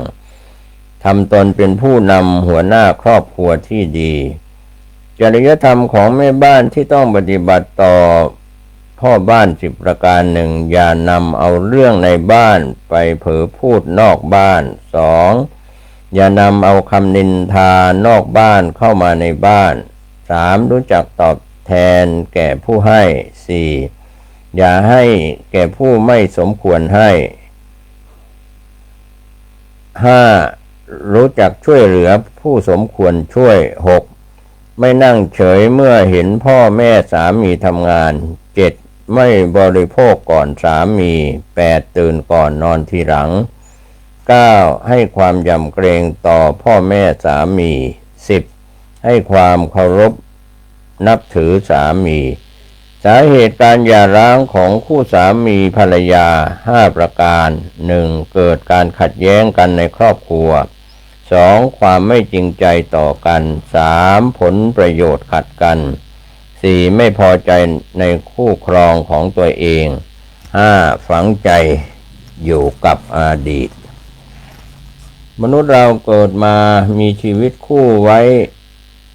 9 ประการ 1. เพื่อเติมเต็มสิ่งที่ขาดหายไป 2. เพื่อช่วยเหลือกันในยามลำบาก 3. เพื่อปลอบใจกันยามทุกข์อกทุกข์ใจ 4. เพื่อดูแลกันยามเจ็บไข้ได้ป่วย 5. เพื่อเติมกำลังใจให้กันและกันเวลาท้อถอย 6. เพื่อหัวเราะด้วยกันยามมีความสุข 7. เพื่อความร่วมกันข้ามพ้นปัญหาอุปสรรค 8. เพื่อฝากผีฝากไข้ยามแก่ชราลง 9. เพื่อร่วมสุขร่วมทุกข์ไปด้วยกันคู่สามีภรรยาจะครองรักกันยั่งยืนยาวนานมี 6 ข้อดังนี้ 1. ความซื่อสัตย์ต่อกัน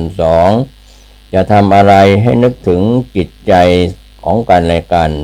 3. ให้ใส่ใจความรู้สึกซึ่งกันและกัน 4. ไม่คิดที่จะนอกใจกัน 5. จะทะเลาะกันแค่ไหนก็ไม่คิดที่จะปล่อยมือจากกันไป 6. ข้อสำคัญอย่าโกรธกันข้ามคืนและพร้อมที่จะให้อภัยกันลักษณะสามีภรรยาที่เป็นคู่เวรคู่กรรมกัน 4 ประการ 1. อยู่ด้วยกันแล้วเหนื่อยกายเหนื่อยใจ 2. มีปัญหาต่างๆนานามีแต่เรื่องทุกข์อกทุกข์ใจ 3. ทำดีแค่ไหนก็ไม่เคยเห็นคุณค่าซึ่งกันและกัน 4. พรากกันไม่ขาดแต่อยู่ด้วยกันไม่มีความสุขลักษณะเนื้อคู่กันมาตั้งแต่ชาติปางก่อน 7 ข้อ 1. รู้สึกดีต่อกันตั้งแต่แรกพบ 2. มีความคิดเห็นตรงกัน 3. มีนิสัยใจคอชอบเรื่องบุญกุศล 4. เข้ากันได้ทุกสถานการณ์ 5. มีความสุขร่าเริงอยู่ตลอดเวลา 6. อยู่ด้วยกันแล้วจะไม่ทอดทิ้งกัน 7. ระยะทางไม่ใช่ปัญหาอุปสรรคเป็นคู่สามีภรรยากันห้ามทำ5 ข้อนี้ชีวิตคู่จะไปกันไม่รอด 1. ห้ามด่าพ่อแม่ของกันและกันโดยเด็ดขาด 2. ห้ามทำร้ายร่างกายซึ่งกันและกัน 3. ห้ามทำลายข้าวของในบ้านเวลาทะเลาะกัน 4. ห้ามรื้อฟื้นเรื่องราวในอดีต 5. ห้ามไล่กันออกจากบ้านสาเหตุที่สามีเบื่อภรรยามักจะมาจาก5ข้อนี้ 1. ภรรยาชอบทำตัวเป็นแม่มากกว่าความเป็นภรรยา 2. ชอบจ้องจับผิดสามีอยู่ตลอดเวลา 3. เป็นคนเจ้าอารมณ์ชอบมีอารมณ์หงุดหงิดขี้โกรธโมโหไม่มีเหตุผล 4. ชอบติดสามีตามสามีทุกที่จนทำให้สามีอึดอัดรำคาญ 5. ไม่เอาใจใส่ไม่ใส่ใจสามีชอบเอาแต่ใจตัวเองสิ่งที่เจ็บที่สุดของผู้ชายไทย3ประการ 1. หนามแทงเล็บ 2. เห็บเข้าหู 3. มีเมียมีชู้สิ่งที่เจ็บที่สุดของผู้ชาย3ประการ 1. มีเมียมีชู้ 2. เลี้ยงหมูตาย 3. ตักน้ำขายทุนคาถาที่ทำให้คู่สามีภรรยาอยู่ด้วยกันยั่งยืนยาวนานต้องปฏิบัติตาม3 ก 3 ตอบ3 ก 1 ต้องเข้าใจกัน 2. ต้องเอาใจกัน 3. ต้องเป็นน้ำหนึ่งใจเดียวกัน3 ตอคือ 1. ต้องซื่อตรง 2. ต้องจงรัก 3. ต้องหนักแน่นมีเมียสวยไม่เท่ามีเมียขยันมีผัวหล่อไม่เท่าที่ผัวที่รักเดียวใจเดียวมีลูกเก่งไม่เท่าที่มีลูกที่มีความกตัญญูมีเพื่อนมากมายไม่เท่ามีเพื่อนที่มีความจริงใจคนอายุ60 ปีขึ้นไปจำไว้6 ข้อวัยเกษียณไม่ใช่วันสิ้นสุดของชีวิตแต่คือเป็นช่วงที่เราจะได้ใช้ชีวิตให้มีความสุขเพื่อตัวเองอย่าที่จะต้องอยู่ตามลำพังถ้าเราเตรียมตัวให้พร้อม6 ข้อนี้ 1. มีเงินเก็บใช้เองดีที่สุดจะต้องไม่มีการไปพึ่งใครรอใคร 2. สุขภาพดีไว้ก่อนจะได้พึ่งตัวเองได้เสมอ 3. อยู่ให้เป็นหาความสุขเล็กๆน้อยๆทุกวันให้เป็น 4. หยุดเปรียบเทียบตัวเองกับใครแม้กระทั่งลูกหลาน 5. คบเพื่อนที่มีอายุรุ่นเดียวกันไว้จะได้ไม่เหงา 6. ยังไม่สายที่จะอยู่อย่างมีความสุขของตัวเราเองเพราะชีวิตที่ดีไม่ต้องอาศัยใครก็อยู่ได้แต่ดูแลตัวเองดูแลใจตัวเองก็พอแล้วความสำเร็จของผู้สูงอายุ7ประการข้อแรกยังขับรถได้ 2. อายุ65 ปีขึ้นไปไม่มีโรคภัยไข้เจ็บ 3. อายุ70 ปีไม่เป็นภาระลูกหลานผู้ใด 4. อายุ75 ปียังสังสรรค์กับเพื่อนเก่าได้ 5. อายุ81 ปียังไม่หลงลืมยังรู้ทางกลับบ้านได้ 6. อายุ86 ปีไม่ฉี่ลาดกางเกงตัวเอง 7. อายุ90 ปีไม่ต้องใช้ไม้เท้าเวลาเดินก็ขอให้ทุกคนที่ดูแลตัวเองมีอายุมั่นยืนยาวแก่อย่างไรให้มีความสุข5 ข้อแรกรู้จักปล่อยวางให้เป็นอย่าเก็บทุกเรื่องมาใส่ใจ 2. อย่ารอให้ใครมาดูแลตัวเองให้ดีที่สุด 3. มีความสุขอยู่กับสิ่งที่เรามีไม่ต้องเยอะแค่พอใจ 4. อยู่กับปัจจุบันไม่ไปยึดติดอดีตไม่กลัวอนาคต 5. รู้จักปรงทุกสิ่งอย่างเป็นไปตามสัจธรรมอยู่คนเดียวตอนแก่แค่มี5 ข้อนี้ก็ไม่ทุกข์มีแต่สุขข้อแรกสุขภาพดีเดินเหินคล่องตัว 2. เงินเก็บพอใช้ไม่ต้องพึ่งใคร 3. บ้านที่อยู่อาศัยแล้วสบายใจ 4. มีเพื่อนคุยแล้วเข้าใจ 5. งานอดิเรกที่เราชอบเรารักคนแก่ที่มีวาสนาดีมักมีลักษณะ5 ข้อ 1. ช ชอบให้ชอบแบ่งปันสองชอบเรียกว่าใจดีต่อคนรอบข้างสามไม่อิจฉาริษยาคนอื่นสี่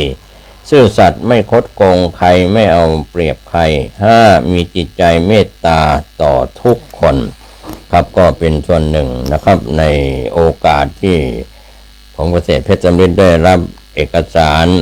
ในการทำบุญอายุวัฒนมงคล72ปี52พรรษาดร.หลวงพ่อบุญชูปัญญาประโชโตชัยวังในโอกาสทำบุญอายุวัฒนมงคล19กุมภาพันธ์2569ครับก็เป็นเรื่องราวที่เรากล่าวถึงถอดเอกสารที่ได้รับมาจากหลวงพ่อพระครูเจ้าวาดวัดร้องบัวแดงเจ้าคณะอำเภอสันกำแพงจังหวัดเชียงใหม่ข้อผิดพลาดประการใดหวังจะได้รับอภัยจากบัณฑิตที่ได้รับทราบรับฟังเรื่องราวนี้สวัสดีครับ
เ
ตา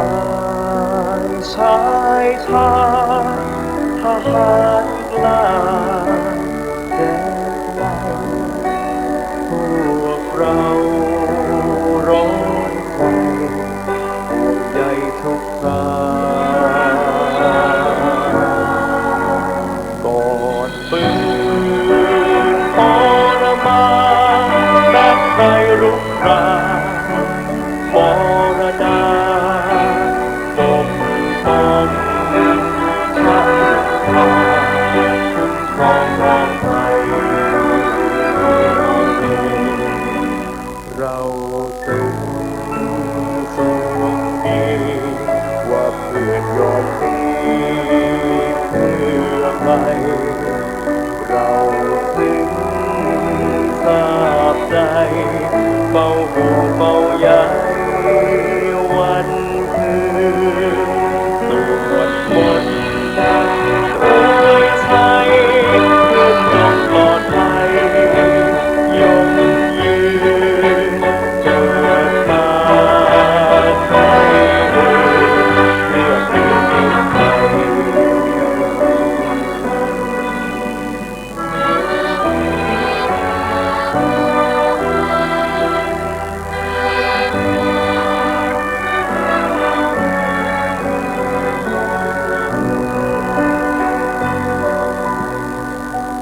เพื่อนตายชายชาญทหารกล้าแดนไกลพวกเราร้อนใจห่วงใยทุกครากอดปืนทรมานแม้ใครรุกรานมรณาปกป้องพันป่าคุ้มครองปลอดภัยเราถึงส่วนดีว่าเพื่อนยอมพลีเพื่อใครเราถึงทราบใจเฝ้าห่วงเฝ้าใยวันคืน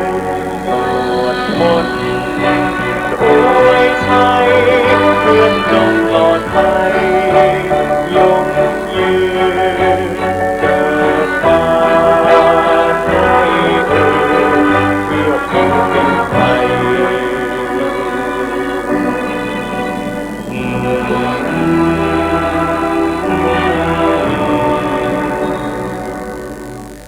เพื่อผืน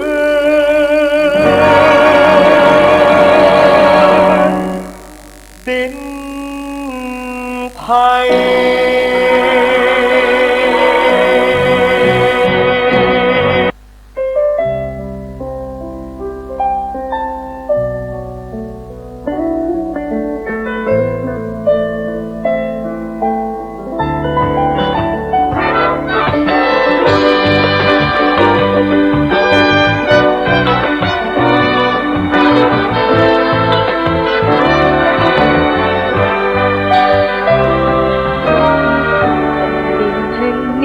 ไม่มีค่าล้นด้วยเลือดของบรรพชนหลั่งล้นรถดินไทยจึงควรระลึกสำนึกไว้ในหัวใจบุญคุณแผ่นดินยิ่งใหญ่ต้องกตัญญูกตเวทีจะชนชั้นไหนก็ไม่สำคัญคุณค่าของคนเท่ากันหากเรานั้นเป็นคนดีเกิดบนกองทองหรือเกิดบนกองธุลีขอให้ทำความดีเป็นคนดีเพื่อแผ่นดินไทยเสียสละซื่อสัตย์และสุจริตสิ่งใดที่เป็นสิ่งผิดแม้เพียงนิดไม่คิดไกลมันมีศักดิ์สิทธิ์อย่าได้คิดบ่นทำลายไม่ว่าอิทธิพลใดๆชาติไทยเราต้อง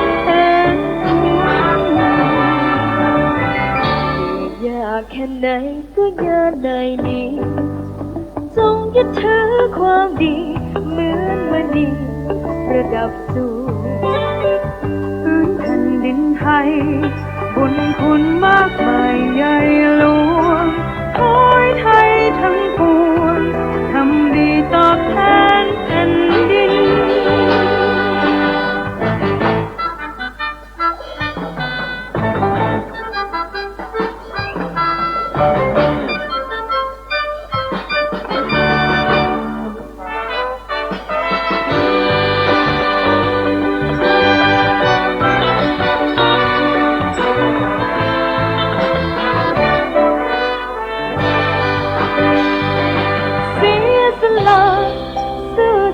และสุดจริตสิ่งใดที่เป็นสิ่งผิดแม้เพียงนิดไม่คิดไกลไกลบ้านเมืองศักดิ์สิทธิ์อย่าได้คิดอ่อนทำลายไม่หวั่นอิทธิพลใดๆชาติไทยเราต้องเป็นยากแค่ไหนก็อย่าได้หนีจงยึดถือความดีเหมือนมณีประดับสู่พื้นแผ่นดินไทยบุญคุณมากมายใหญ่หลวงขอให้ไทยทั้งปวงทำดีตอบแทน